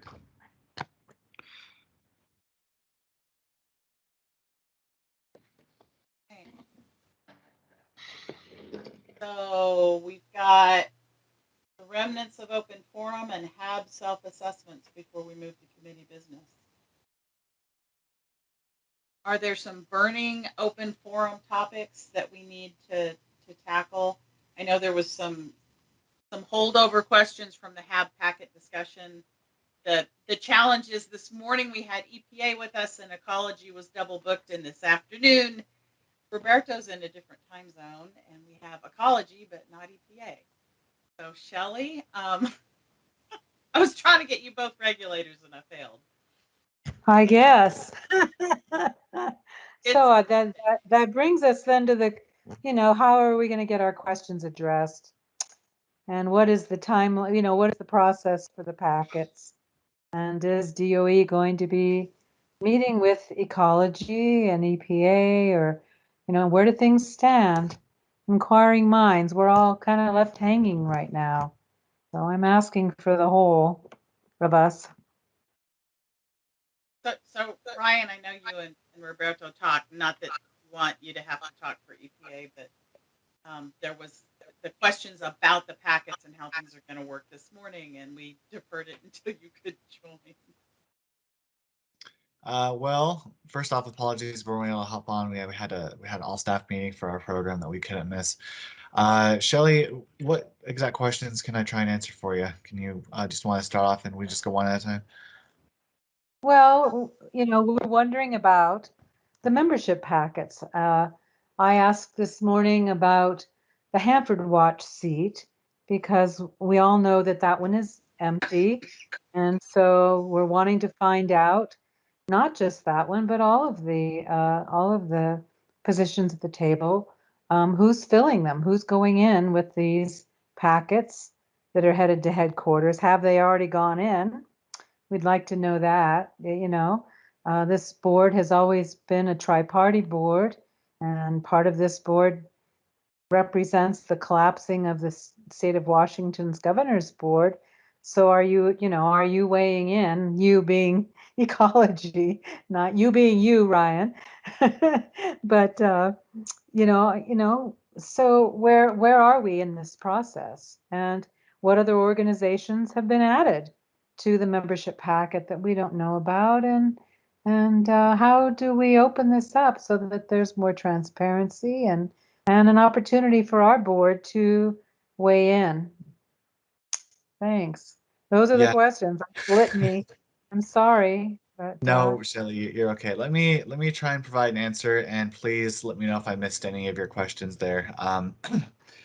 We at the PIO meeting were informed by our PIO being Public Involvement Officer meeting between the other agencies last week. We were informed by DOE that they submitted the packet last Thursday.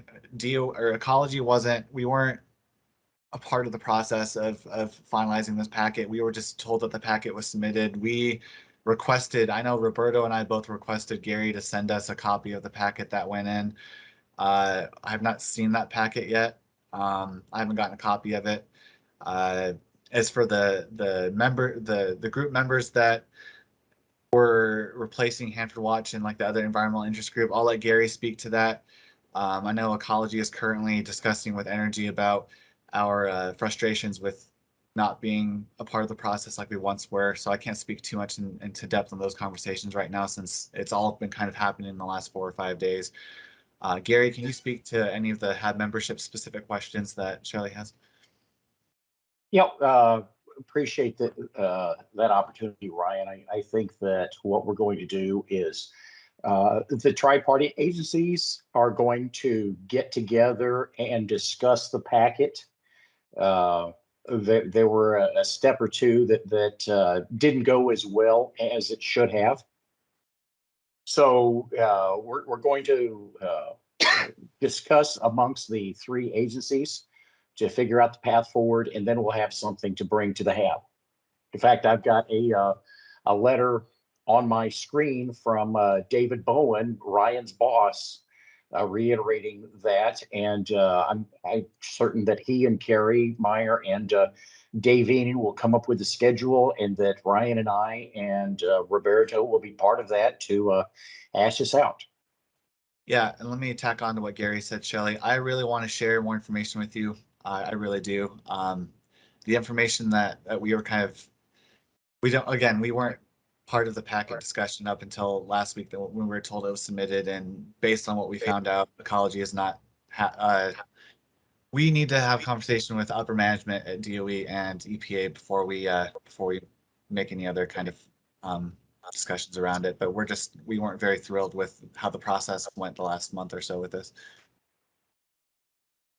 I appreciate what both of you have to say, and let me say in closing, from my perspective, it was quite surprising, alarming, I guess would be a better word, to hear that an industry organization, Fruit Growers Association, would be put into an environmental seat, because I can't think of anything further from an environmental position than an industry organization. And so I have consternation about that. And I hope that that's on the table for the conversation.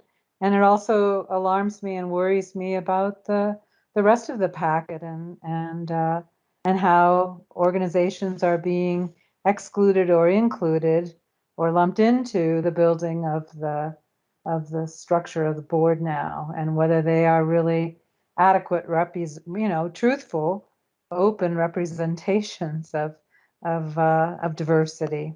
So, as this board has always been and wanted. So, thanks. Appreciate the comments. Thanks, Shelley. And And I'll just read. Sorry, I guess one more question, Ryan. How soon might we hear? And will we be informed? Will the board be informed when these discussions are done?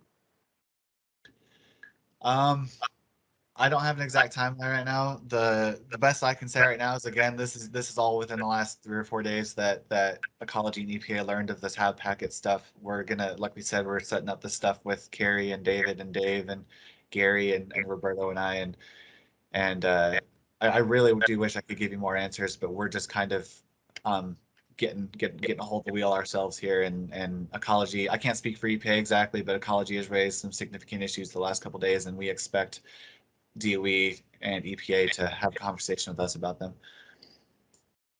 Thank you so much. Gary, I see your hand.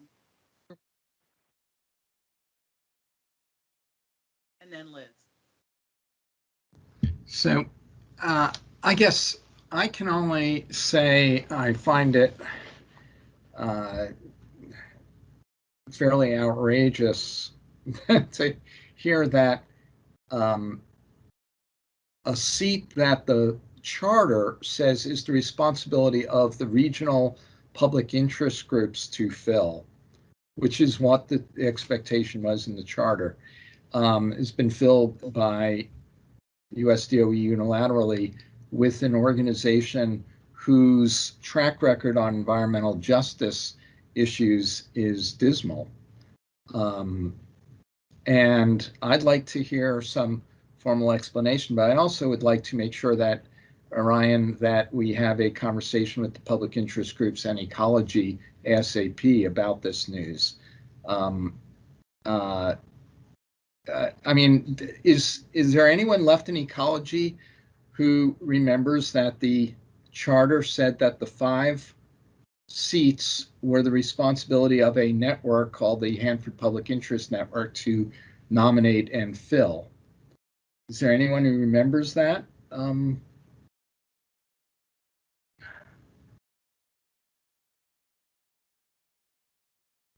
have we Jerry, lost our I institutional read memory? that, and I remember that. I think that, yeah, we wanted to be more included, Yeah. but you guys should have too, and you've been asking for it. And we've actually had conversations with some other groups, but given the fact that there's nothing in writing about how to proceed, it's very difficult. I think, we should have the League of Women Voters, the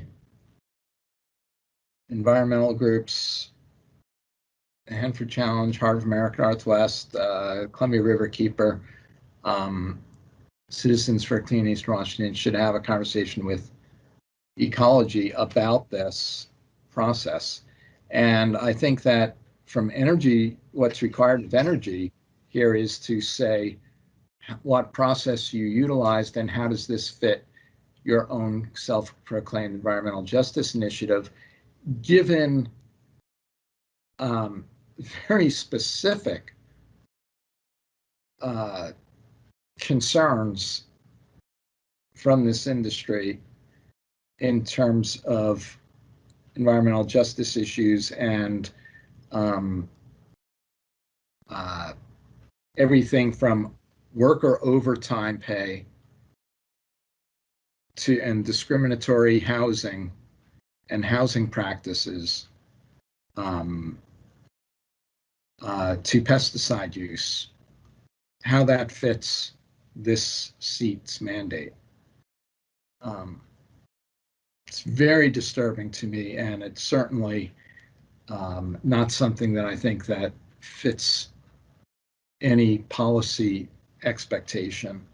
It's not that we shouldn't have a conversation about what groups, agricultural groups, belong on the Hanford Advisory Board, whether it's the wine growers or the Fruit Association or others, but it's about this seat and expectations. Jerry, thanks for your comments. I just want to reiterate again, we Ecology echoes some of the same concerns. We've asked DOE about process a couple times on a couple of these different areas, and like I said, last week was the first that we heard about the new groups being submitted. It was the first we heard about it in months. Prior to that, all we heard from DOE was that they had a couple groups in mind, but that they couldn't share any more information with us at the time. So rest assured, these are all topics of conversation that I expect that we're going to be talking about as we get this conversation scheduled, hopefully really soon with Energy and EPA. Could you, I'd like to, I guess, say that I think that before you have that meeting, there should be a conference call, Zoom or whatever with public interest groups, Ryan. That'd be very helpful. I have a one-on-one with David later today. I'm going to talk with him about some of these topics, and we can certainly get back to you. But I'll bring up the request to him. Thank you. I've got Tom, Cecilia, and Liz in queue. Tom? While this conversation was happening, I'm not one of the environmental public interest organizations, but it struck me that we do have an environmental organization sitting on the board as a member of the public at large that might be able to swap. But that wasn't what I wanted to ask.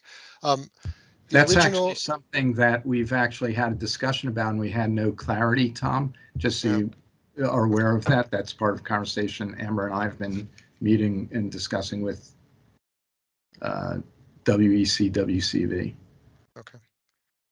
The question I had was, there was mention that there was a second group that was under discussion and was not named. Do we know whose seat that group was supposed to be taking, if they were to be on the board? Yeah, Tom, I think that discussing anything more about seats right now is probably not appropriate until the tri-party agencies has its discussion about what's going forward, so that we can allow the process to go through. Okay, thanks. Liz? This is on a different topic, but related to membership. At one point, Gary, you had talked about some work to try to have to extend the term of board members who are terming out in June so that there would be coverage through the end of September. And I would just say, I think it would be a gesture of in that, like, how do we get to a higher number with DOE or like building trust? I think if there's a way to do it, I think it would be on the trust building. It would be a trust building gesture to figure out how to do that this year and not have it be years out that happens. But I just was curious. It may be already underway. So do you have any update on that? Or what would be required to make that happen? Yeah, Liz, this is a question that's actually before all of the boards. It's not just uniquely HAB. And it is something that headquarters is taking a look at so that we can figure a path forward. And as soon as I have a response, I will be happy to share. Just a follow-up with that. Is there any value in headquarters hearing directly from board members that is something that would be supported, or is, I know sometimes things go into the black box, but does it help to have any outreach to say, please do this? All of the boards passed a resolution or letter, as it were. I believe it was December for us, supporting a letter that actually came out of the EMSSAB to this topic. So a letter has already gone up. They're already hearing from the boards. So yeah, it's now on headquarters to give us a determination within the bounds of FACA to see how we can move forward. So the legal departments are hashing it out. They have the input, and I'm waiting just like you are.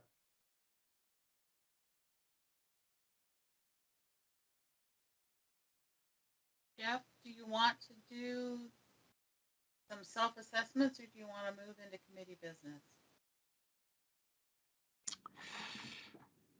Well, let's make sure that our committee business is not cut short. That's the have to do.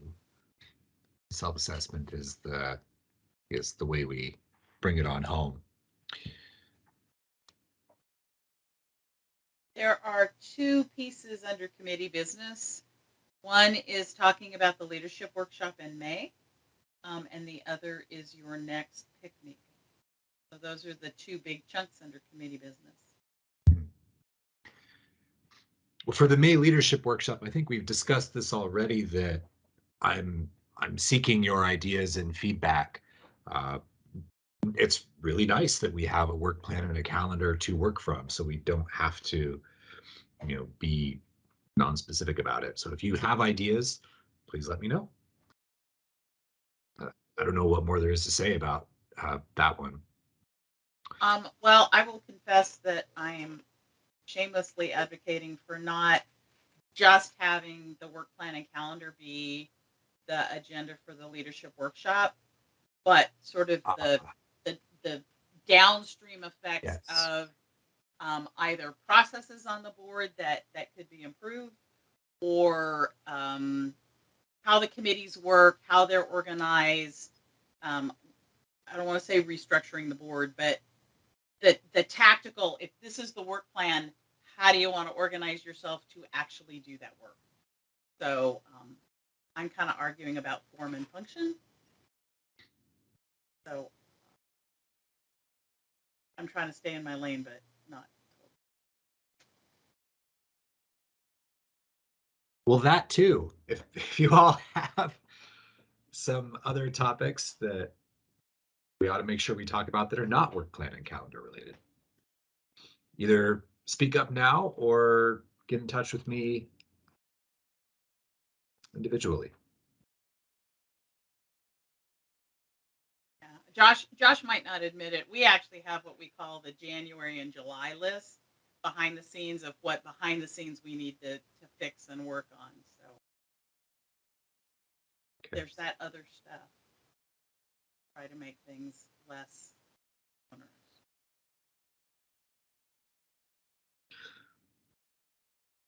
Liz.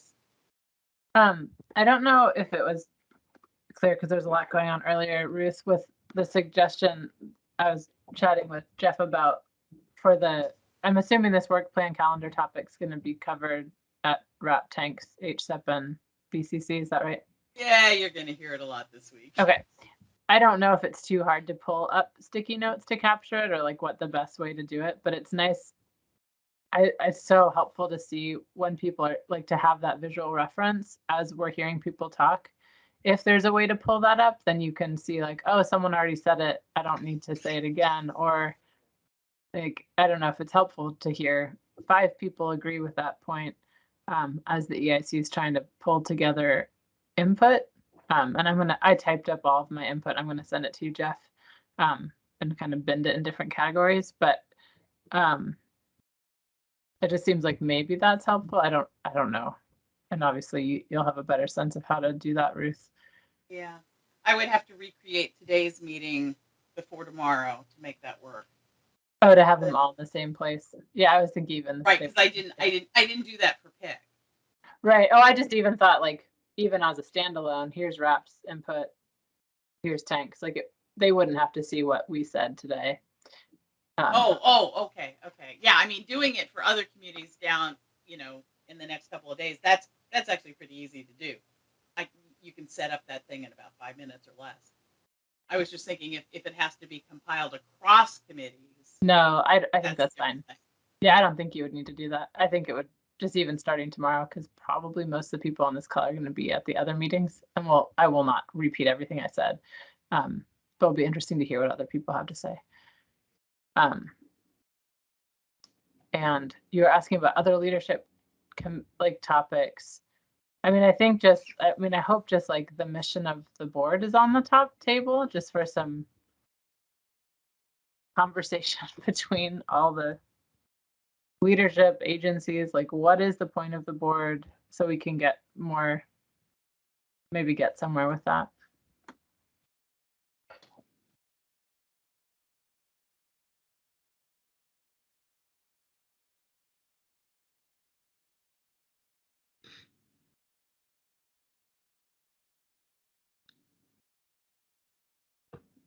Any other topics people want to put forward for consideration for the leadership workshop?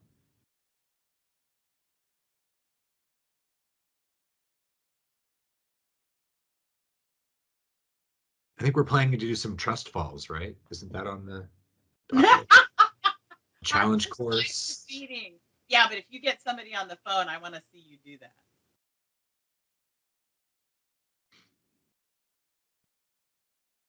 But we really are working for the leadership workshop to be hybrid. Which is actually one of the reasons I'm going to Hanford.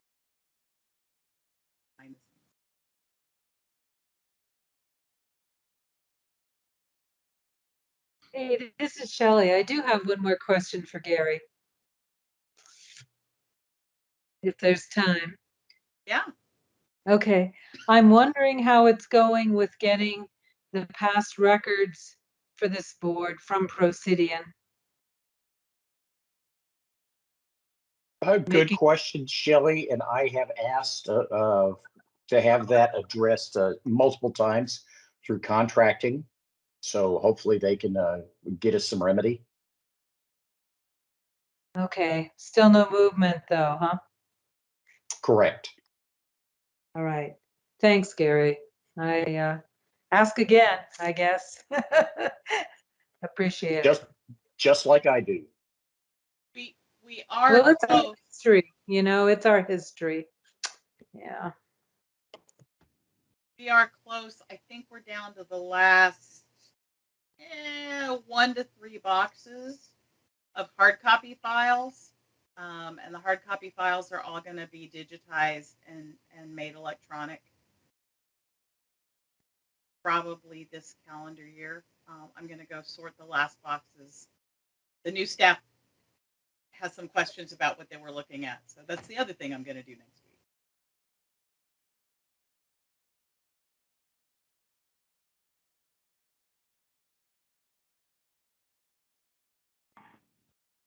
So your next meeting, trying to get ahead of the curve. So the work plan you looked at, the draft work plan you looked at this meeting, starts after October. Federal fiscal year, October 1st, after October.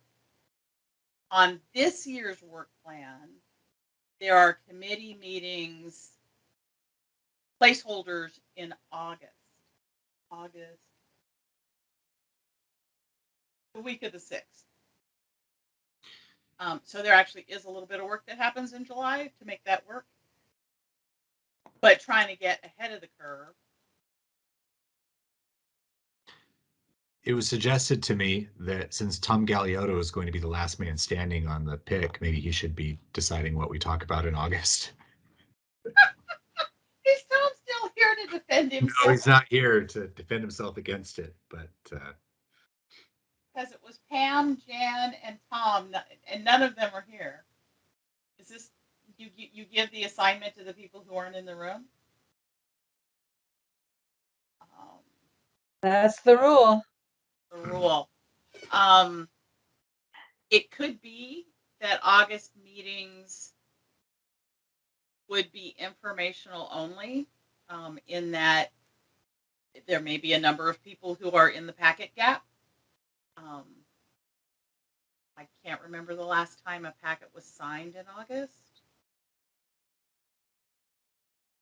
So that could be an awkward month. Are there any information-only topics that pertain specifically to the PIC? Or didn't there used to be public involvement surveys that went out and from the agencies, and there was kind of a self-assessment process? I haven't seen one of those in quite a long time. Ginger. I'm laughing. Yes, should be. Oh, sorry. I'm all washed out because I'm sitting in front of a window here. Ugh. Yeah, we kind of let those slide during COVID because it was just weird. I mean, I could roll something out between now and August easily enough. We just need to rework the questions because most of them are completely irrelevant in the old format. And one of the things that I thought about though would be to look at, this kind of related, is who's on our mailing list, who's on both the physical and the email mailing list, and see, with all the talk of diversity, et cetera, who do we actually have and what is the makeup of people who receive Hanford information now? Because we've never done that in my recollection, just surveying our entire email and mailing list. Now, granted, not everybody will take the survey and it'll be self-selected. So obviously those will be the most interested and engaged people. But, you know, we could think about some questions. I actually already started putting that sort of a thing together, and I could certainly share that with the PIC to look at the question format and see what you think and whether, you know, we want to add a few more. I wouldn't want to do a really long survey, like maybe 10 or 12 questions tops. Maybe a little longer. Okay, could be one. You know, I'm thinking, jumping around a bit, if we're having this in-states committee of the whole discussion here in May, I imagine we're not going to have the whole discussion there in one day. And there may be some opportunity and need to kind of digest how the end state discussion was brought forward. And what are the unanswered questions? Are there any suggestions we can give on where to take the conversation next, or how to fill the holes, or how to visualize it? You know, we're looking at, in my agency, having an intern this summer. And what I hope they can do is help us find a way to give kind of that artistic rendering of what the Hanford end state is going to be, while also being technically accurate and incorporating some of this stuff. And maybe there's an opportunity to dovetail those efforts. So as a yes and to what the next public survey effort will be, to also talk about this communication of end states. And then we have our standing items. And we can see, I mean, August is quite a ways away. We can see what pops up between now and then. Are there any other topic ideas for an August meeting that people want to put forward? Or do the agencies have any? It's a good question, Jeff, and I'm thinking really hard right now. I can't think of anything now. I will think of something and email you guys, because I'm sure there are topics that we haven't thought about that we can share on. So just give me 1 second here. I'm just trying to think. Ginger, if you have anything, feel free to pitch your idea too. I don't have anything offhand, but I did want to mention that we're about to hopefully roll out a Spanish version of our Hanford pre-TPA story map. So that's kind of a exciting thing, but then we have to figure out how to push it out to people so that they'll see it.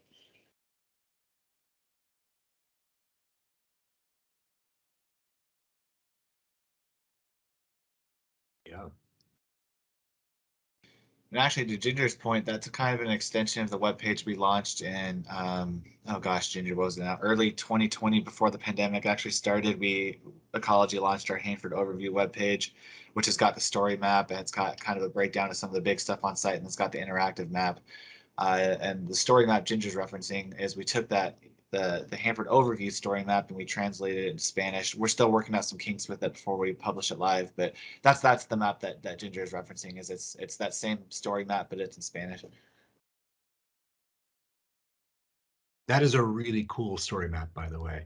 I mean, it takes some time to scroll through. I don't think I've even gotten to the end of it yet, but really interesting stuff. I recommend if you haven't seen it yet. I'm trying to find the link right now if you've got it close at hand.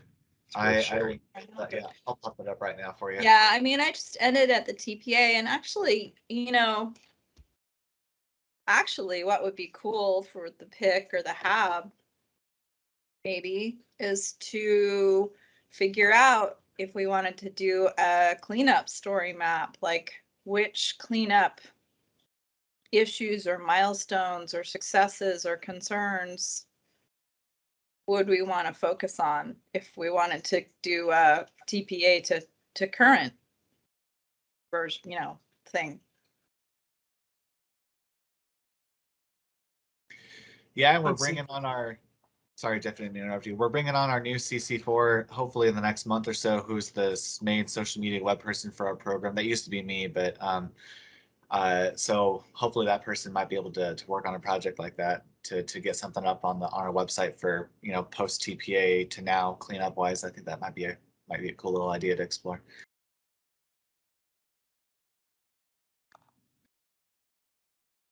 Cool.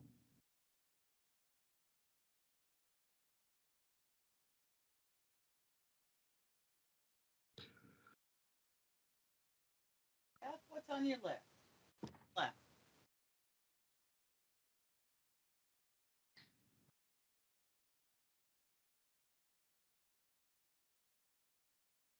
So it's on my list. Do we have any other lingering thoughts from this group? We're nearing the end here.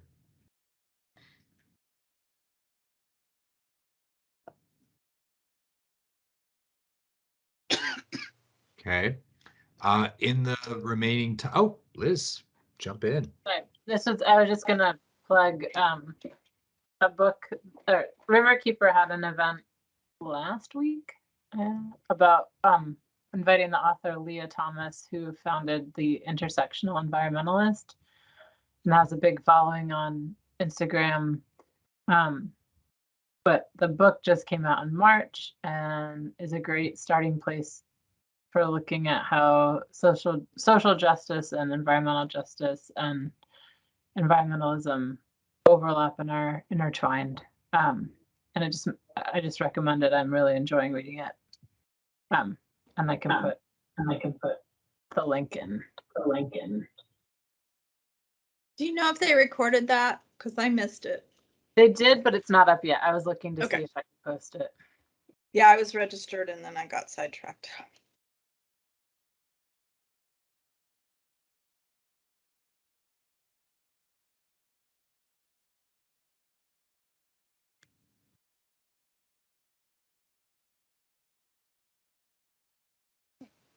Anybody else have any other book recommendations or new things that have got you really interested? Anyone done anything really interesting with regard to public involvement that you want to reflect on before we close out?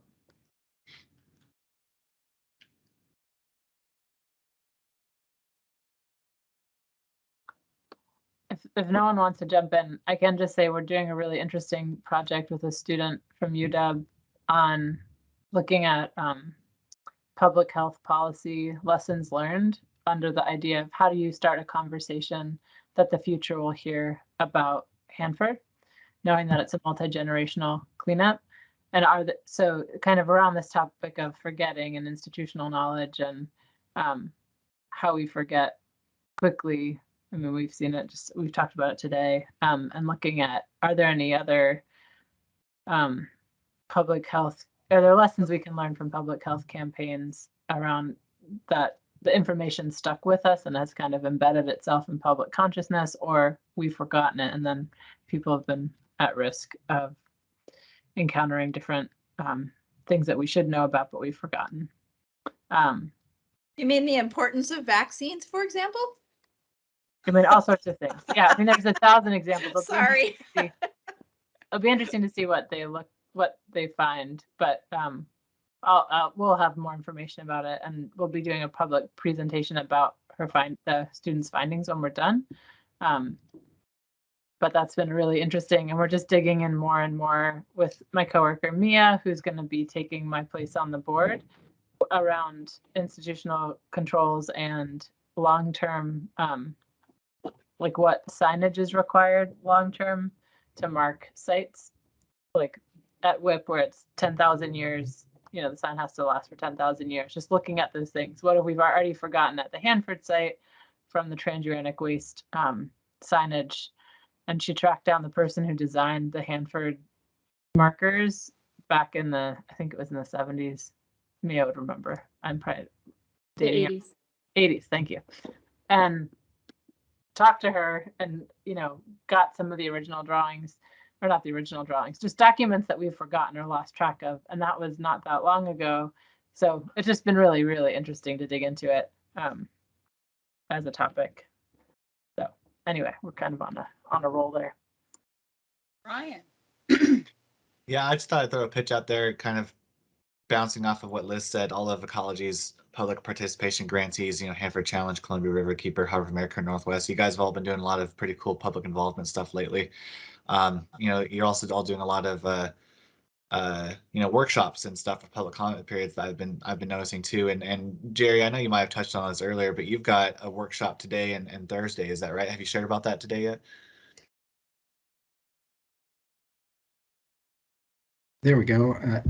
My unmute is really slow. Thank you, Ryan. Mentioned it this morning, and that we have a workshop on the cleanup budget for people to comment at 5:15 today and 12:05 on Thursday. So we try to repeat them, going to the heart of Liz's comments of,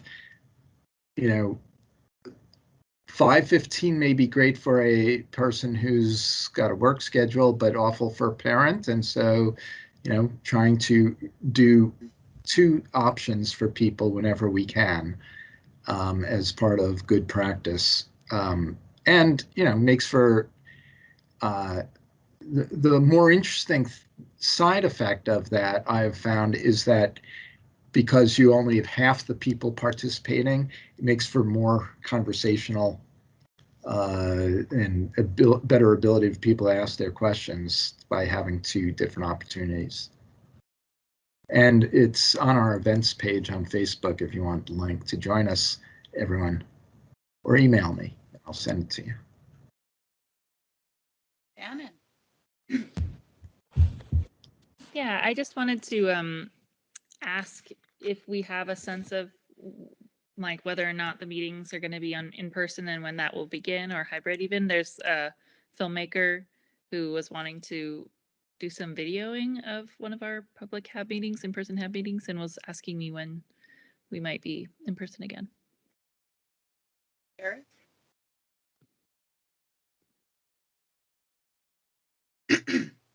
Yeah, Shannon, a good question on their full in-person meetings. I don't know.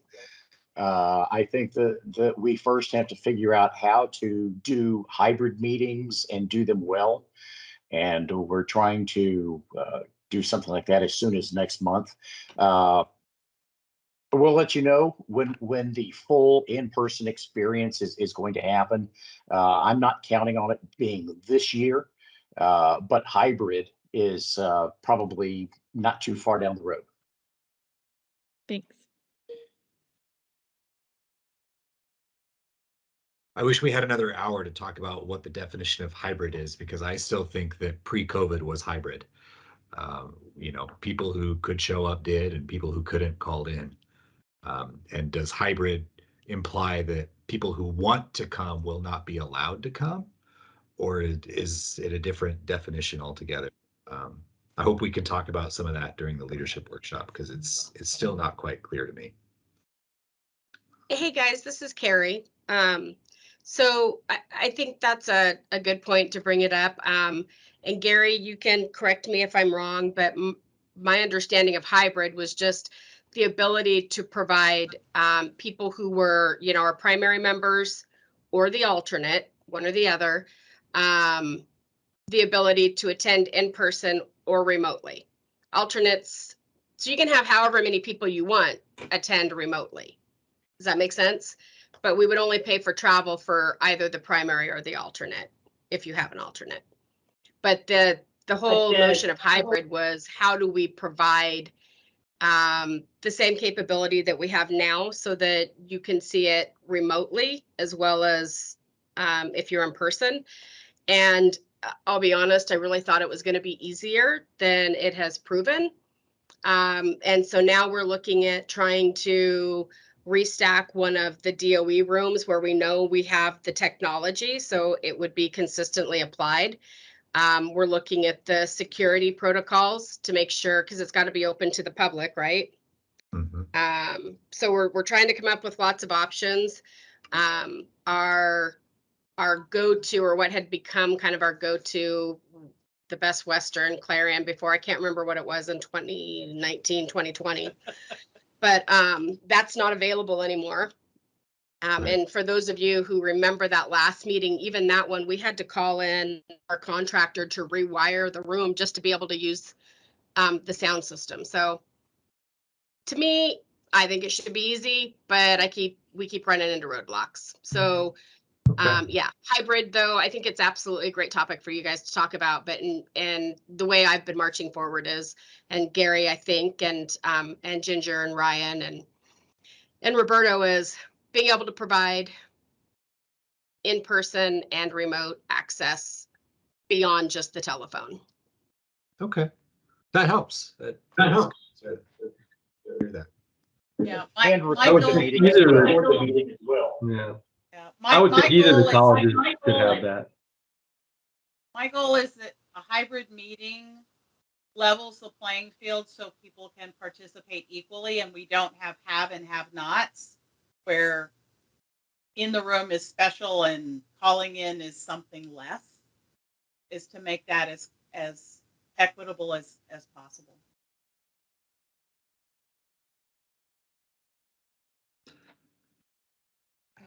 Right.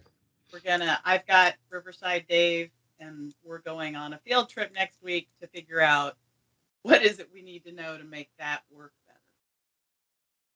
Ginger. How many people, I can't remember, how many people do we usually have in a leadership workshop? Well, let's see, there are 13 people on the EIC. So if you double that for agency staff and contractors, yeah, 30-ish, 25 to 30 ballpark. Have we, Ryan, have you and Gary, and Carrie, have we talked about whether or not that would work in our big conference room? Because I feel like we have the IT capabilities, and our IT people would really probably love to actually do something like this because they're super duper customer service oriented. Yeah, I'll just note quick, Ginger. I know we're over 4 o'clock, so I don't want to keep everybody held up too long. But yep, I actually talked about the topic of doing some meetings like these with David earlier today, and I hope to get back to Gary, Carrie, EPA soon on some options.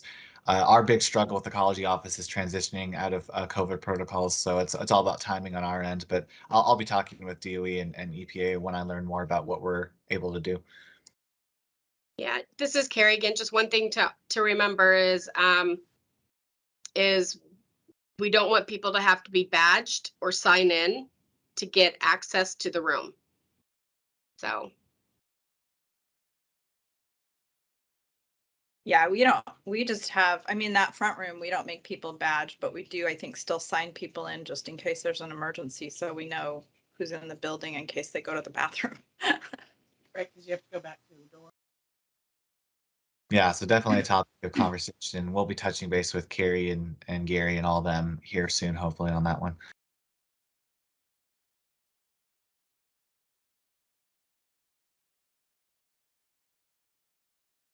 Liz, I don't know that we had a survey on the table. Maybe I brought it up at the last meeting. We talked about this to say, why don't we survey HAB members to, because I think it could just help orient to who you're accommodating virtually. So if you found out 90% of people are going to be there in person and they'll pay for their own travel if they're an alternate, or, you know, if the primary and alternate both want to come, you're paying for one, or they're carpooling or whatever. It just is a data point that seems like it would be pretty helpful to find out as you're planning for June, and then you get to play around with the hybrid, the more complicated hybrid thing for the committee of the whole. Especially if you're doing a tour, it just seems like you're going to bring in a lot more people than you might normally have. And it's been so long, there's a bunch of people rolling off the board. It just seems like you might get a lot of people there. That might change like who you have to, like, I don't know. Much to discuss.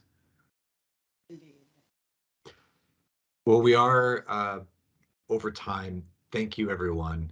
I want to especially acknowledge, are there people for whom this is your last PIC meeting? If you are anticipating that you are rolling off the board in June, was this your last go at PIC? If so, for those who are, thank you for being here. Thank you for being part of the conversation and trying to make it better. And is that we're not having a PIC meeting in June, I guess. That's what you're saying. Not unless we have fantastic emergency progress on a piece of advice that we think we want to bring forward. I think planning for it here and now, past time, you know, Yeah. I'll see what I can do. Okay. Yeah. Well, then if that's the case, I know that there'll be more opportunities, but I just want to acknowledge that Liz was chair of the PIC for like a billion years, and we are so grateful for all of your work, Liz. It's been really, really important to the board and to me personally, and just thank you for everything. Yeah. Echoing Jeff.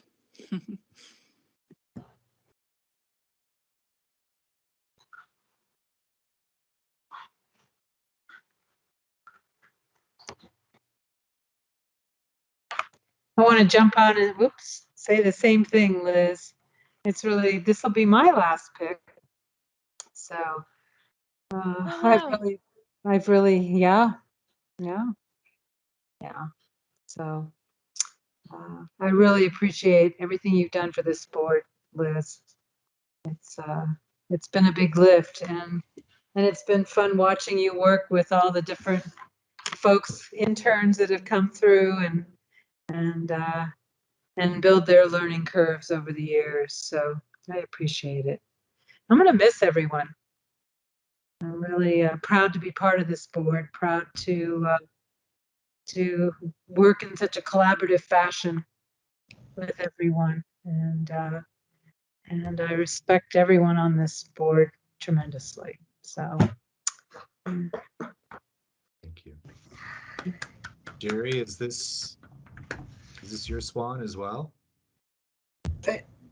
I would be technically, but I expect that we'll all be working together in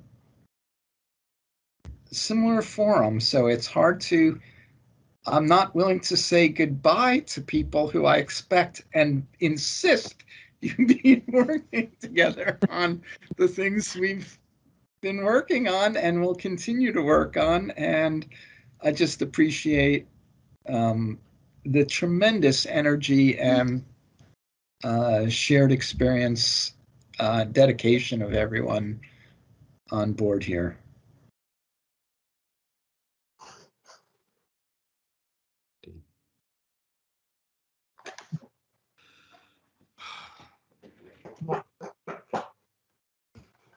Well, I think that's it for the day. Thank you, everybody. thank you again, especially to those of you who've dedicated so much of your hearts to this and your time. And I guess on to the next. All right. Have a good evening, everyone. The work keeps going. Yeah. See y'all. Thank you. Bye-bye. Bye. Bye all. Bye.